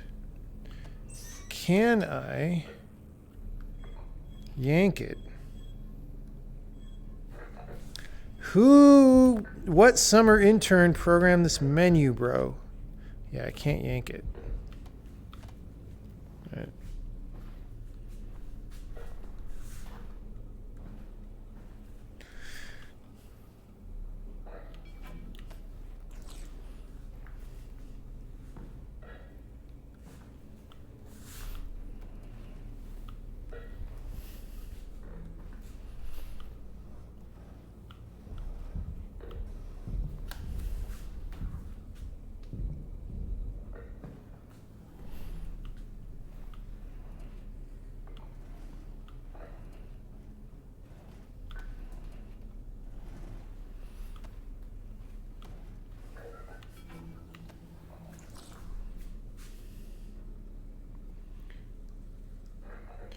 Human science. She blinded me with human science. See, by now, I would want looting to be more interesting in some way, but it's not, because there's only a couple of things to loot. I don't ever have to make any decisions about what to carry. I just loot everything. And the places that I find things, or the strategies that I use to loot, have not gotten more interesting. Okay. That didn't help. So, like, it's kind of just... It's kind of just busy work. I'm out. All right.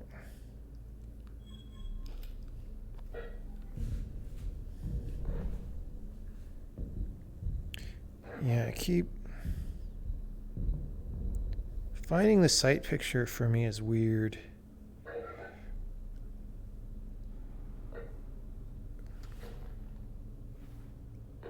takes too long for me. I keep... Okay, that was a little faster. Okay, that's faster.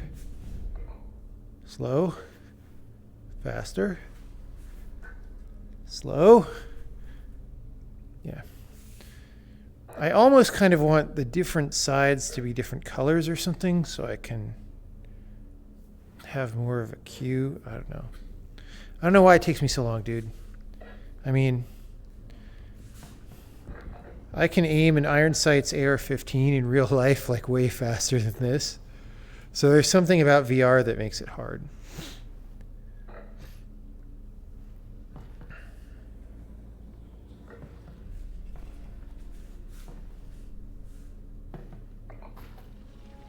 Oh, holy.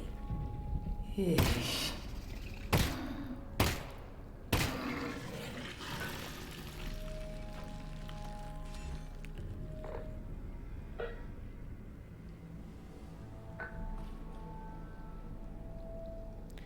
Hello, buddy.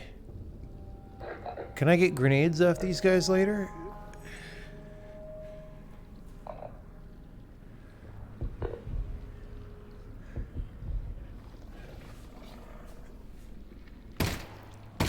I mean, maybe the rifle thing is just about it being two-handed, so it's faster. I don't really have real-world pistol experience, but I don't know. I feel like it's kind of just VR.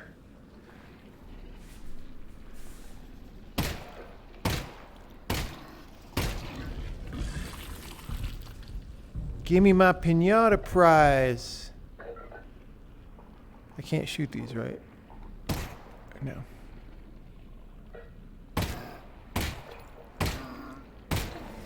I mean, I should if I was being good.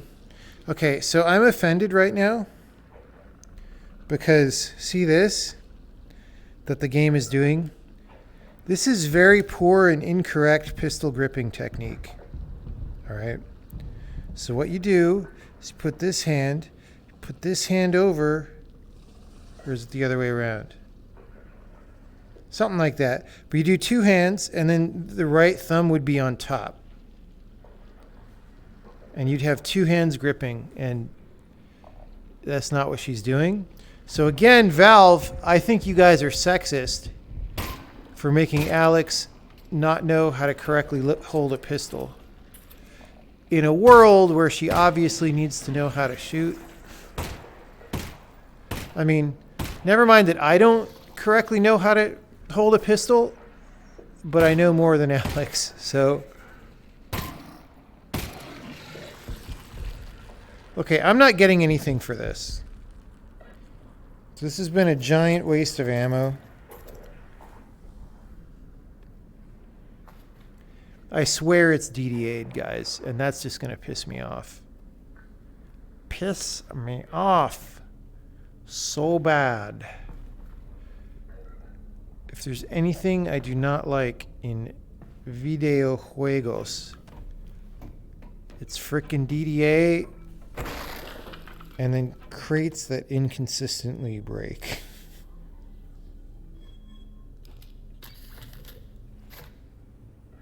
I'm out.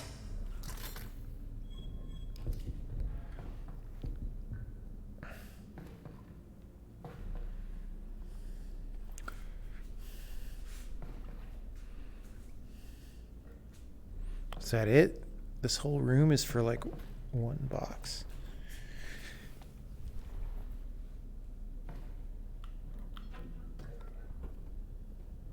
That was a mistake.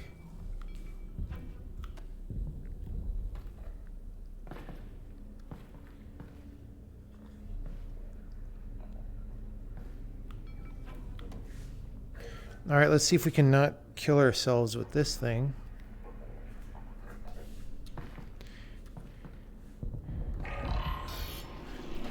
Oh, God.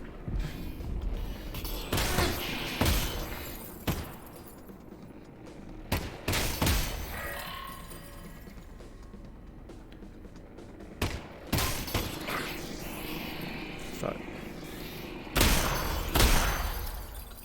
All right. I didn't take a lot of damage.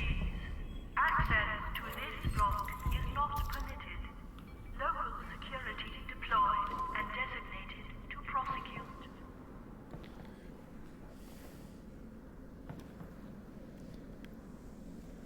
Hey, we're outside, everybody.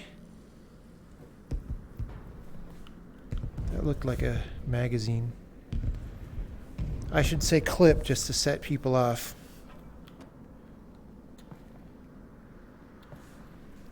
But a clip is what civvies wear in their hair.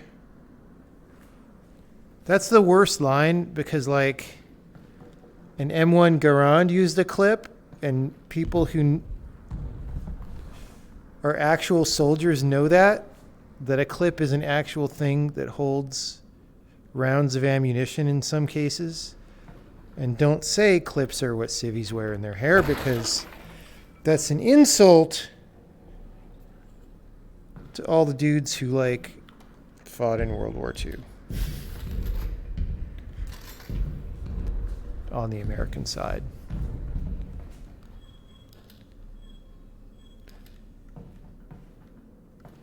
I feel like we should be at a Left 4 Dead safe house. No, not yet.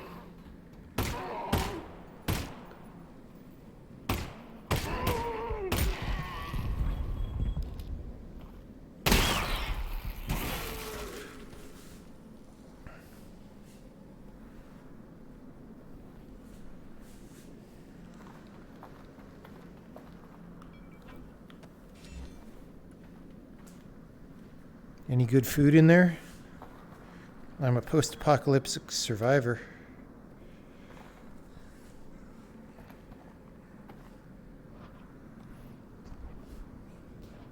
See, I don't like these, like, scary environment sounds. If there's a sound, it should be a monster. Like, that's what battle royales teach you. I guess it wanted me to grab this and then chuck it at them. Because I could have telekinesis grabbed it from back there. Aim. Oh, come on, bro.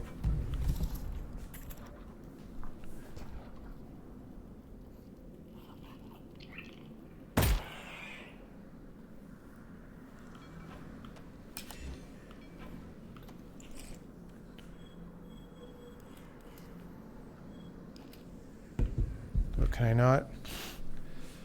That door over there looked like it went this way, but maybe it's just a fake door for environment purposes.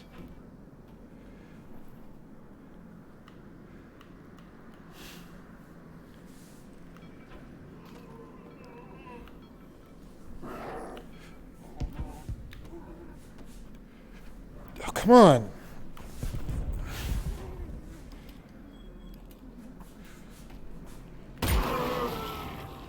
Did that hit me? Probably not. Attention, please. Access to this block is not permitted.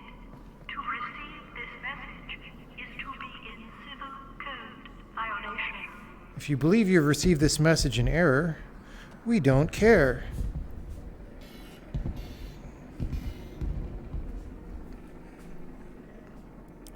Okay, is that like gonna surprise open or?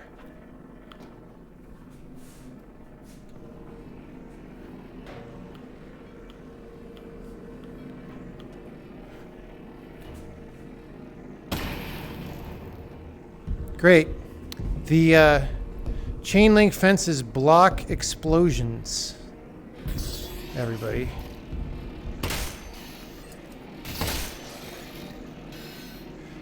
All right.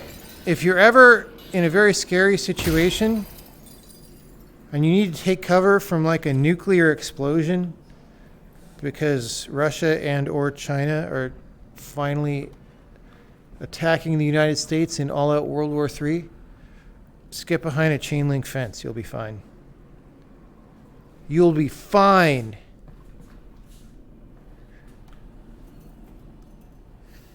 That's not necessarily legal advice. I am not a lawyer. IANAL. Okay, wait. Why did I come back here? Oh, because I got to rotate this thingy. Oh, I have to get the wheel. I have to get the frozen donkey wheel from Lost. To do that, I have to move both of these barrels.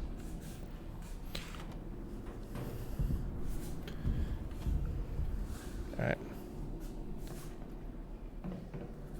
I have to put the frozen donkey wheel on this.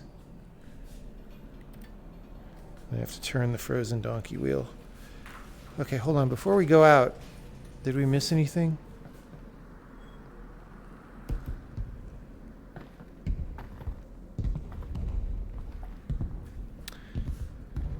Remember, everybody, clips are what civvies wear in their hair.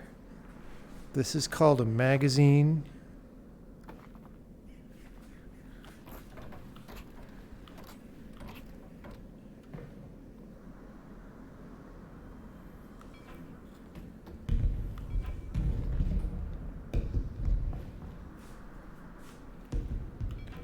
Why does this room exist? Why is this even a room in the video game?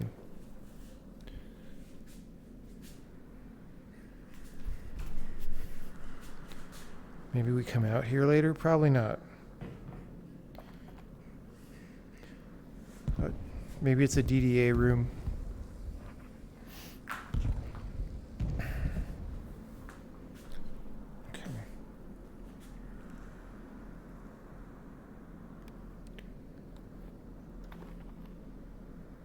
Came from that way. All right, frozen donkey wheel.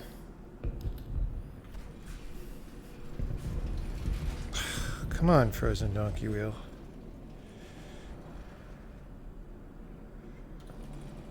So, when we get the Combine off of Earth, what are you gonna do?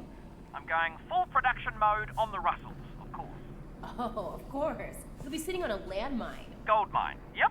So here's the plan. Conservative estimate, I figure 1 year to get the world unconquered by the Combine, get them off the planet. So that's year 1. Then another year to mass produce the Russells.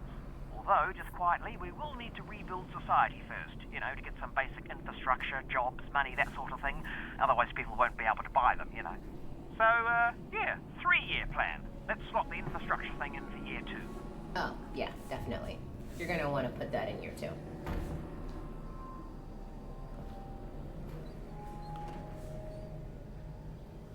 Rotten apples.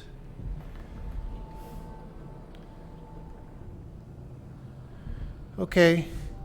This is a large chain reaction that will happen if I shoot any barrels. And I cannot move the barrels out of the way. That's kind of interesting from a game design perspectivo.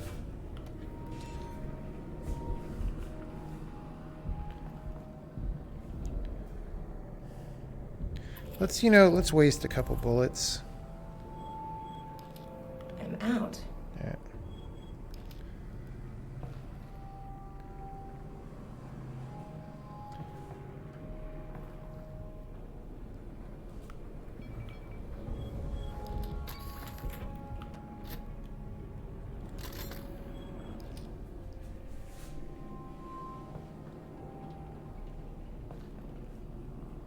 Oh, is this going to be a boss level of some kind? Where I see a giant ugly monster and I say, load a clip, and it says, clips are what civvies wear in their hair.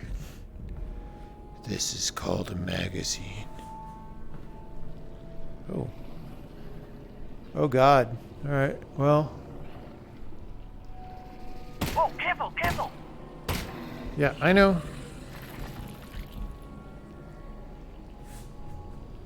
Oh boy. Getting dark again.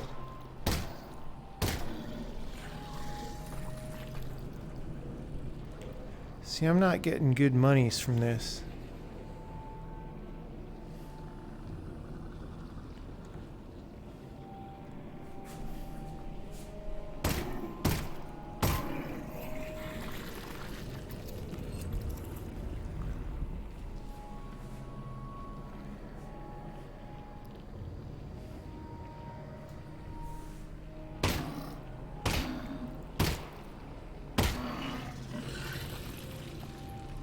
See, this is weird because this aiming would be a lot less interesting in a mouse and keyboard game because it would be easier. But I'm not sure that's good. I mean, maybe it is.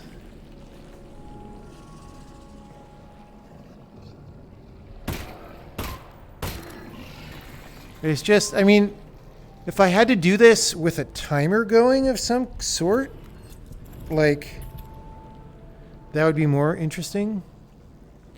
But if I can just like line them up like that and take my time, I don't know. I mean, maybe, so if this were my game, which it clearly isn't, but if it were, I might do something like this earlier and then have a few reprises of it where we keep adding elements, and maybe they will do that. Oh, another frozen donkey wheel.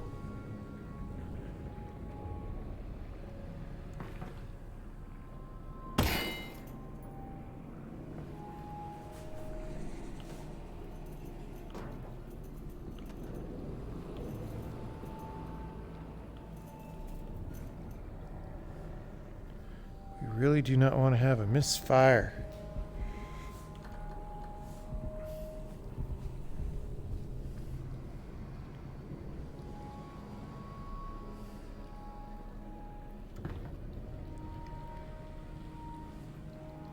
So, this whole 3-year Russell plan.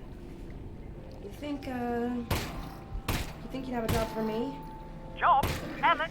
You invented the Alyx. Of course you can have a job. We could be partners. Oh, well, Well, there would be stock options. 5 to 10 year vesting period, obviously. Could be very lucrative for you, Alyx, in the long term. I don't know what any of that meant, but... That was not that bad of a line. Alyx? I kind of like that line, but I feel like the delivery needed to be directed better. Felt like the actor, I don't know, he needed to...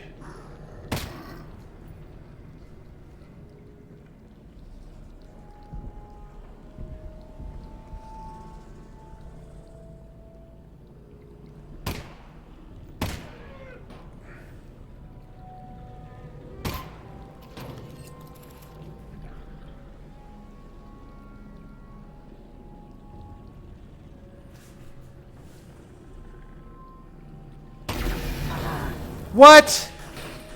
Alyx? Alyx? I shot the head crab, bro. All right, short break. Or maybe that's enough for tonight. I don't know. I mean, are these...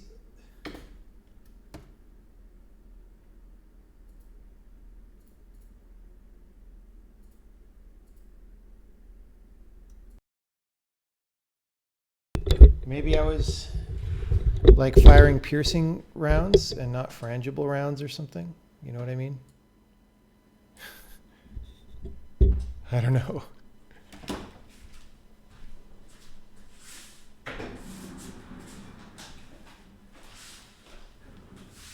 I was pretty sure I shot the head crab there, though, so I don't know what the deal is. What kind of movement system would my VR puzzle game have? I don't know. It's not that important. What's important? I mean, I would probably just do the teleport movement just like this game has. I think that's fine.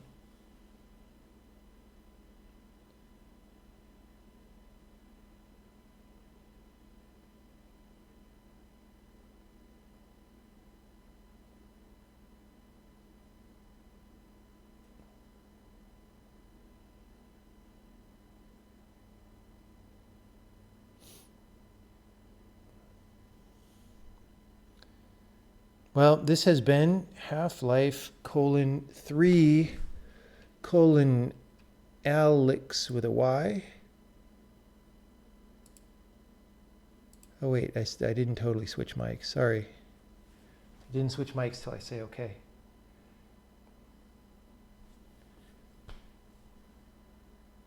I did not see anything that you typed, so if it was mean comments about the witness, that's fine. I didn't see them, and you know.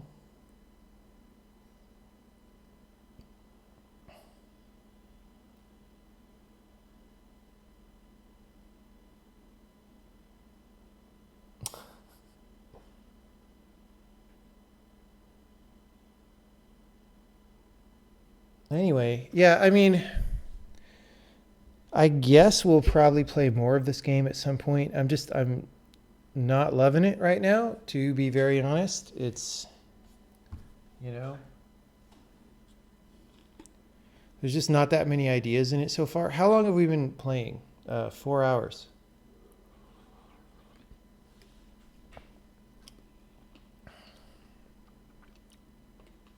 Yeah, I mean, I'm just thinking, how much am I getting out of playing this game in VR that I would not get from a mouse and keyboard game? And the answer is almost zero. The answer is some gimmicks about inventory. The gun handling is a little bit interesting, but it's not precise enough. I mean, the gestures aren't tuned well enough, and it's probably just hard to do that in VR anyway. It's just hard. So, like, I mean, again, like, it's not at all like if you're handling a gun in real life, even if you don't have that much experience with it, you can aim and fire kind of fast, right? Especially if you're not trying to be super accurate. And I think that's just about like having the thing weigh something and your body having feedback and like knowing what to do. In this game, it's a lot harder. But it is interesting the way they're doing the thing about having a round in the chamber and whatever. I would be interested to see. So one reason to keep playing the game is like, okay, so far they're doing very, like the two weapons so far work in the way that they load, like, your 20-something Earth weapons, right? So I kind of wonder if you get some kind of cool sci-fi energy weapon or something, is there some detail about loading it or priming it or something that is different but interesting from any contemporary weapon? Like, that would be an interesting piece of game design that would fit into this game. I don't know if they have done that. That would be what I would work on if I was designing it.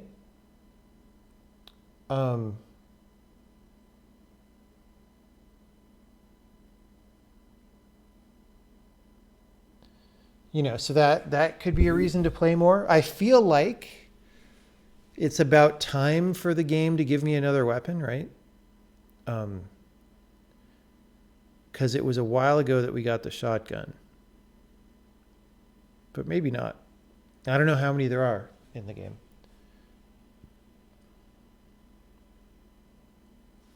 How does weapon handling differ, Alyx, from Boneworks? I did not play Boneworks, so I cannot answer that question.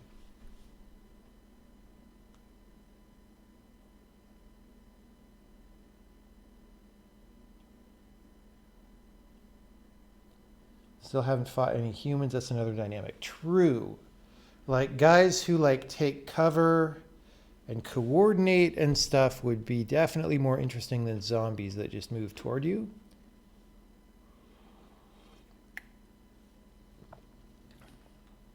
You heard someone say there's 3 weapons in the whole game? How short is this game?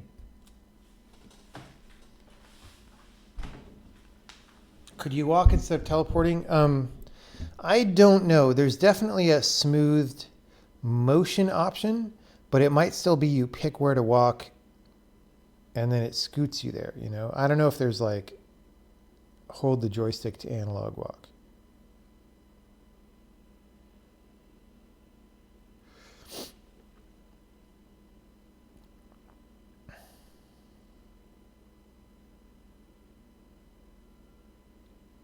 Oh, you can free move. Okay.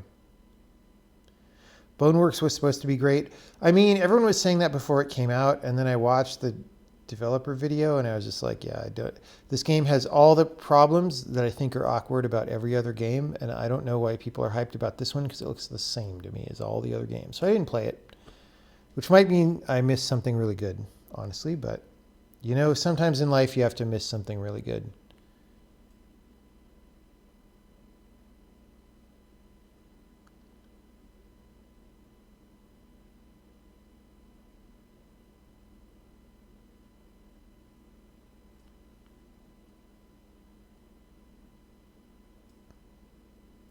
Ever play Hover Junkers? Nope.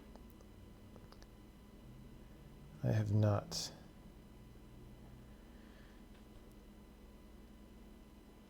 Any last questions or anything?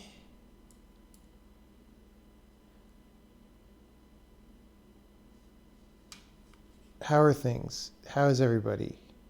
Did you see enough about the game to feel like you know things about the game? Of course, I'm sure there's a zillion streamers streaming this. It's probably like the number 3 game on Twitch right now or something. But when's the next compiler stream? I don't know.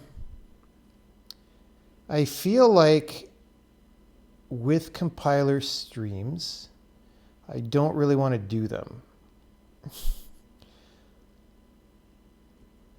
Because I don't like the way people have been using the information from those streams. So as unfortunate as it is, I think I'm going to keep further features behind closed doors and stuff and only go to beta people. I wish I didn't have to do that, but you know, it is what it is. This game, yay or nay? I think it depends on who you are. Like, I'm pretty grumpy. I don't like the game much. I think if you like this kind of game and want to play something like that in VR, then it's probably totally fine. How's the language been going? It's been going good. I actually haven't had a chance to work on it in a couple weeks because I had a speech and then I'm back on, that we were doing a trailer for an unannounced game for an event that had a tight deadline, and then the event was canceled due to coronavirus. So, you know, now that trailer, we don't know when it's going to come out. So, like, things were happening behind the scenes.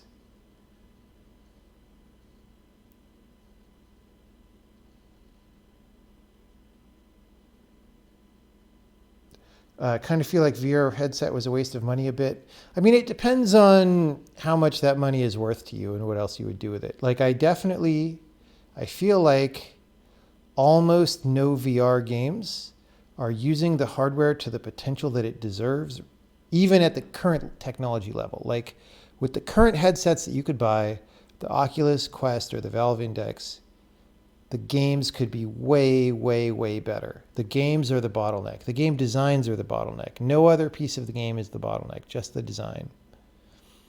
So, you know, the designers are not doing their job, in my opinion, on any of these games. How are people using the info? Have you missed some drama?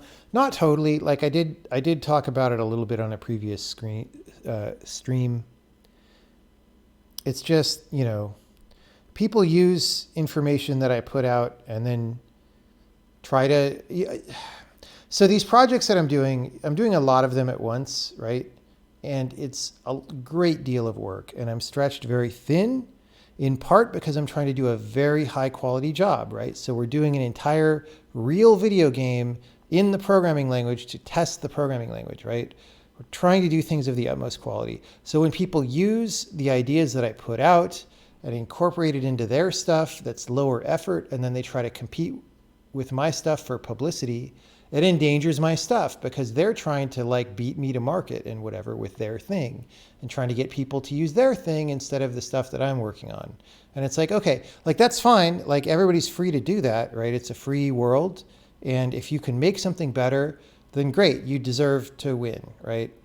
But why should I give you the ammo to shoot me with? You know what I'm saying? And it's sad that that's what it has turned into, but that's kind of what it is. And so I'm just going to stop giving people ammo. I'm just going to, you know, I'm just going to keep those things in the garage until it's time to put them out there. I really wish that, you know, I just had this mental change where I felt gross about streaming all of a sudden because of the way that people were doing this stuff. And I didn't like streaming anymore. And that's part of why I took a break. Part of it was just I was working hard or had worked hard and needed a break. But part of it was like, yeah, I didn't feel good about streaming anymore.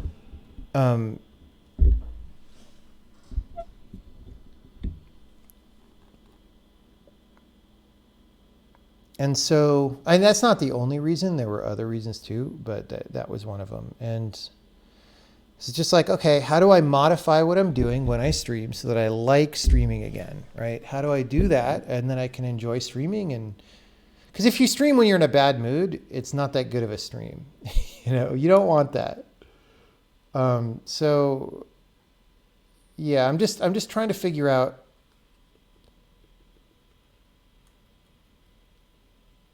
what's the right way. How do I get Twitch not to scroll to the bottom? I'm trying to read the comments and I can't. Ever since I redid the UI, it just jumps to the bottom every time. Any upcoming language demos? No, for exactly the reason that I mentioned. There aren't going to be more demos until it's available, I think. Because people just use the demos to exploit what I'm doing. And I just don't like that.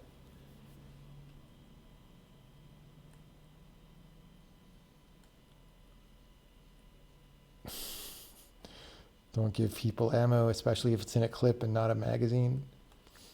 Yeah.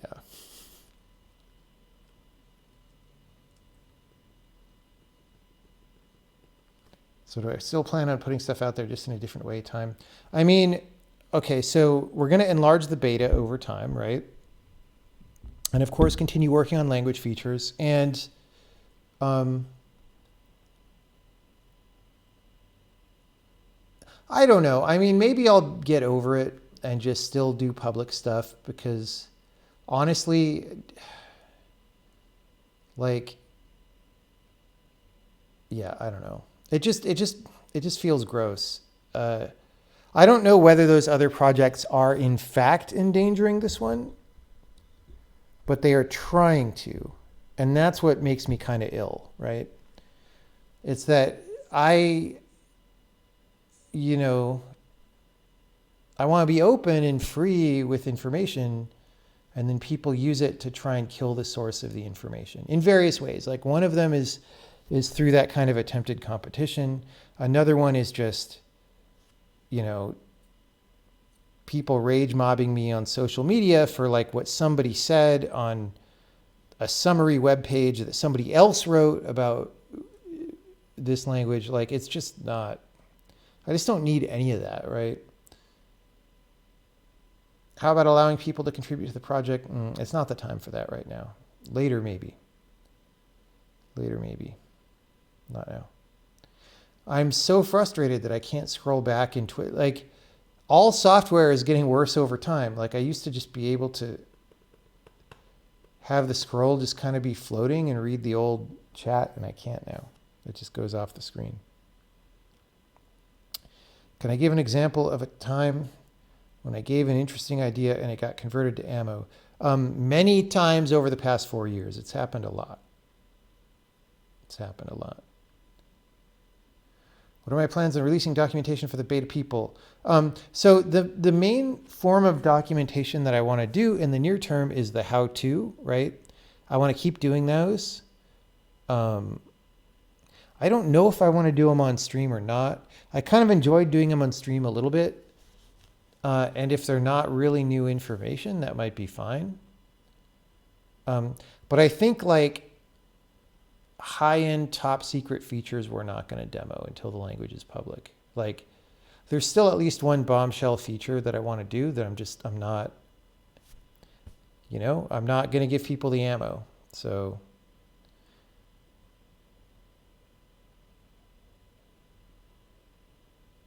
it's because I have BTTV installed? Nope, I don't. This is vanilla Twitch. But it is the this is not the regular page. This is the pop out of the chat page on the administration panel. You know what? Let me switch to Twitch on my main big monitor at least, because maybe that'll scroll better.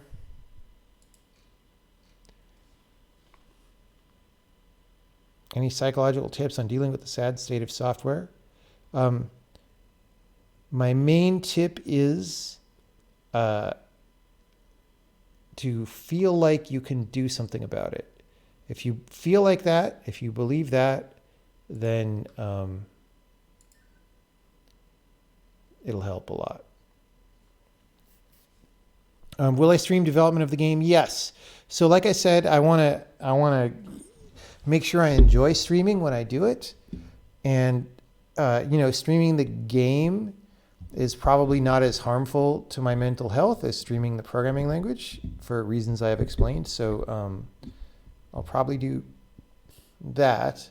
Like the stream that I did, I just put a thing on YouTube where I was talking to Casey about like animation and why code was a certain way. And that was pretty fun to do. So check that out. It's on the YouTube channel. I just tweeted it if you want to find that. Maybe someone can link it in the chat if you don't know. And that was cool. And so maybe I want to do some more like that too. And I think that those were a little bit easier for people to follow along than some of the streams are when I'm just like grinding on things.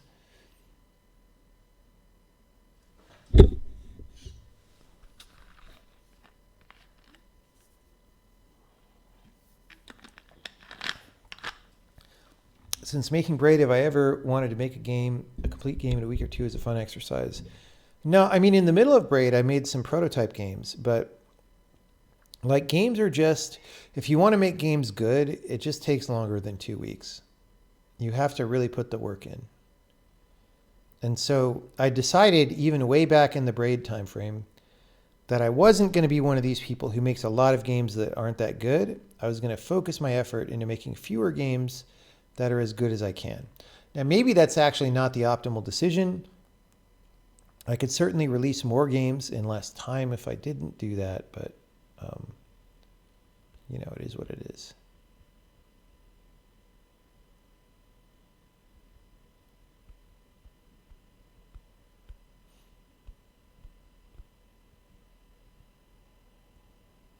Yeah, that's the link to the me and Casey conversation.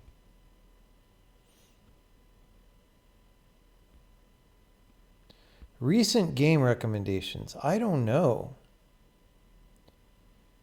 How recent is recent? Past 20 years, I could probably come up with some recommendations.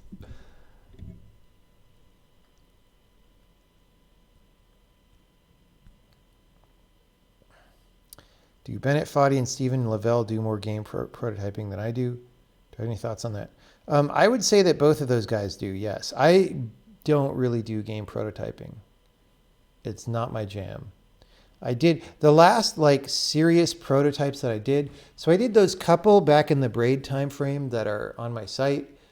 I sort of was doing game 3 was sort of a prototype, but I turned it into a real game, which is what I always do with my really promising ideas. After Braid and before The Witness, I was sort of working on a music game that was, I guess, sort of in prototype phase, but only for a couple weeks. And then I was like, I don't really know about this. But that's like it. I don't really prototype.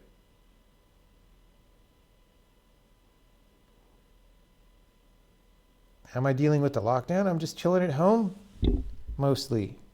Getting out once in a while. Still planning on publishing the recent talk? Yes. I want to work on the talk some more.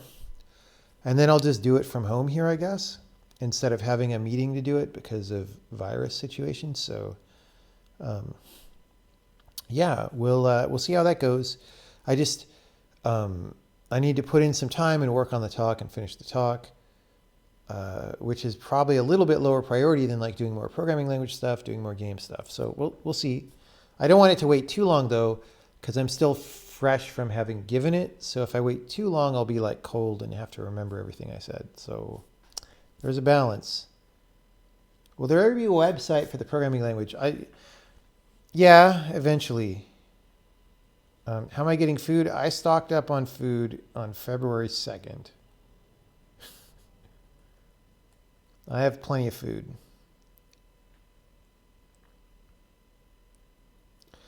During your AI course in university, it seemed to you that AI works somehow like a compiler? I don't feel that way at all. What is the commonality that you feel like is there? We've been watching the minicam stream. Yeah, I know. It just is what it is. Is it true I published sci-fi stories under a pseudonym in the past? Yes, that is true. I mean, they aren't super good. Like they were good for like when I was 18, I guess, and writing sci-fi stories, but like I wouldn't recommend people to them now.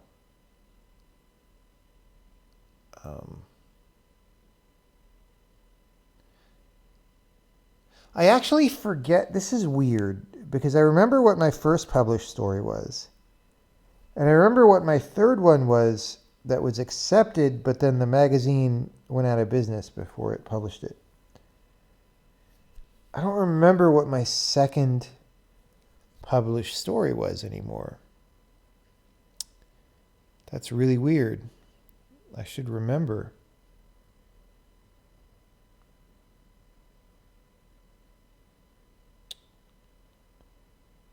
I don't know.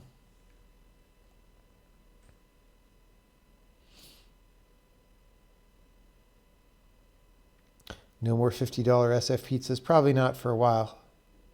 Virus pizzas. Best way to keep up with my work. I don't know. I mean, look, the major stuff that I do is the games, right?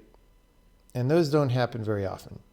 Like programming streams are fine, but you know, they're less important. And maybe if you're not a programmer, that you wouldn't follow them. I don't know. I mean, I definitely post live streams on the YouTube channel, so you could subscribe and click the bell or whatever the pro streamers say on the YouTube channel. Apart from that, I don't know. Any chance of releasing them as Easter eggs in future games? What are them? You mean like the prototypes I did? Probably not. Probably not. Did we write our own platform layer for each game? Yeah, usually. The Linux port of Braid used SDL, but for like PlayStation and Xbox and PC and Mac, we just did our own, or maybe Mac used SDL too. But that was because someone else did it. I probably wouldn't have used SDL if it were me. But somebody else did that stuff. Do you think we'll see a public release of the compiler this year? Possibly. We just have to see how fast the beta goes and whether the other features get in pretty soon. Is there any more info about the PS5? I mean, definitely there was the Mark Cerny speech from a week ago that everybody thought was really boring. I mean, because it's intended for developers, not the... I assume that that was supposed to be his GDC speech, and then it just got shown to the public because GDC was canceled. So it was a little bit... Like, I think people were expecting it to be like an E3 show, and it's not. And Sony doesn't seem to be into doing that, maybe because they don't want to Osborne the PS4. I don't know. I wish Sony had a different strategy about announcing their console, but maybe they'll still do that just a little bit later. I don't know. I do not have any inside information on what the PS5 announcement publicity plans are. So do not construe my words as having any knowledge about any of that. I do not.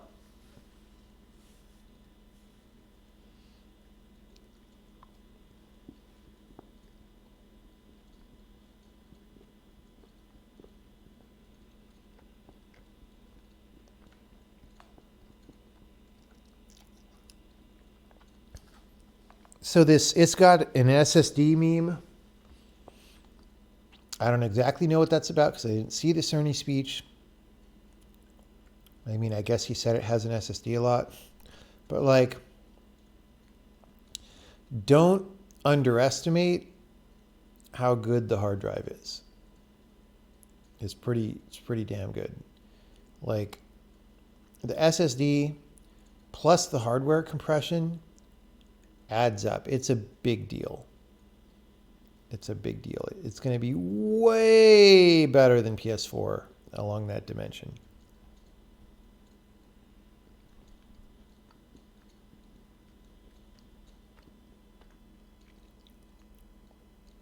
A few days ago on Handmade Heroes stream, you said that you would take an extended break from streaming.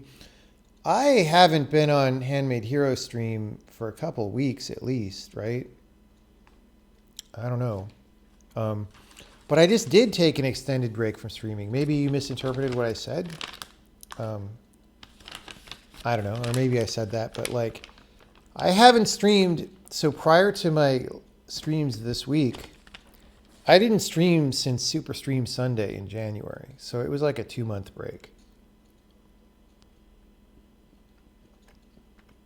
And Super Stream Sunday, like I hadn't streamed for several weeks to a month before that.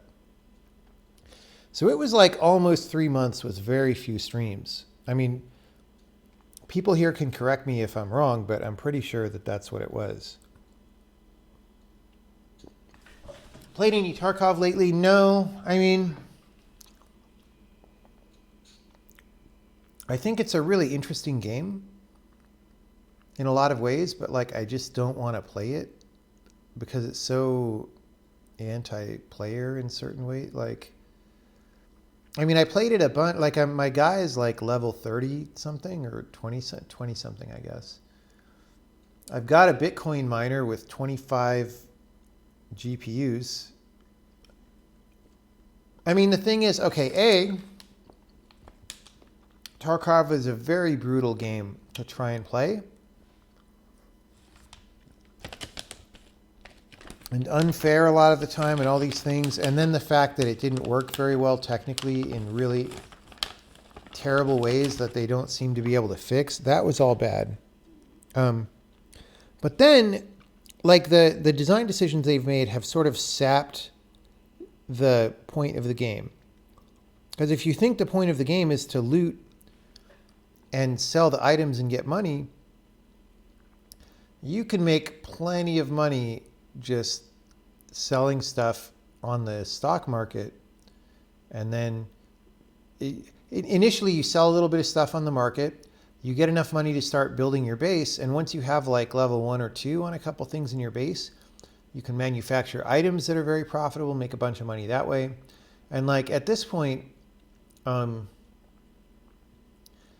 mean, I'm pretty sure if I just sat there in front of Tarkov and clicked all the right buttons in the right order and played, it becomes like an iOS game where you just wait for all the timers to go down. I'm pretty sure I could make at least 2 million rubles a day just doing that.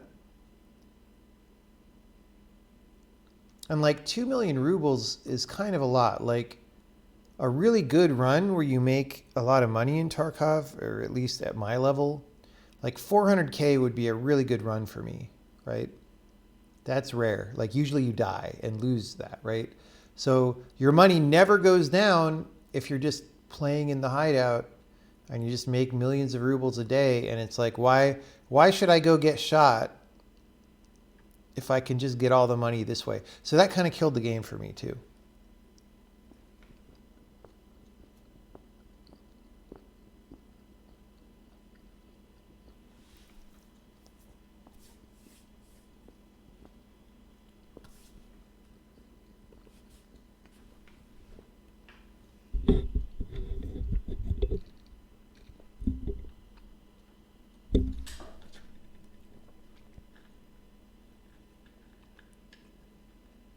Does Sean McGrath stream?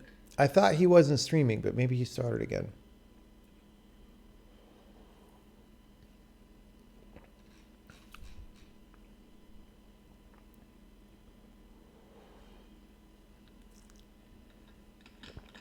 How did I get from 20% to 100% productivity in my life? Okay.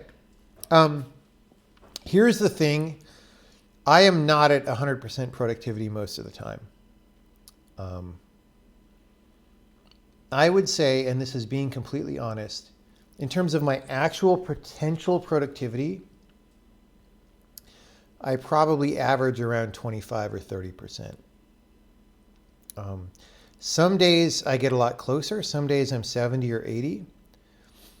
There have been rare times in life, and it hasn't happened in a while, but there have been times when I was working over 100% in the sense that it's unsustainable. Like I'm working totally efficiently for so many hours that like my brain gets tired and I sleep for 8 hours and I wake up and I'm still a little tired from having been thinking that hard and cranking that hard. And I can do that for about a week or 10 days before I can't do it anymore. And that's when I'm like really hyped about something. So toward the beginning or middle of game 3 development, I mean, it's not done, but the beginning or middle of what I've done so far, I had this really amazing experience of working at like 110% for 7 to 10 days. That's really rare. Right now my typical day is 30 or 40%. That's still a lot more than most people do. Like most programmers probably work at 10%. So if I'm at 30 or 40%, I'm way more productive than most people. But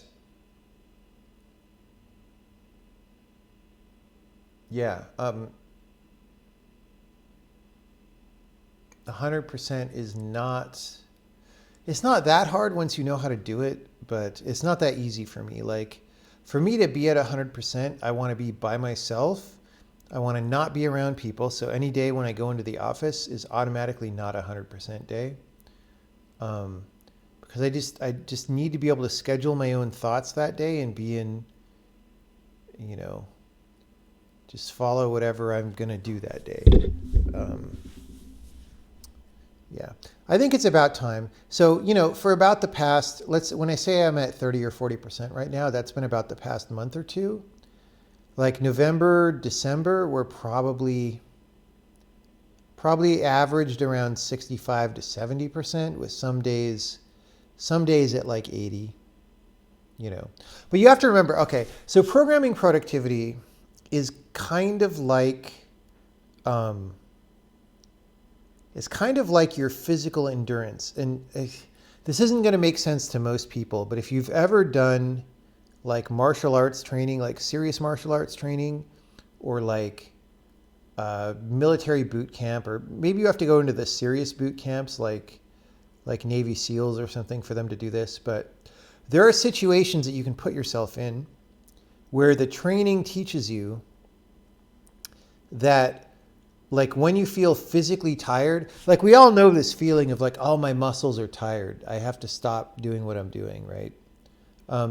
Part of Kung Fu training is just to say, no, you don't stop. You keep going. You just keep going and going and going. And you realize, and it's just, why do you keep going? Because there's an instructor just standing there staring at you saying, no, you don't stop, or I will be very disappointed in you, or whatever, right? And you just go, you learn how to go past your tired point, and you realize that that's kind of fake. The point at which you feel like, oh, my muscles are tired. I mean, I'm sure marathon runners know this, or like any kind of distance runners know this. The point at which you say, oh, my muscles are tired is like, that's maybe 25 or 30% of what you can actually do. You can keep going way, way, way past that. And these kinds of training like unlock that secret for you. And then the more you do it, the easier it becomes. Now, I haven't done that in a long time in terms of physical exercise. So if I were to go do Kung Fu training right now again, I would probably be lazy and like succumb to the tired feeling a little bit. But you learn that it's just your body's way of being safe. It's not that you really can't do more. You can do way, way, way more, right? Well, it's similar with like programming productivity, If you're working on programming and then you're like, oh, I'm kind of tired right now. Let me go take a break and, I can't think that clearly and let me just go read Hacker News for a while or watch YouTube or something. You could probably actually go way, way, way, way longer than that if you just focused and did it. And you just haven't had someone stand there and make you do it. Is Game 3 farther than the early witness demo I showed during a recent talk? Hard to say. Good question. I mean, it has way more hours of gameplay. Like, Game 3 right now has probably 60 hours of gameplay, whereas that witness demo probably had like 10. But the witness demo was more complete in terms of layers of the game that were there, whereas the game 3 is not quite. It's missing some parts, so it's not easy to compare.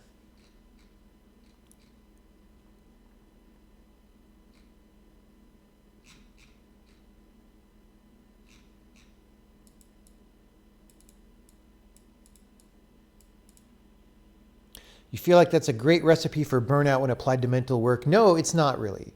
So burnout happens when you don't totally love what you're doing and you're working hard. Burnout is like part of your subconscious saying, this isn't worth it, all this effort that's going in. You should be spending this time like getting laid or impressing people with your money or whatever instead of working hard, or just, making social relationships, getting emotional comfort from other people or something. So I'm going to stop you from doing what you're doing, right? That's what burnout is. Burnout is your mind trying to get you to do other things that are more obviously rewarding. But if you are actually rewarded by what you do, you won't burn out. So you just have to make sure that you're doing the things that you really want to be doing, that you really love doing. Now that could be hard because on The Witness, for example, it was the game that I most wanted to make in life, but eventually development gets long and it's been forever and you're like, why isn't this freaking game done yet, right? So it's not always easy, but yeah, if you're rewarding. Oh yeah, the David Goggins book is really good. If you haven't read that, I recommend that. So someone's saying, they remember David Goggins saying something exactly like this in his book, thinking tired means you're at your 50% at max. You have way more left in you. Yeah, I mean, I don't think it's 50%. I mean, I would say that if David Goggins says 50%, then his endurance line that he was referring to is way later than mine. Because that dude is nuts.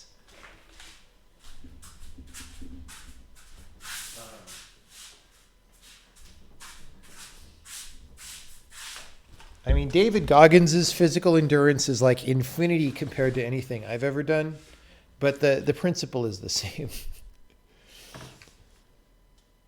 Does playing games help productivity or worsen it? It depends. It's very contextual. So you've been having trouble conveying the complexity of a software project to a non-technical person, i.e. project account manager. Any tips? No, I've never had to do that. So I don't know what to say there.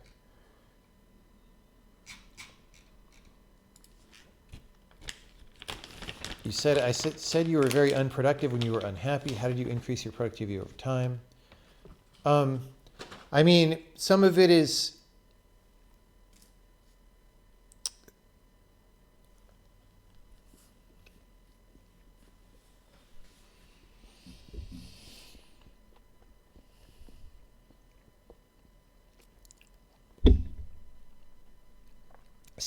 giving yourself a rest. Like, if you're not liking what you're doing and you're kind of burning out and all this stuff,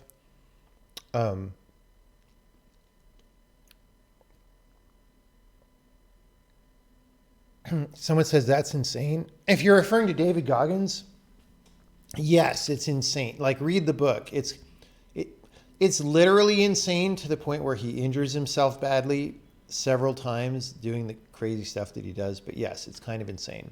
Anyway. So one thing that's very bad, but that's a pattern that people could fall into, that I have fallen into, and people I know have fallen into, is where, you're not really enjoying what you're doing. You're kind of dreading it, like the project's going long or the work is hard, and you just don't want to do it, and you're not that productive. But because it's your project, especially for indie game developers, if you don't do it, nobody's going to do it. So you just force yourself to keep working. These low productivity days and including weekends and stuff, I go through that often. And that's kind of a death spiral that you need to pull out of in some way. And sometimes that's taking a break. Sometimes it's finding alternate pieces of the work to do that you will enjoy more. like maybe do some design if the programming is grinding you down or whatever. Maybe do a trade show showing so that you can see people interacting with your game and you can get some good feeling out of that, or some feeling of progress out of that. For me, learning the different kinds of meditation that I know was very major. You can get to some insights that, I don't know. I think that, there's different paths for different people, but there are just insights that I have about mental states that mean that when I get really depressed or sad or frustrated, which does happen with me, it happens a lot less than it used to, but it does happen. When I get in a really negative mood like that, I'm able to look at that negative mood and say, oh yeah, I just know that this isn't that big of a deal. It's just a mood. And I can drop through it actually instantly as long as I want to. Like I know tricks to, or not even tricks, but I know basic techniques to like instantly remove any mood. And I talked about that in a video that's on YouTube that people could link you to. I tried to communicate it as best I could. I still don't know anything better to say about it than that. But yeah, basically, it is not possible for me to be in a bad mood if I don't want to be. If I legit don't want to be. Like any time that I stop and notice like, oh, I'm really unhappy with things, I just know how to fix it. It's just a mental thing that you can learn. Is that a good thing? Maybe, maybe not. Like maybe being unhappy pushes you to get more work done. I don't know. But that is a thing that you can learn. No bullshit. It's a thing you can learn. Have I found extended internet use to impact my attention span? Yes, negatively. And so I just try to spend less time on that, more time reading books. And that's helpful. Have I studied or read psychology in order to know stuff like this? No, I'm not a huge fan of the psychology that I've read. So the psychology that I've read, and which is not to say all psychology, right? There might be some really good psychology that I haven't dug into. Like a lot of people like Jung, I don't know anything about Jung really. But like the kind of psychology that's practiced in the West is all about honestly manipulating things that are relatively surface level. Like just trying to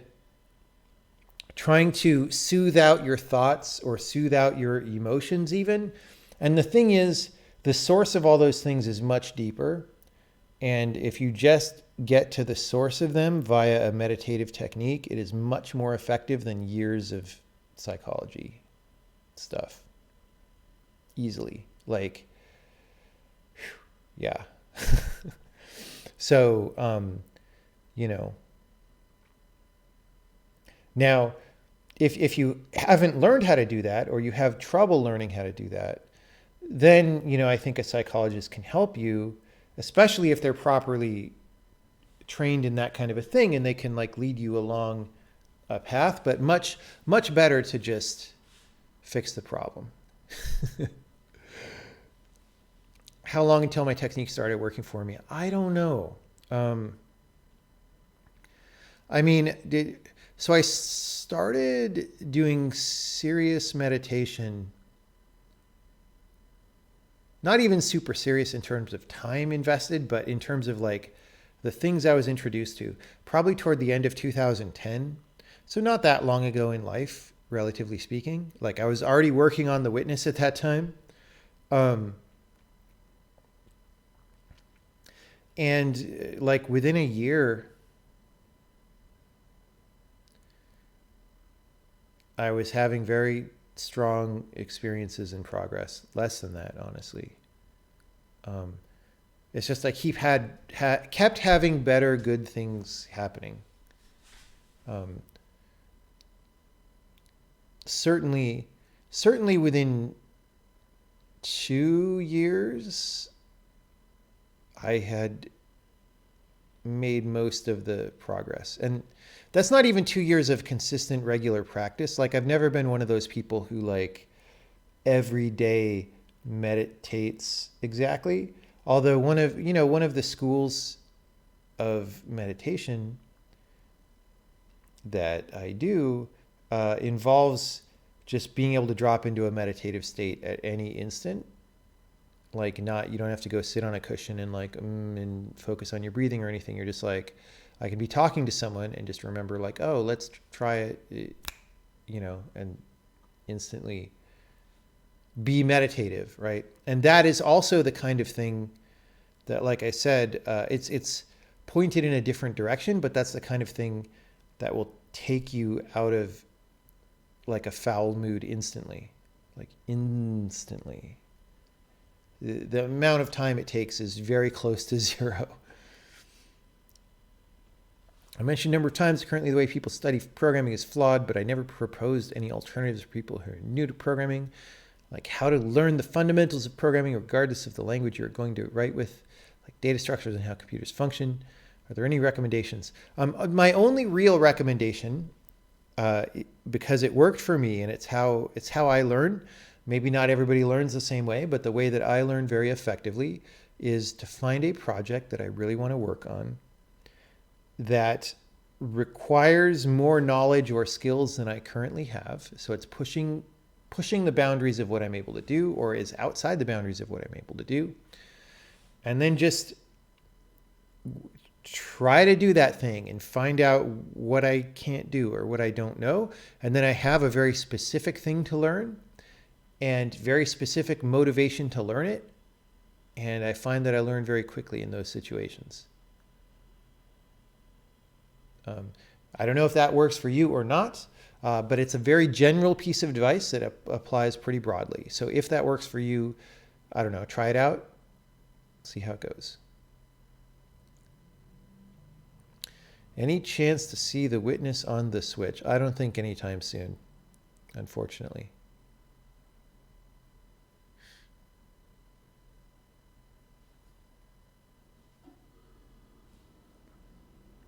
Was it critical for you to stop identifying as your feelings and thoughts and seeing your consciousness as something separate? Yes. Yes. So that YouTube video that I made is like literally, it is the best advice that I know how to give about these things.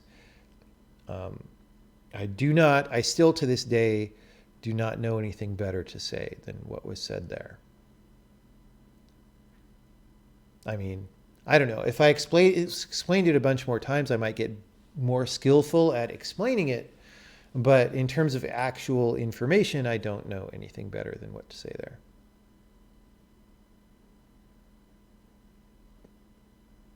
Wouldn't that mean having dissociation? No. No, dissociation is a very different thing. In fact, it's like the opposite direction. This is like having maximum association. But you have so much association. Okay, here's the thing.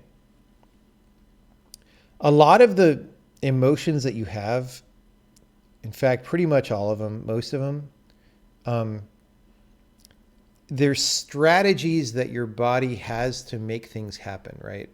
But for them to function correctly, they have to kind of be unobserved, because if you found a way to see them better, you would sort of just see that they're strategies and that they're ultimately not like, if you don't understand that it's a weird strategy that your body is doing for some purpose that you may not agree with, right? Then it just feels like, oh my God, I feel this way, so I have to, it's so important that I feel this way, right? But if you can see that the emotion is kind of fabricated in a certain way, or that it doesn't really exist that much, that it's like it's like a facade on a building and you look behind, it's like one of those like Hollywood, like, the Bugs Bunny cartoons or whatever I'm thinking of, where they have the Old West buildings that are just like a front and it's just like some planks or whatever, or like that level in Overwatch. You realize that emotions are like that. And once you've seen that clearly one time, that's enough. Then you can get back there anytime, because you're like, oh yeah. All you have to do is realize, oh yeah, I'm stuck, right now. I'm having this, I feel like this is very dramatic. Oh yeah, what do I know about emotions? Oh, I know that thing that I saw that one time. And then that brings you back there. And you're like, oh yeah, this one too. This one is also just a front of a building with some planks. And I'm standing behind now and I see the planks and haha, right? Once you are able to do that,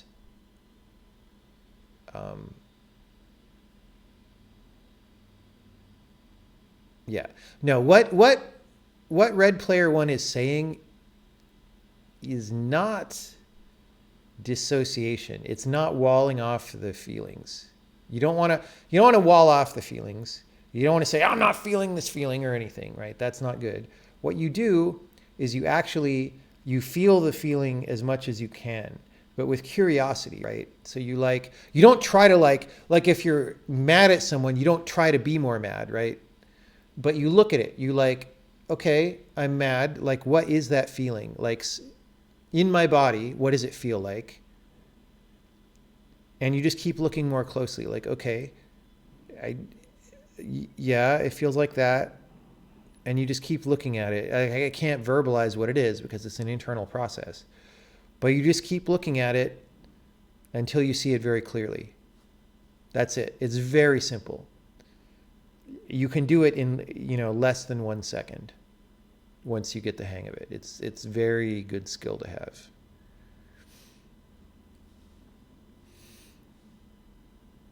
Have I ever thought leading a group meditation maybe on Twitch? No, I mean, I honestly, definitely I have much more ability to help people with meditation than I used to, relative to who I used to be. But I don't think I'm anywhere near the best person to do that. And I would rather leave that to the people who are more qualified than me at this time. If I was in a situation where like some people wanted a meditation teacher or needed one and there somehow wasn't anyone better and there wasn't a YouTube where they could go, then I would certainly feel that need, but it's not needed right now, except to the degree that I have a little bit of my own personal view. Everybody who's trying to teach you about meditation things has their own style, right? It's a little bit like Kung Fu styles. They all have their own style, and then your style is influenced by whoever you learned from that worked for you, right? And so I have a little bit to contribute in terms of what's my personal style, but very honestly, I'm not as strong of a practitioner as some people. My insights are not as deep as some people's.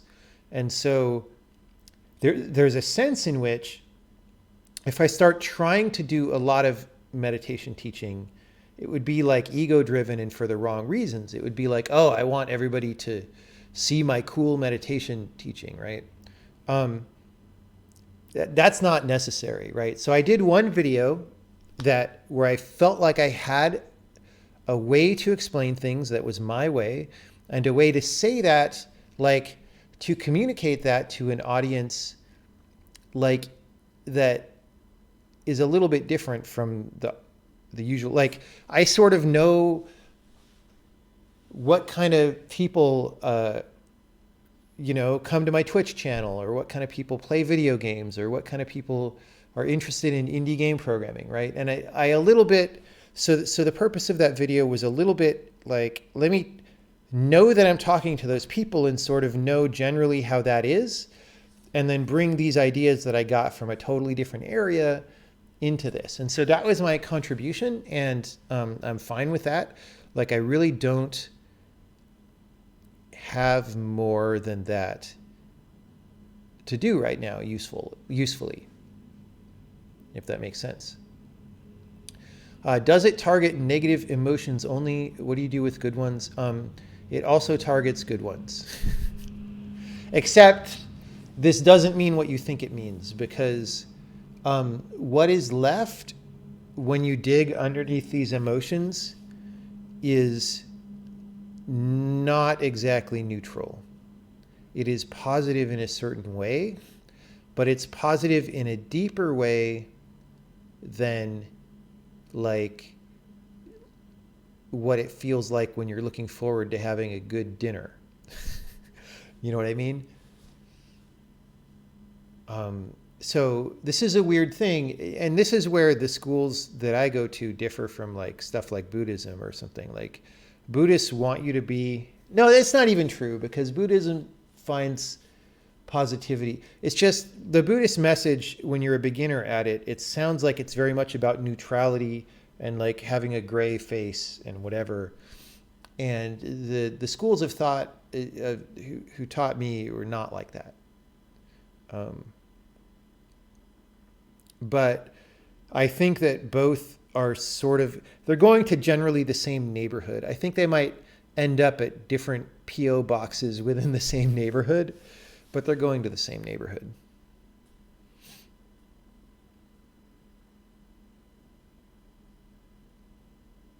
Anyway, I'm glad you liked that video. Several people have said in chat that they like that video. That's good. But yeah, you know, sometimes people ask, are you going to do another one? And it's like, I don't, you know, that was my contribution for now.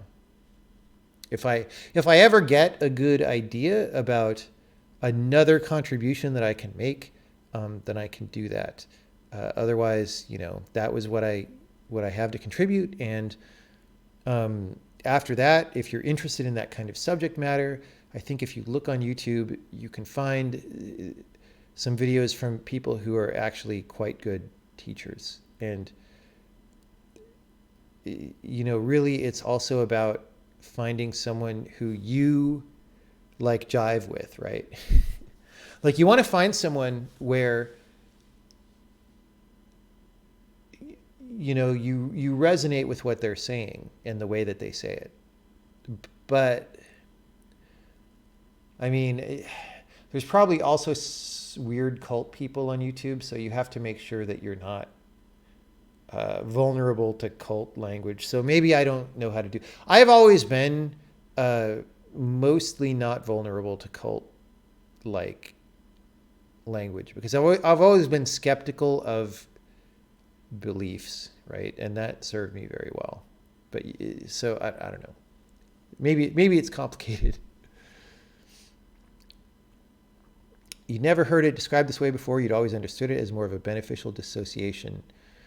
I don't see it as a dissociation at all. I know what dissociation is like because I've done that sometimes. That is not what this is like. It is different because you're not. See, this is the thing is, like, say I have a negative feeling. I'm not pushing the negative feeling away or not wanting to feel it. It's the opposite. It's a kind of a welcoming the negative feeling. You know, one teacher that I like says, to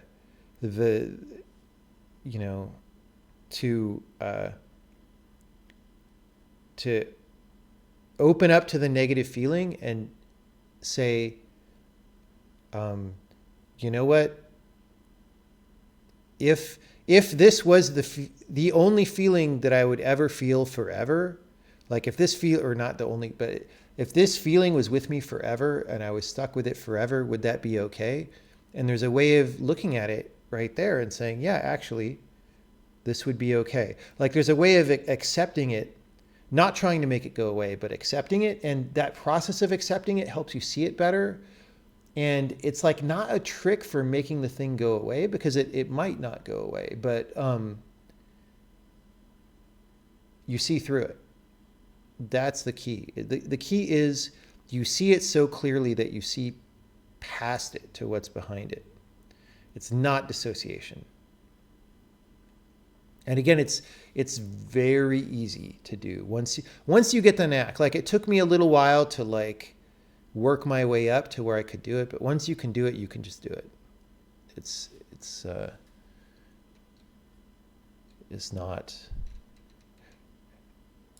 not that hard.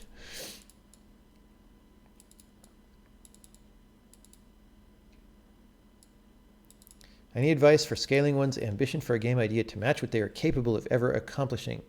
Is it better to undershoot or overshoot, or should people just pursue what they really want? So I think it's contextual and it depends. For me, I was always overshooting in the beginning. Like I was always trying to do things that were way too hard, and then I wouldn't finish the project, right? But that also kind of built skills, you know, and it built the skill of being ambitious and being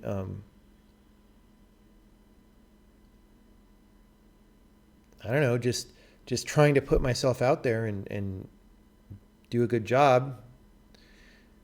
So that's good. I think if you were to chronically undershoot, maybe don't really learn that well, right? Let me change. We're not playing Half-Life Alyx anymore, so let me go back to my thing and I'll put us in IRL or something. Oh my God, I have it zoomed up so big because I want to be able to see the chat from way back, and it's just unusable at this scale. Like I have to scroll down to even see the button, and the scroll bar I can't actually scroll the scroll bar. Like what?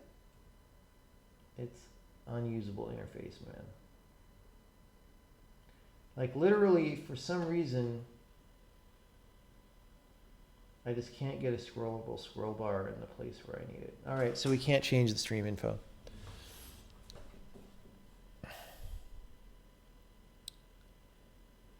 I mean, I think so to get back to the game idea question, like,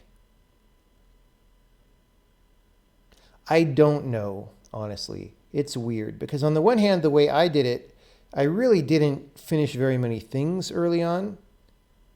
I mean, our first game, our sci-fi hover tank game, we definitely got pretty far. Like it was finished, we launched it. But after that, I went into this phase of like not really finishing that much stuff. And maybe that was good, maybe it wasn't. I mean, all this was while John Carmack was like kicking ass. So, maybe if I had been more like John Carmack, that would have been better. But he also, he had a big head start on me and better timing, and just he knew what to do in a way that I didn't at that time.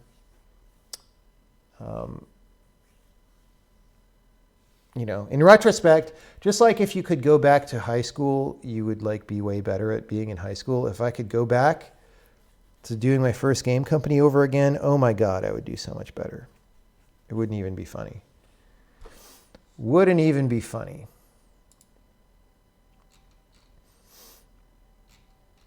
So anyway, it's, I don't know. I think if you're just doing your best, then it's okay. Any chance I would share my process of creating my talks? I don't know how much I can tell you. A lot of the time, this is not necessarily the most responsible way to do it, but a lot of the time I'll travel to a place where I'm giving a speech, and I don't really know in advance what I'm going to say. Actually, my best speeches I did know in advance. So like the one that I gave in Russia about a year ago, that's got a bunch of views on YouTube, that one I knew in advance and kind of at least prepared notes for before I went to Moscow. But I still wrote the actual speech mostly in the 2 days before giving the speech. That's often how I do it. Because I'm using this opportunity to give the speech to figure out what I think and figure out what to say. And I also want it to be like fresh when I go out and say it. Because I do that, my talks tend to be not super carefully manicured like a professional speaker's talks. But they seem to do okay. Like people seem to get a lot out of them. So I basically sit in a hotel room for 2 days, and often a lot of the first day is procrastination and non-efficient use of time. But I think there's something about that too, that it's like giving your subconscious time to work with it. I don't know. Maybe it's just not good. I don't know. But eventually, by the final day before the talk, I always practice the talk at least twice. Like I literally sit there in the hotel room and verbally say the talk out loud and flip through the slides as if I was giving it to a room full of people. That's very important. You can't just like kind of run through it in your head. You have to stand there and say it. The mental mechanism is different. And by the time I've done that at least once or twice, I know some things flow better and some other things don't flow as well. I rearrange some things. And, you know, ideally I would like to give it 3 or 4 times, but often there isn't time to do that because, you know, it's too close to the time, or I won't get enough sleep if I stay up all night and do that. And it's better to have sleep and be rested.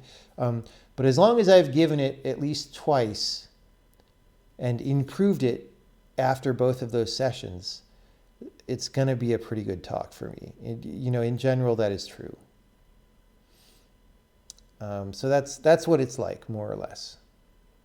What's the most concurrent unfinished projects I've ever had? I don't even know. Too many. Sci-fi hover tank game, can you play this? It wouldn't run on modern PCs, unfortunately, and I don't have the source code anymore.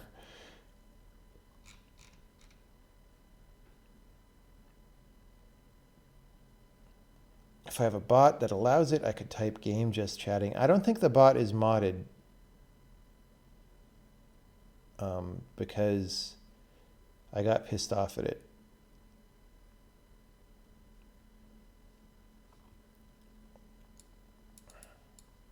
Do I think about how well something is going to sell when you're designing, or do you just make games you want to play? I do not. So here's the thing. Game design is very important to me. I want to make the best design possible. It is not really possible to do that if you're thinking about how well it's going to sell, because those decisions of how well it's going to sell will adulterate your decision-making process about what's a good design. Now, nevertheless, sometimes those feelings come up, or you know, those. So here's the thing about The Witness, for example. Early on in the concept of the game, I had figured out, oh, I want to have these panels. You know, the panels are going to have some puzzle stuff on them. They're going to go in sequences. I'd figured that out. And then I was like, okay, at the end of the sequence, people aren't going to just want to play puzzles, so I need to give people a reward.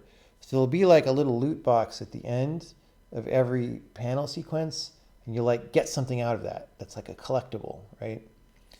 And at some point later on, maybe a year after that, I'd had this idea for a year that that was how it was going to be. I just didn't implement it. And eventually I was like, wait, that's bullshit. I'm just saying that because I think that that's what's going to sell. But I should just have more faith in the puzzles being interesting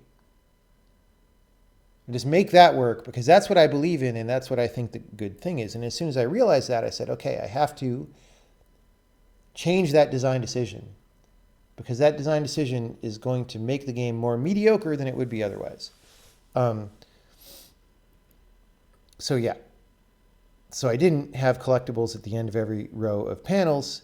That said, you know, some people complain about that. Some people say the game is not rewarding enough. But that's the decision that you make, right? So I think the game is much better than it would be if it strung you along with rewards.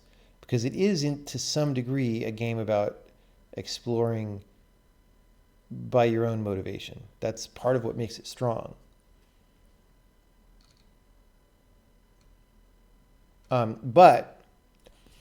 So I try not to think about how something is going to sell. I try not to let that affect the design process. But also, once the game is designed and it's close to being finished, you do have to sell it to people if you want to stay in business and put food on the table and all that. And so I do switch into a mode where I think quite a lot about how to sell the game.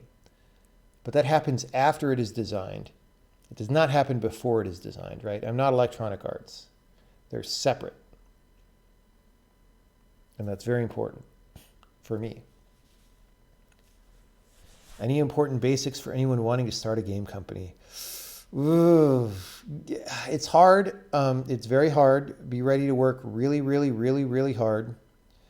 And also, I mean, if you're trying to do business deals or something, just understand the other companies. Understand the companies and what they are looking for and what they want. That's the most important thing. You don't want to just like be begging companies for money and they're a black box and you don't know how they work or what they're interested in. Know how they work and what they're interested in on the business side.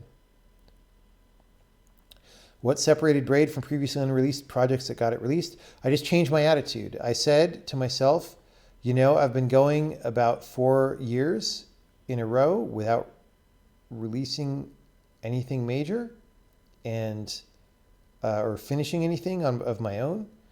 I contributed to some games that came out, but I didn't do anything of my own that finished.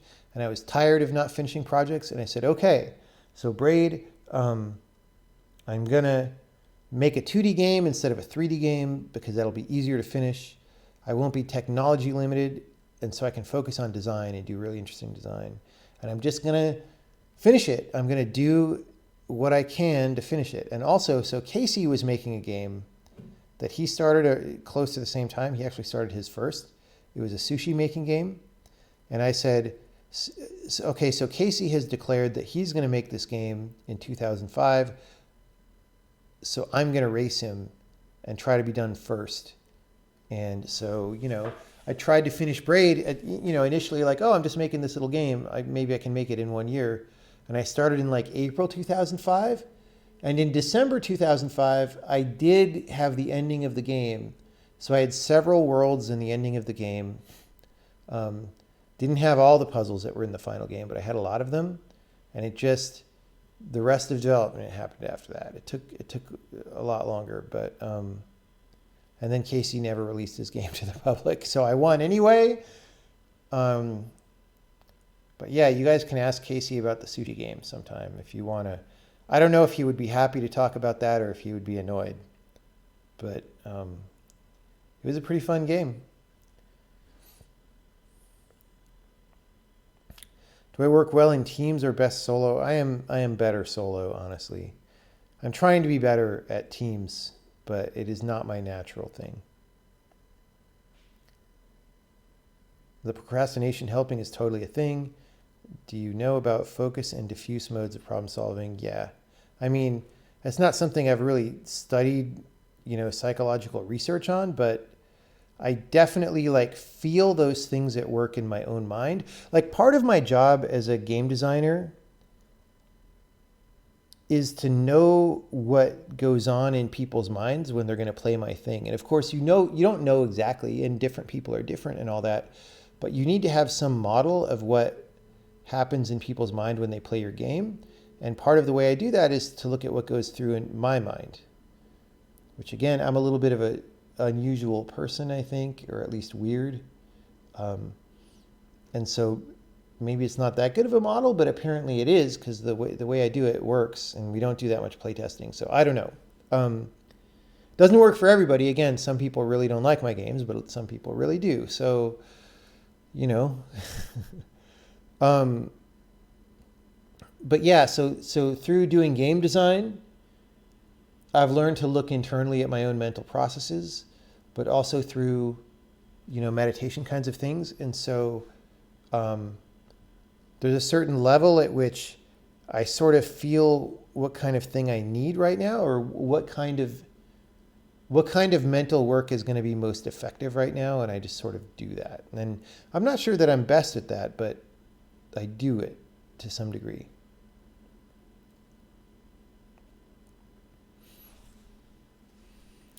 Do I find it hard at times to enjoy non-work related things while working midway into a project?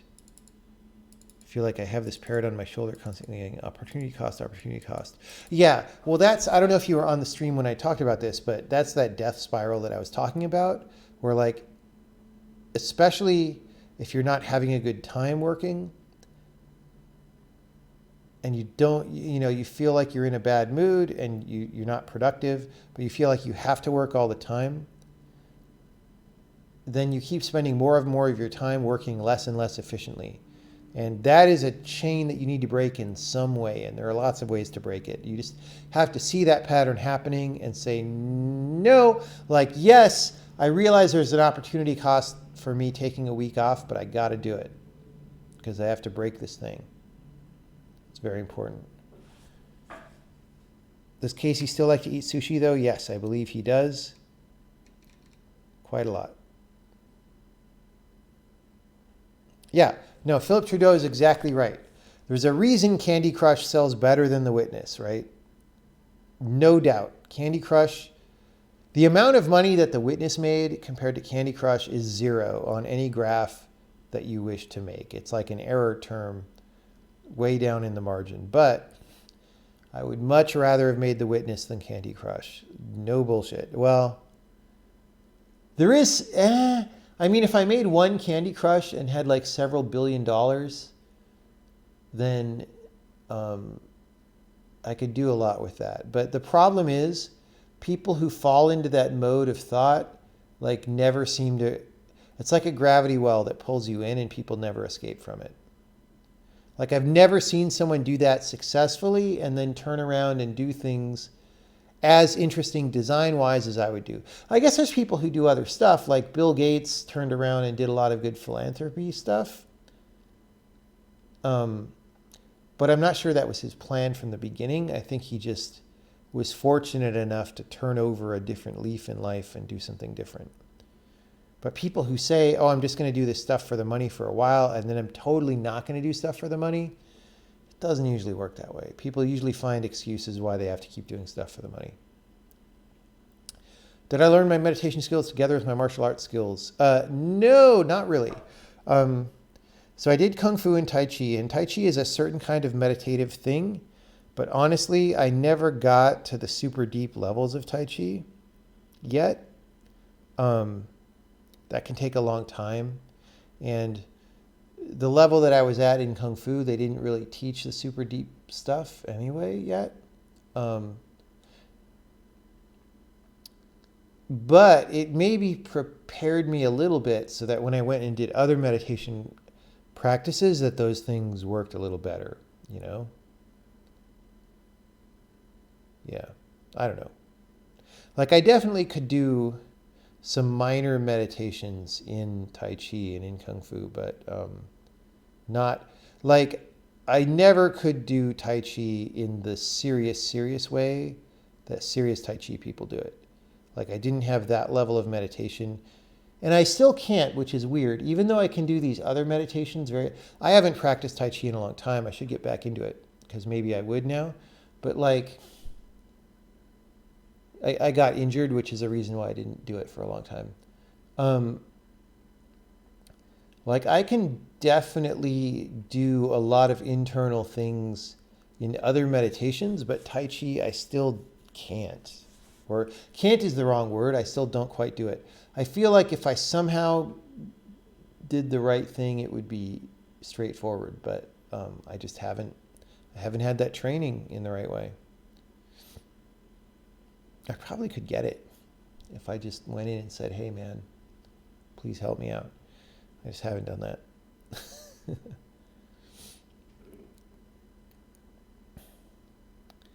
How can a lone dev handle the massive list of functions that OpenGL has and the huge number of versions for GLSL? Well, most of that stuff you don't need. Ignore most of it. Most of it's garbage. You only need a little bit of it. So again, figure out exactly what you're trying to do. What are you trying to put on the screen? Start with just like a triangle.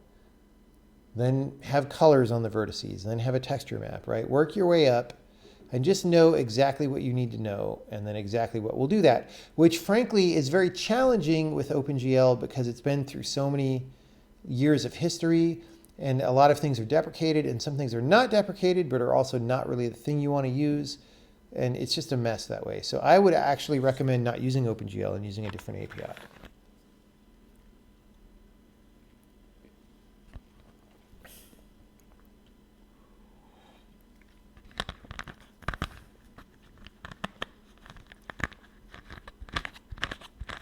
Can you play this game sitting down? I believe you can, although I was playing it standing up.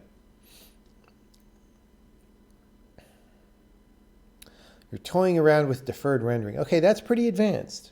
At that point, yeah, I don't know. OpenGL's a mess. OpenGL is better for learning 3D graphics? No, I don't believe so. Honestly, if you want to learn, probably Metal is the cleanest, simplest API, but that'll only run on Macs and iOS.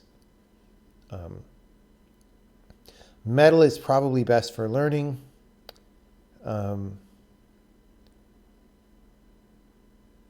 Or like DirectX 11 if you can't do Metal.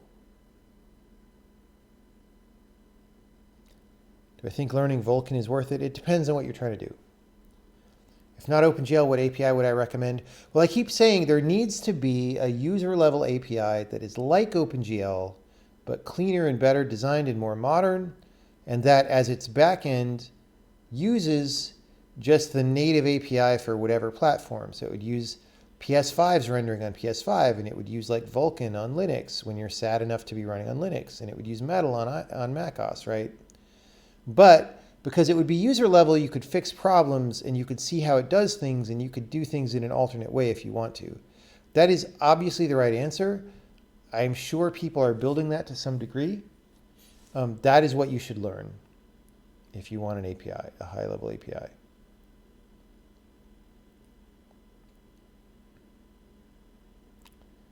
You were injured in Wing Chun in a way that prevented you from continuing. That's too bad. That happens a lot. And honestly, the school that I went to, at the time that I went there, was definitely too injury prone. Like, we did a lot of kind of big stuff, but like, yeah, people were getting hurt sometimes. And it doesn't take much. Like, if you're going to train for like 4 years, seriously, your probability of injuring on any one day doesn't have to be that high before something really bad happens. And so I think that school, I mean, it's being run by someone different now. And I think it is much safer probably. I don't know. Definitely that we were doing some wild stuff in training, and that was good. But yeah, I definitely got hurt. I definitely hurt people, or I hurt one person. I broke my training partner's nose. That was not good. He didn't know it was broken. It was just like a barely, I didn't, you know, we practiced doing all these punches and kicks and stuff and sequences. And I didn't pull my punch quite right because I was tired. We'd been training a lot and I was like, my control was degrading and I just barely popped him in the nose. And it hurt, and like, he eventually had weird breathing problems and he went to the doctor and it had barely broke and then healed slightly crooked. So they had to like re-break it. Oh, it was so bad, dude. Am I often stressed? Not super much. I do, okay, indie game development is stressful sometimes, so I get stressed that way. Also, I personally, and maybe it's because I program all the time, or maybe it's just my body and my history, but like, if I don't do physical activities, often my ambient stress level will build. So it's just like I'm tense or I feel it. And doing physical stuff like dance is a way to relax that out again. I don't do much dancing lately because of virus stuff. But meditation definitely helps.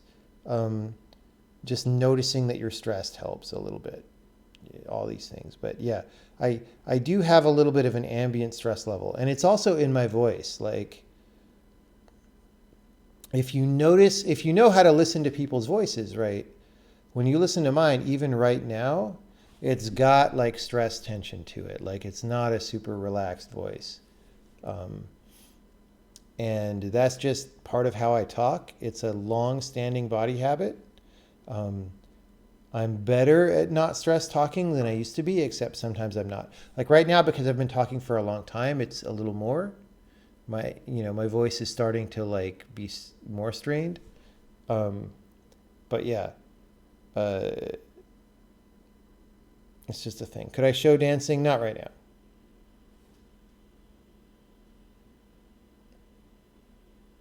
Okay, everybody, thanks for coming by. It's been a long stream. I'm going to sign off. We'll probably do more Half-Life Alyx at some point. We'll probably also, I want to do a programming stream tomorrow. I wanted to do one today, but like other stuff happened today. But I want to program on stream tomorrow, and we'll see what else. Thank you for coming by, and I'll see you all later. Have a good night.